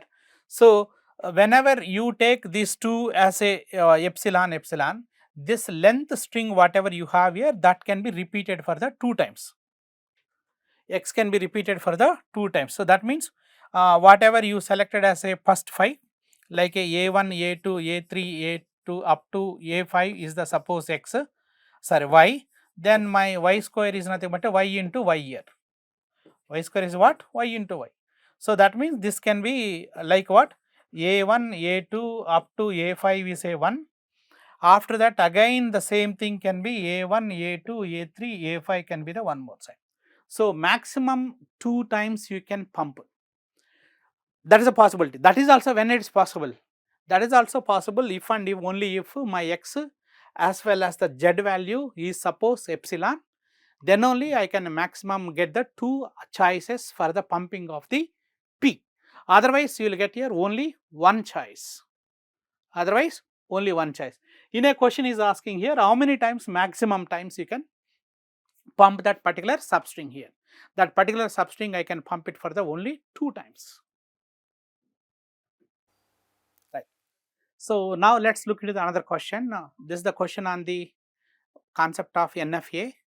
How many different kinds of NFAs you can be configured on the input alphabet like a ABC. So that is the question has been given here. Let us see the problem statement. This is a numerical answer type question. So this is not the multiple choice question, it is a numerical answer type. How many possible states exist in a non-deterministic finite automaton with 4 states, where each state can transition on any of the 3 symbols from the alphabet A comma B, A, B, C. So there is a non-deterministic finite automata with us which has got a 4 states with 3 symbols like a ABC input symbols. How many different configurations generally you can frame it? That is what the question here. So number of states are fixed, and input alphabet is also fixed. How many different configurations of NFAs you can be drawn here, not about the DFAs. Asking about how many different configurations of NFAs can be drawn here. Here, to answer this kind of questions, what generally happen, in case of DFA, in a case of DFA, for example, if you have a DFA, there are 4 states. Suppose you have a state A, state B, say for example state C, and then state D. You have this. What happened from each state? You have about the 3 outgoing. Let's say 1 is to A here, 1 is to B here, 1 is to C here. Okay, ABC. This is the DFA kind of thing. From here also, what happened here? 1 is to the A here, 1 is to the B here, 1 is to the C here. Likewise, if you consider as a DFA case, so you will get about it's going to be there are 4 states. There are 4 states. From each state, there are 3 choices are possible. So that's why totally 12 configurations you can make it. That would be the answer. When if there is a concept of the DFA case. But each one has got here now multiple combinations. Like what? From the state A you got.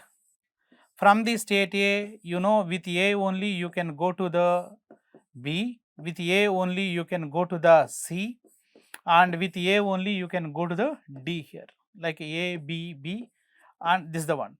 Similar way, if I consider here, this is the way, again you can take the configuration. If I consider all these non-deterministic transitions, like one state A onwards, with the A only I get about the 3 possibilities, and with B also I will get about the 3 more possibilities. I mean there are 4 states now. So for each one 3 combinations. If you consider this way, this is going to be taken about the 3 power 4 combinations will come here. This is equivalent of 81. So 81 combinations you can be configured according to the problem statement, right? So that is the answer for this question. So even this question also you can anticipate in the examination as a numerical answer, because I gave you this question as a multiple choice question, but there is a lot of possibilities to have this question as a numerical answer type. So this is the most frequently seen model in the examination. There is a regular expression always with us. We have to figure it out here how many different strings of length 5 I can frame it from this expression. So there is no difficulty in this. Now you have to figure it out here. This expression can produce here how many number of strings, strings of length 5 from this expression here. For example, now just go for the analysis on this. This is a star and BA star followed by whole star here. What you will understand, every time A should happen first, any number of A's,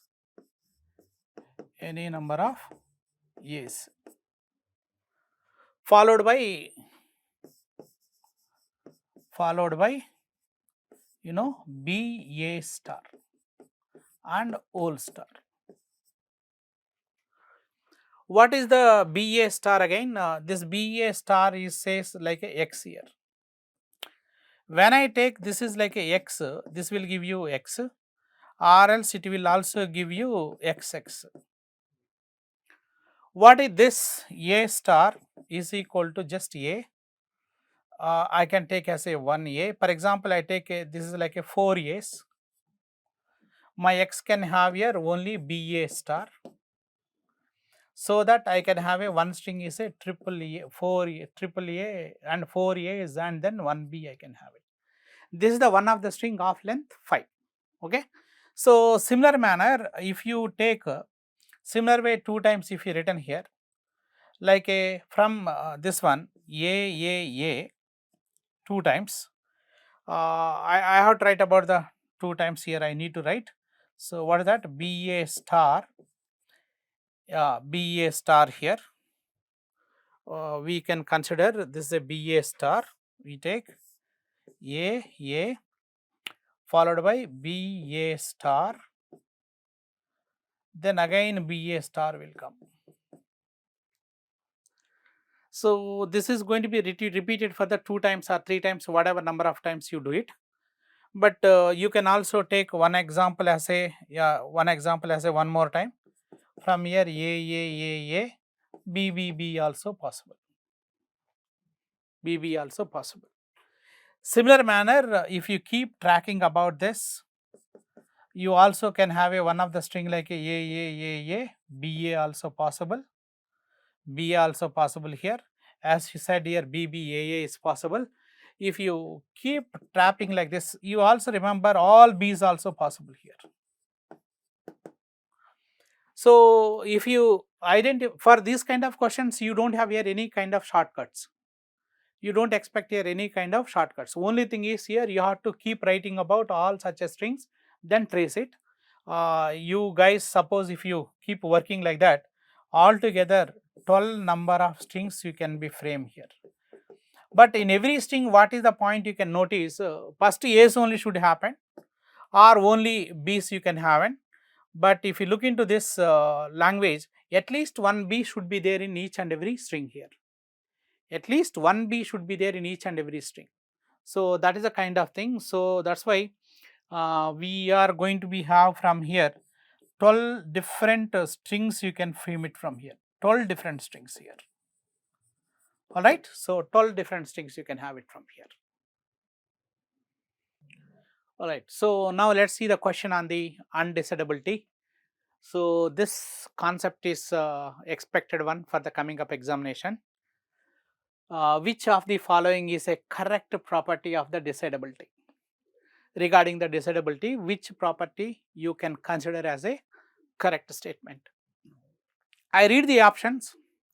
If a language is a undecidable, it is also unrecognizable. Option B, if a language is a recognizable, it is always decidable. C, every decidable language is a recognizable. The halting problem is a decidable. Among all these options, you are all very well aware about this statement. The halting problem is a undecidable statement. Turing machine halting problem, or else halting problem of a Turing machine is a always undecidable statement. What is the undecidability on the halting problem of a Turing machine? That means when I gave a W to the Turing machine, whether my machine is halt or not halt, that no one can predict it. So that is why you will consider the statement of the D is a by default undecidable statement. But we wanted to figure it out here, which statement is the decidably correct statement. Now let us come to the each option here. Each option.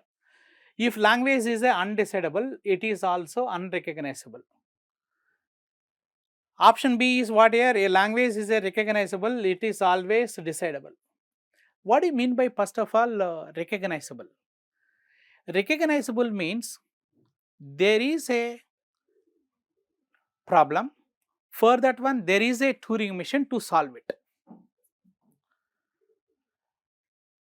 See, there are two constraints are here. There is a Turing machine T to recognize the language L. Recognize in the sense to accept the L. We are not aware about what is happening for the L dash values. This statement is talking about only to recognize the L, means for the L values only the machine is going to be halts and say it is accepted. For L dash values, it may be halt, may not be halt. Recognizable, whenever you are saying to accept a language, there is a Turing machine to accept a language. For L dash values, the same Turing machine may be halt, may not be halt. So therefore, what you will say, all such a languages are called as a Turing recognizable languages. Turing recognizable languages. Whenever it is a decidable, the machine is always going to be halt for everything. Just coming to the language called here, for example, statement number B you read. If a language is a recognizable, it is always decidable. Decidability configuration is what here? My decidability means the machine must halt on everything. The machine is always halt on everything. Option B says language is a Turing recognizable. That means for L values only the machine is always going to be accepted or recognizing, and you are not aware about what is happening for the L dash values. But to say something is a decidable, you also first of all aware about what is happening for the L dash values. So statement number B, if you consider, if it is suppose acceptable, some language is accepted by Turing machine, you cannot consider it as a decidable always, unless you are aware about what is happening for the L dash values. So statement B is absolutely false statement, because I have a Turing machine to accept L, but we don't know what is happening for the L dash values. That's why you cannot take them it as a always decidable, I cannot consider. But if something is already decidable language, definitely it's right, Turing recognizable. Every decidable language, for every decidable language is a recognizable. That means in this case what happening, the machine is always halting for everything. It may be the L member or it may be the L dash member. So obviously that is also recognizing by the Turing machine. And option A, you will not be bothering about it, because a language is undecidable if it is also unrecognizable. There is no such a relationship between the unrecognizability and undecidability. You don't have here any such a relationship. Undecidability means what here? There must be some kind of algorithm. There is no algorithm for them. That is not working for here any kind of examples. It may be working for the 1 or 2 examples, but it not working for here any kind of examples here. So that's why the first option doesn't have any relationship that you cannot define on this. As far as the decidability is concerned, only statement C is absolutely right answer, and remaining all are here incorrect statements. The following system of linear equations, so 3 equations are given, has dash and various options are given. If you closely observe, they are it's a homogeneous system. Homogeneous system means no solution is ruled out. You will never have a 3 solution. So the answer is infinitely many solutions or unique solution. You can solve this using rank approach or determinant approach. So I like the rank approach. So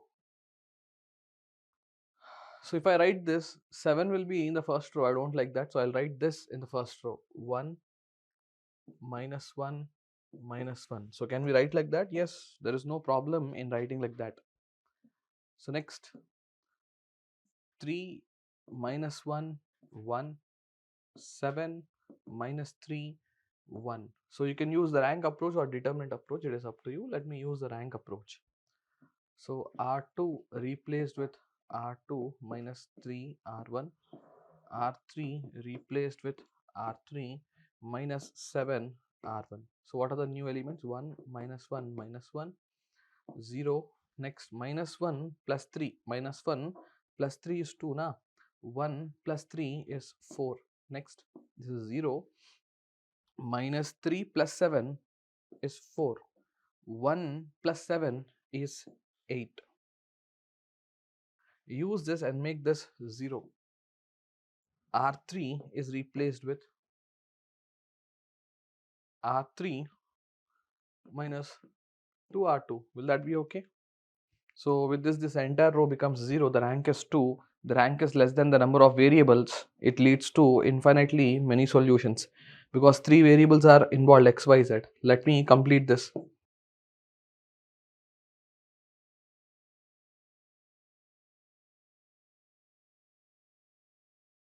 So rank of A is 2, which is less than the number of variables, it leads to infinitely many solutions. The answer to this question is option A. Two fair dice with numbered faces are rolled together. The faces are numbered from 1 to 6. The probability of getting odd numbers on both the dice is. So they are the fair dice which are numbered as 1 to 6. We want odd numbers on both the dice. Okay. So when two dice are rolled, do you know how many points are there in the sample space? It is 6 square, that is 36 points are there. Now I want odd numbers on both sides. So either you can look at the entire sample space, you can solve, or if you have any other idea also you can solve. Let's solve in both the ways. So how does the sample space look? So 1 1 1 2 up to 1 6, 2 1 2 2 up to 2 6, 6 1 6 2 up to 6 6. These are the 36 points. Now in this we want odd. We want both faces to be odd numbers. So what are they? Can I say 1 1? Yes. 1 3? Yes. 1 5? Yes. Just list out them, you will get the answer. No. 2 3 1 again. 3 3? Yes. 3 5? Yes. Next 4? No. 5 1? Yes. 5 3? Yes. 5 5? Yes. So in all these cases, both the outcomes are odd numbers. How many? 9. And how many total? 36. So what's the probability of this event? 9 by 36. So the answer is 9 by 36, which is 1 by 4, which is 0.25. So 0.25 should be the answer. There is another way. Since you are rolling the two dice, so two dice, okay.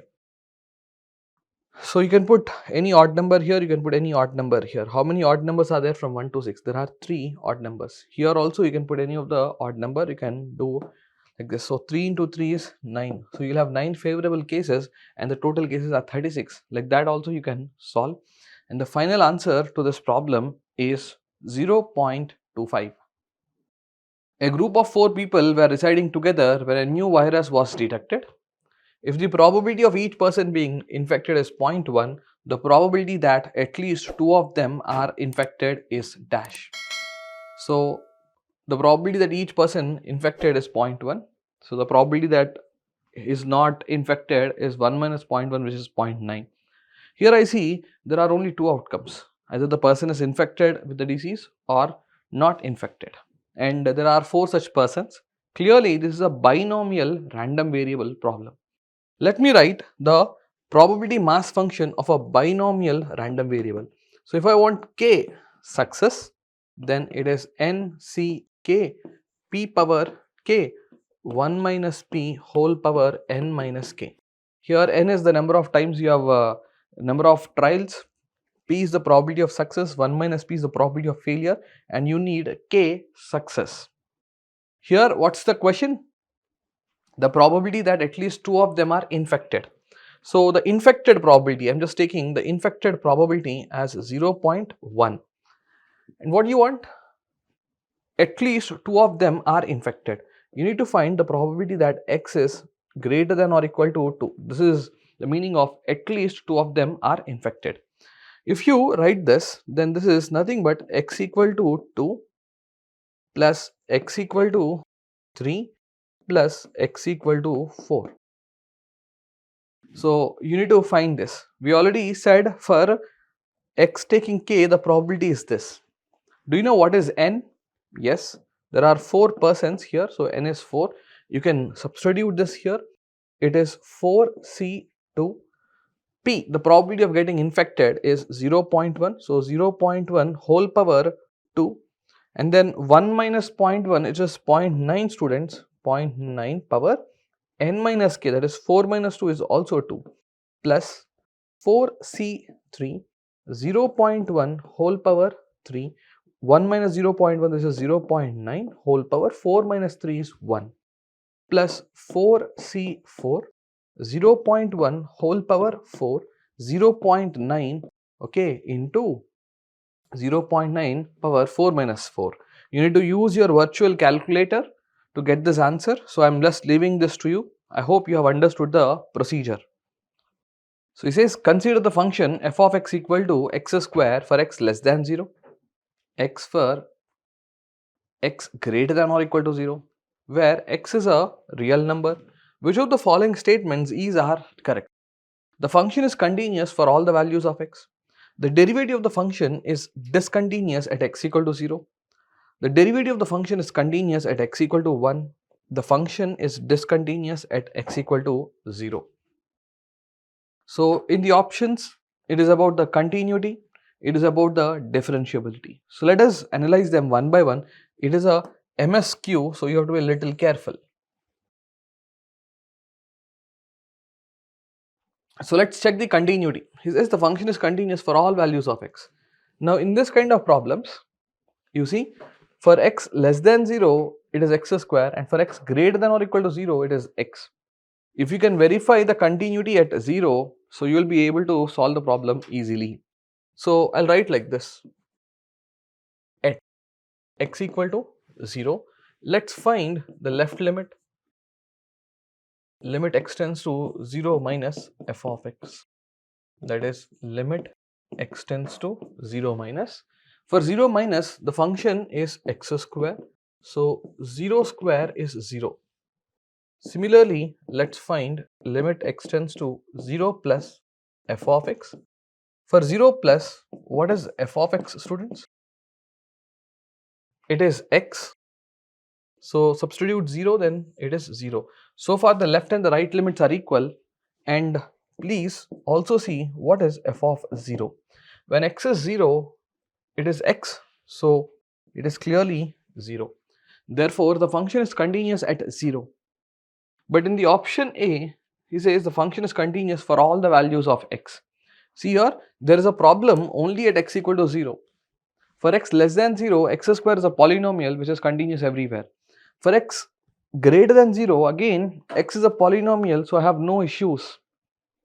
Only at this point x equal to 0 I have to verify. For all other values, the both x square and x are polynomials, I have no issues. So yes, this is the right answer, one of the right answer. And then it is MSQ, multiple correct answers could be possible. We have to verify. The derivative of the function is discontinuous at x equal to 0, it seems. The derivative of the function is continuous at x equal to 1. So the discussion is at x equal to 1. So I think there is no problem with the derivative of the function at x equal to 1. So I will verify one by one. The function is discontinuous at x equal to 0. Now this is eliminated because we said it is continuous. This is eliminated. Now we have two more options to verify. So for that, what I'll do is, let's find the derivative. Let's find the derivative. Come on, what is f dash? It is 2x for x less than 0, and it is 1 for x greater than or equal to 0. What is f dash of 0 minus? So left slope I am checking. So for that I have to use this. So it is 2 into 0, which is 0. What is f dash of 0 plus? So for that I have to choose this, which is 1. Clearly this and this are not same. These are not same. That means it is not differentiable at x equal to 0.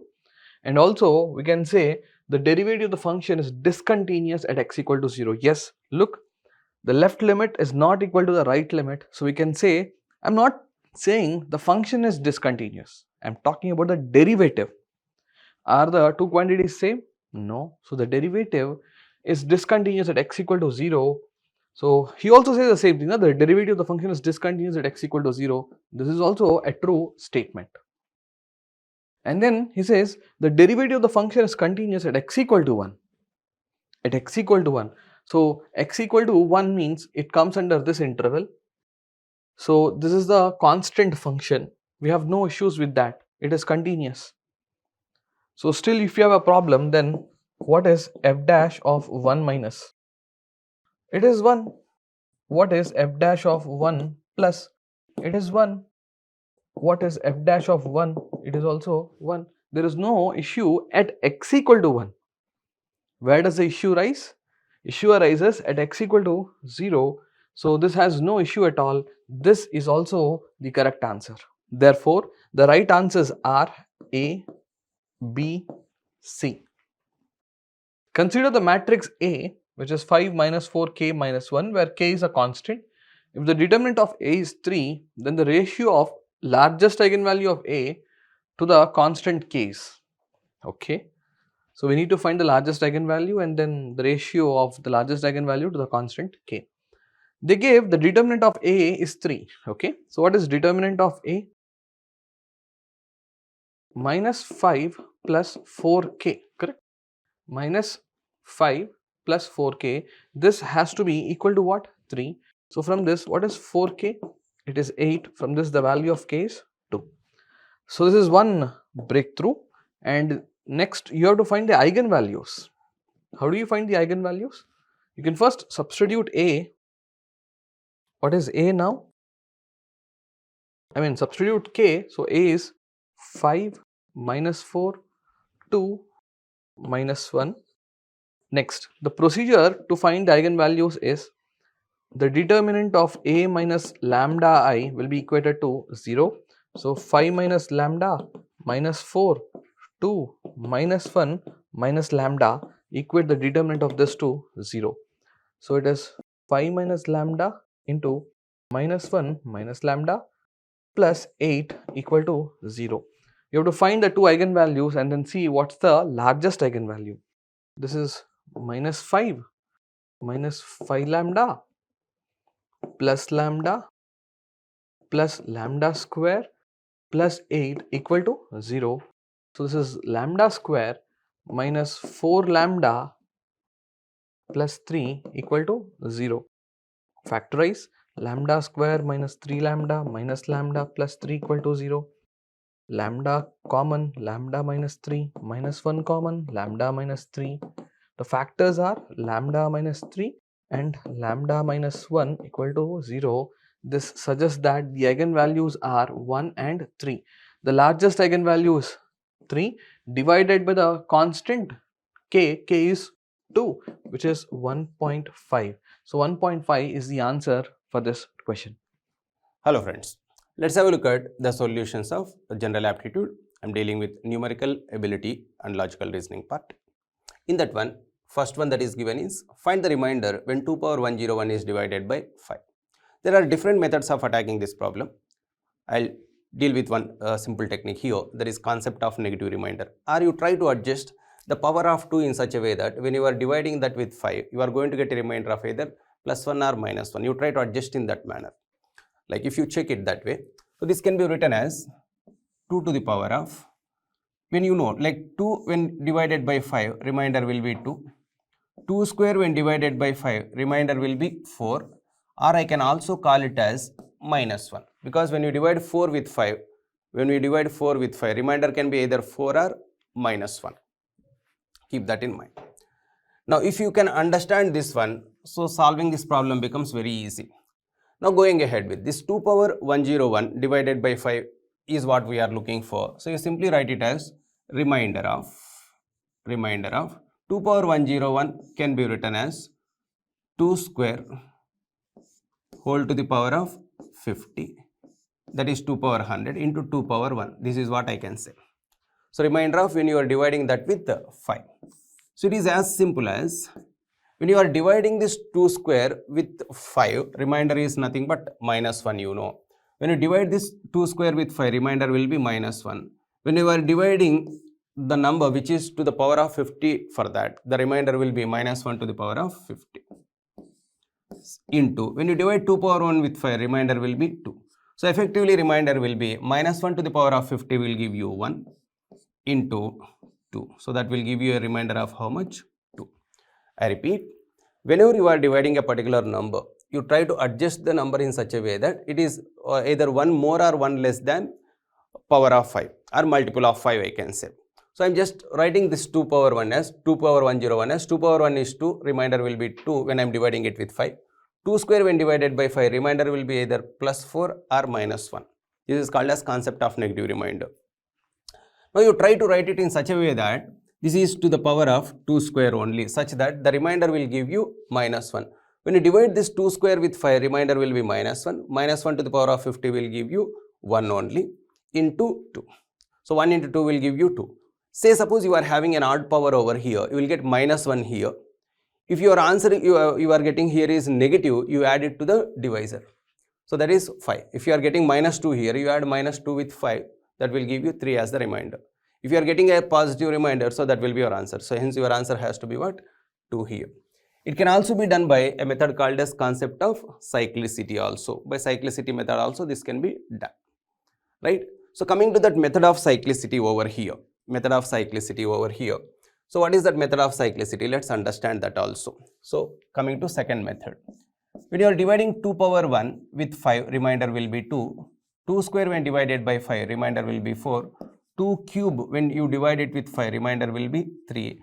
2 power 4, 16 when divided by 5, remainder will be 1. So 2 power 5, 32 when divided by 5, remainder will be 2. That means this remainder is repeating after 4 powers. That remainder is repeating after 4 powers. That means whenever you are having a particular power for 2, after every 4 powers, this remainder of 2 will keep on repeating. That means if you go ahead with this 2 power 101 can be written as, you just simply check this one. 2 power 101 is equal to what? So remainder of 2 power 101 will be equal to, so you are getting a cyclicity of 4 now. You are getting a cyclicity of 4 means after 4 cycles the remainder is getting repeated. You simply do one thing. Divide this 101 with the cyclicity. Divide this 101 with the cyclicity. Cyclicity means after how many powers it is repeating. Take the remainder here. 101 by 4 is equal to what? Remainder you take. 425 is 100. Remainder will be 1. It is as good as 2 power 1 remainder. 2 power 101 remainder will be same as 2 power 1 remainder. What is the remainder when you are dividing 2 power 1 with 5? That is 2. Hence I can say that the remainder will be how much? 2 simply. So I repeat, remainder of 2 power 101 will be equal to remainder of 2 power 1 when divided by 5. Hence it has to be what? 2. As simple as that. Coming to the next one. This is a problem related to number series.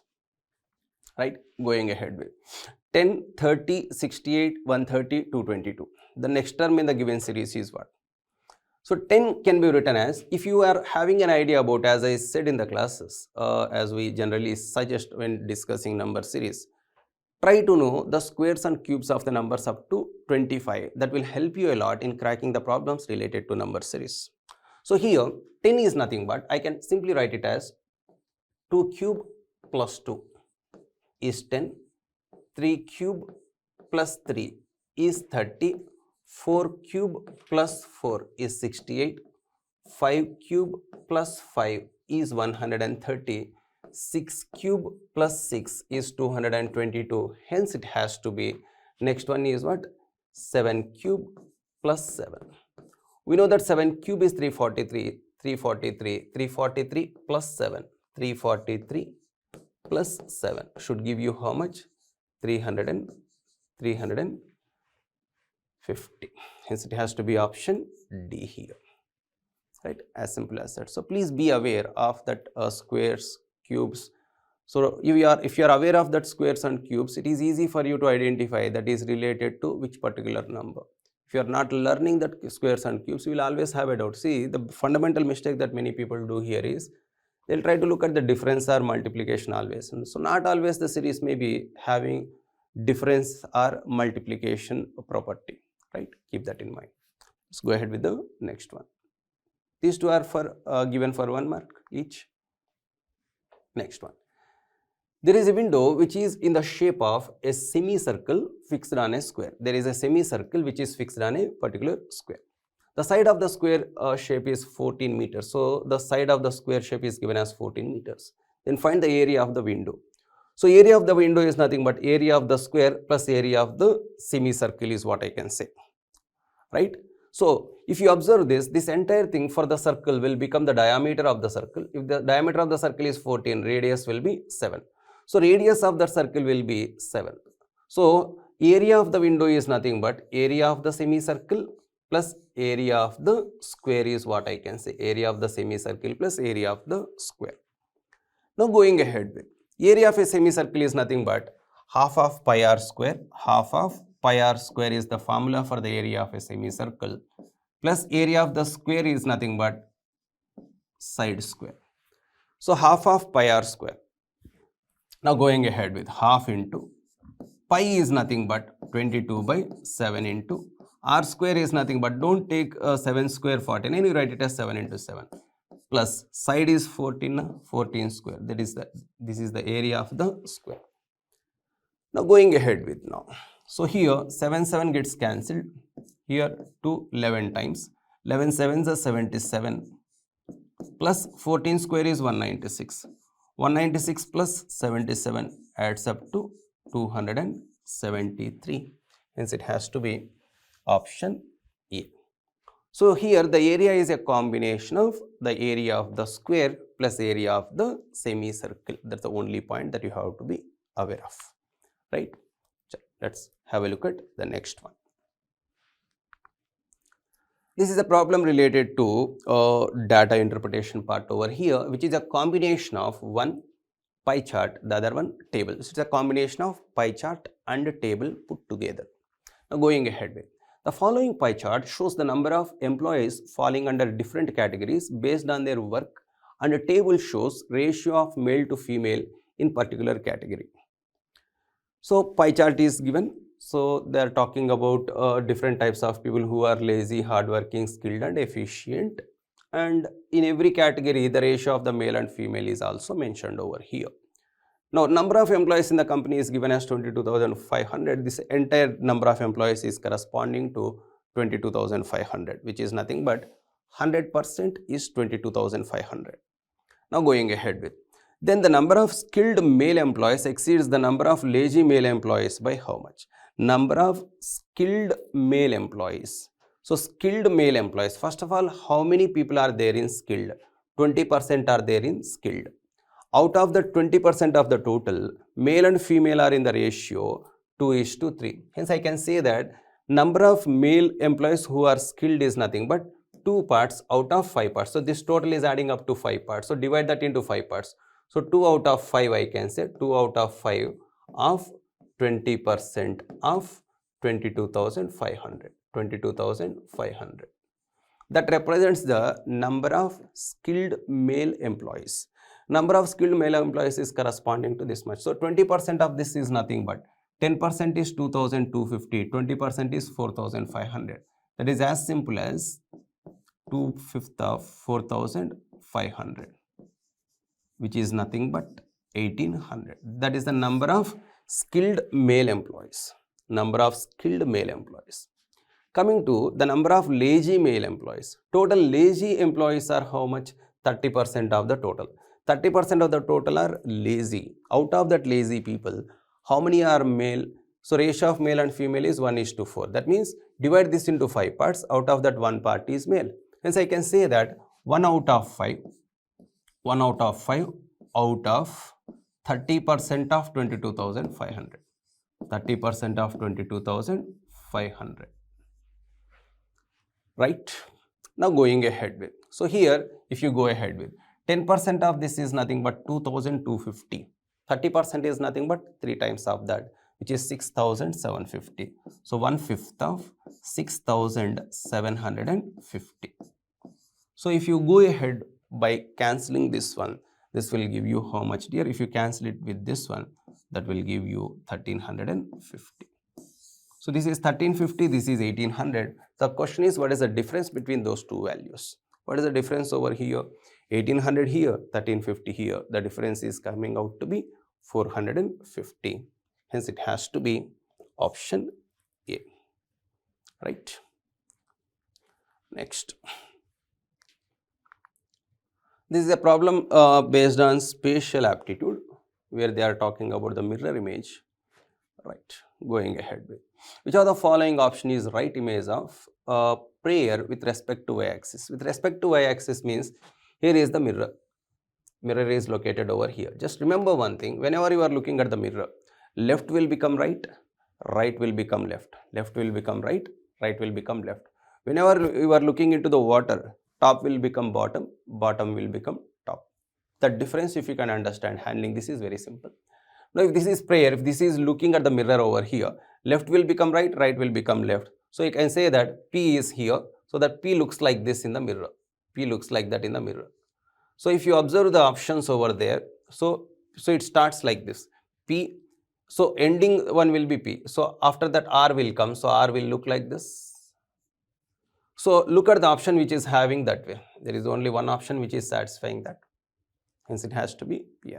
So whenever you are solving, don't try to solve entire problem, look at the options. So if you look at the options over here, this is very simple. After P, after P itself you can decide. So last letter should be P, and that should be left should be becoming right, and right should be becoming left, right? Next, this is related to verbal reasoning. This is also related to verbal reasoning, right? All these are verbal. So those are the questions that are given from reasoning and aptitude part.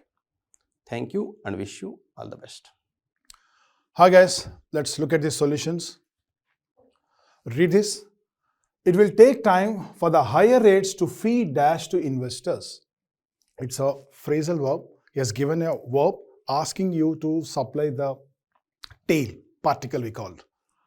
Now look at the meanings. If I say feed through,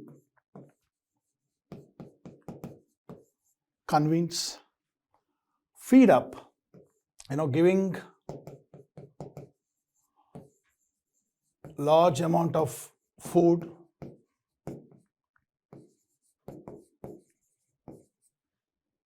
feed off. Feed off is like drawing inspiration or drawing strength from or drawing energy from other source. And feed on, like consume, eat for survival, living. Now with this, I think you can make out, it will take time for the higher rates to feed through. That's the right word there. Choose the option to fill in the blank. Grammatical problem. Teacher asked two students the answer of a question, okay? But, look at the clue here, but dash of them no, dash of them no. So I am looking for the negativity here. None, either, both. Straight away I eliminated these two because if I put this, it gives a positive meaning. I am looking for the negative. So none is a short form of no one. No one, none. Neither, not either. So when I am talking about two, the obvious choice is this, not this. If it is more than two, I would go for it. So answer is D. Which one of the following is correct with respect to grammar and usage? Obviously. Look at this, guys. Ladakh is more colder than Kashmir, and you have a clue here. Than, obviously, we need a comparative form, and you have comparative form, but look at this one. This is called double comparative, which is obviously wrong. Okay, colder is enough. I don't need more here. That's the reason, gone. Kashmir is not so cold as Ladakh. Okay, we call it as equality, inequality. Yes. Kashmir is less colder. Again, double comparative. Ladakh is cold compared to Kashmir, and the wrong degree of comparison. Colder should be there. So, Kashmir is not so cold as Ladakh. Generally, guys, you might have observed as positive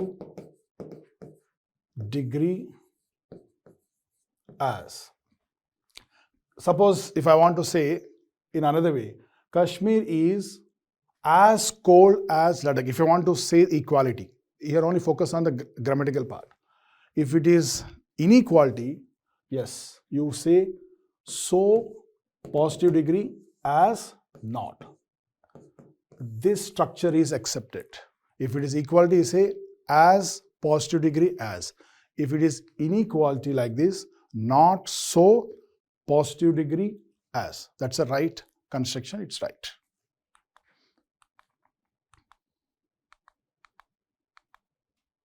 Fine. Which of the following pairs that best expresses relationship similar to that expressed in the main pair? Analogy. Okay. So correct is to error, whereas you need to find out. Analogy is about finding out the relationship between this word and this word. Now if you observe, now my technique is, guys, you try and put a verb here or make a kind of statement. Errors can be corrected or error is corrected. That's a sentence I frame, and I see that kind of relationship, correction or this. Now assistance is lobbied. Lobbying is a kind of influencing someone unofficially to get the things done, and assistance is lobbying, kind of, going with that. Now here error can be corrected. Little bit of opposite idea is there. Appearances are decorated. Okay, fine. Appearances are decorated is again a positive effect. We don't find this kind of relation. Errors can be corrected so that it gets better. Appearances are decorated. Oh, it's maybe better. We'll see. Conviction is affirmed as a belief, and it is affirmed. And sin is expiated. Expiate means we call it as atonement, kind of what you say, prashchit. Okay, so kind of mistake and correction, right? Whereas here appearance decorated, it is like enhancing that. Whereas here errors are corrected. Like that, sin is expiated. As I said, prashchit. So this is the right one. Fine. Look at this one, jumbled sentences. In the following item, the passage consists of 6 sentences. Okay, the first sentence S1 and the 6th sentence S6 are given in the beginning. The middle 4 sentences have been removed and jumbled up. These are labeled P, Q, R, and S. You are required to find out the correct sequence of the 4 sentences and mark accordingly. Agreed. First, read the S1. Today, the Earth has many satellites besides the moon. Okay. Once again, today, the Earth has many satellites besides the moon. That is the beginning of the sentence. Now go through the options, P, Q, R. But the pull of the Earth keeps them from doing so. Whenever I go for the other idea, I always see the link. It can be the extension of that, it can be opposite of that, or it can be explanation of that. Some kind of link should be there between these 2 sentences. So here I don't really see any idea linked here, isn't it? But the pull of the Earth keeps them from doing so. Fine. Next, the artificial satellites do not fall because they are going too fast to do so. He just mentioned satellites, but no mention of artificial satellites anywhere here in the first one. So I go ahead. They are artificial satellites made by man and very much smaller than the man. Next, as they speed along, they tend to go straight off into space. Okay, now I think you got it. Today, the Earth has many satellites besides the moon. So he's talking about satellites, many satellites.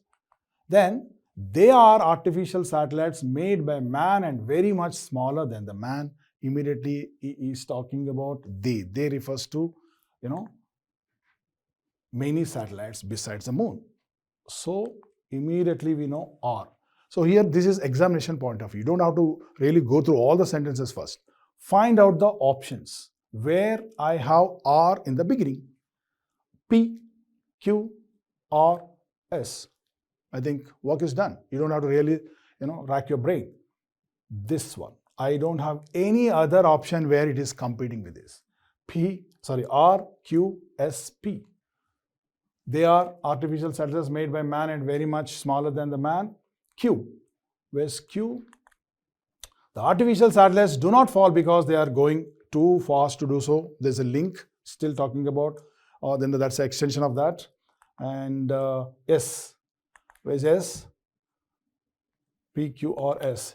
As they speed along, they tend to go straight off into the space. Yes, there is a link between the not falling and the speed and P. But the pull of the earth keeps them from doing so. I think it's pretty straight, easier one. So, answer is C. Thank you.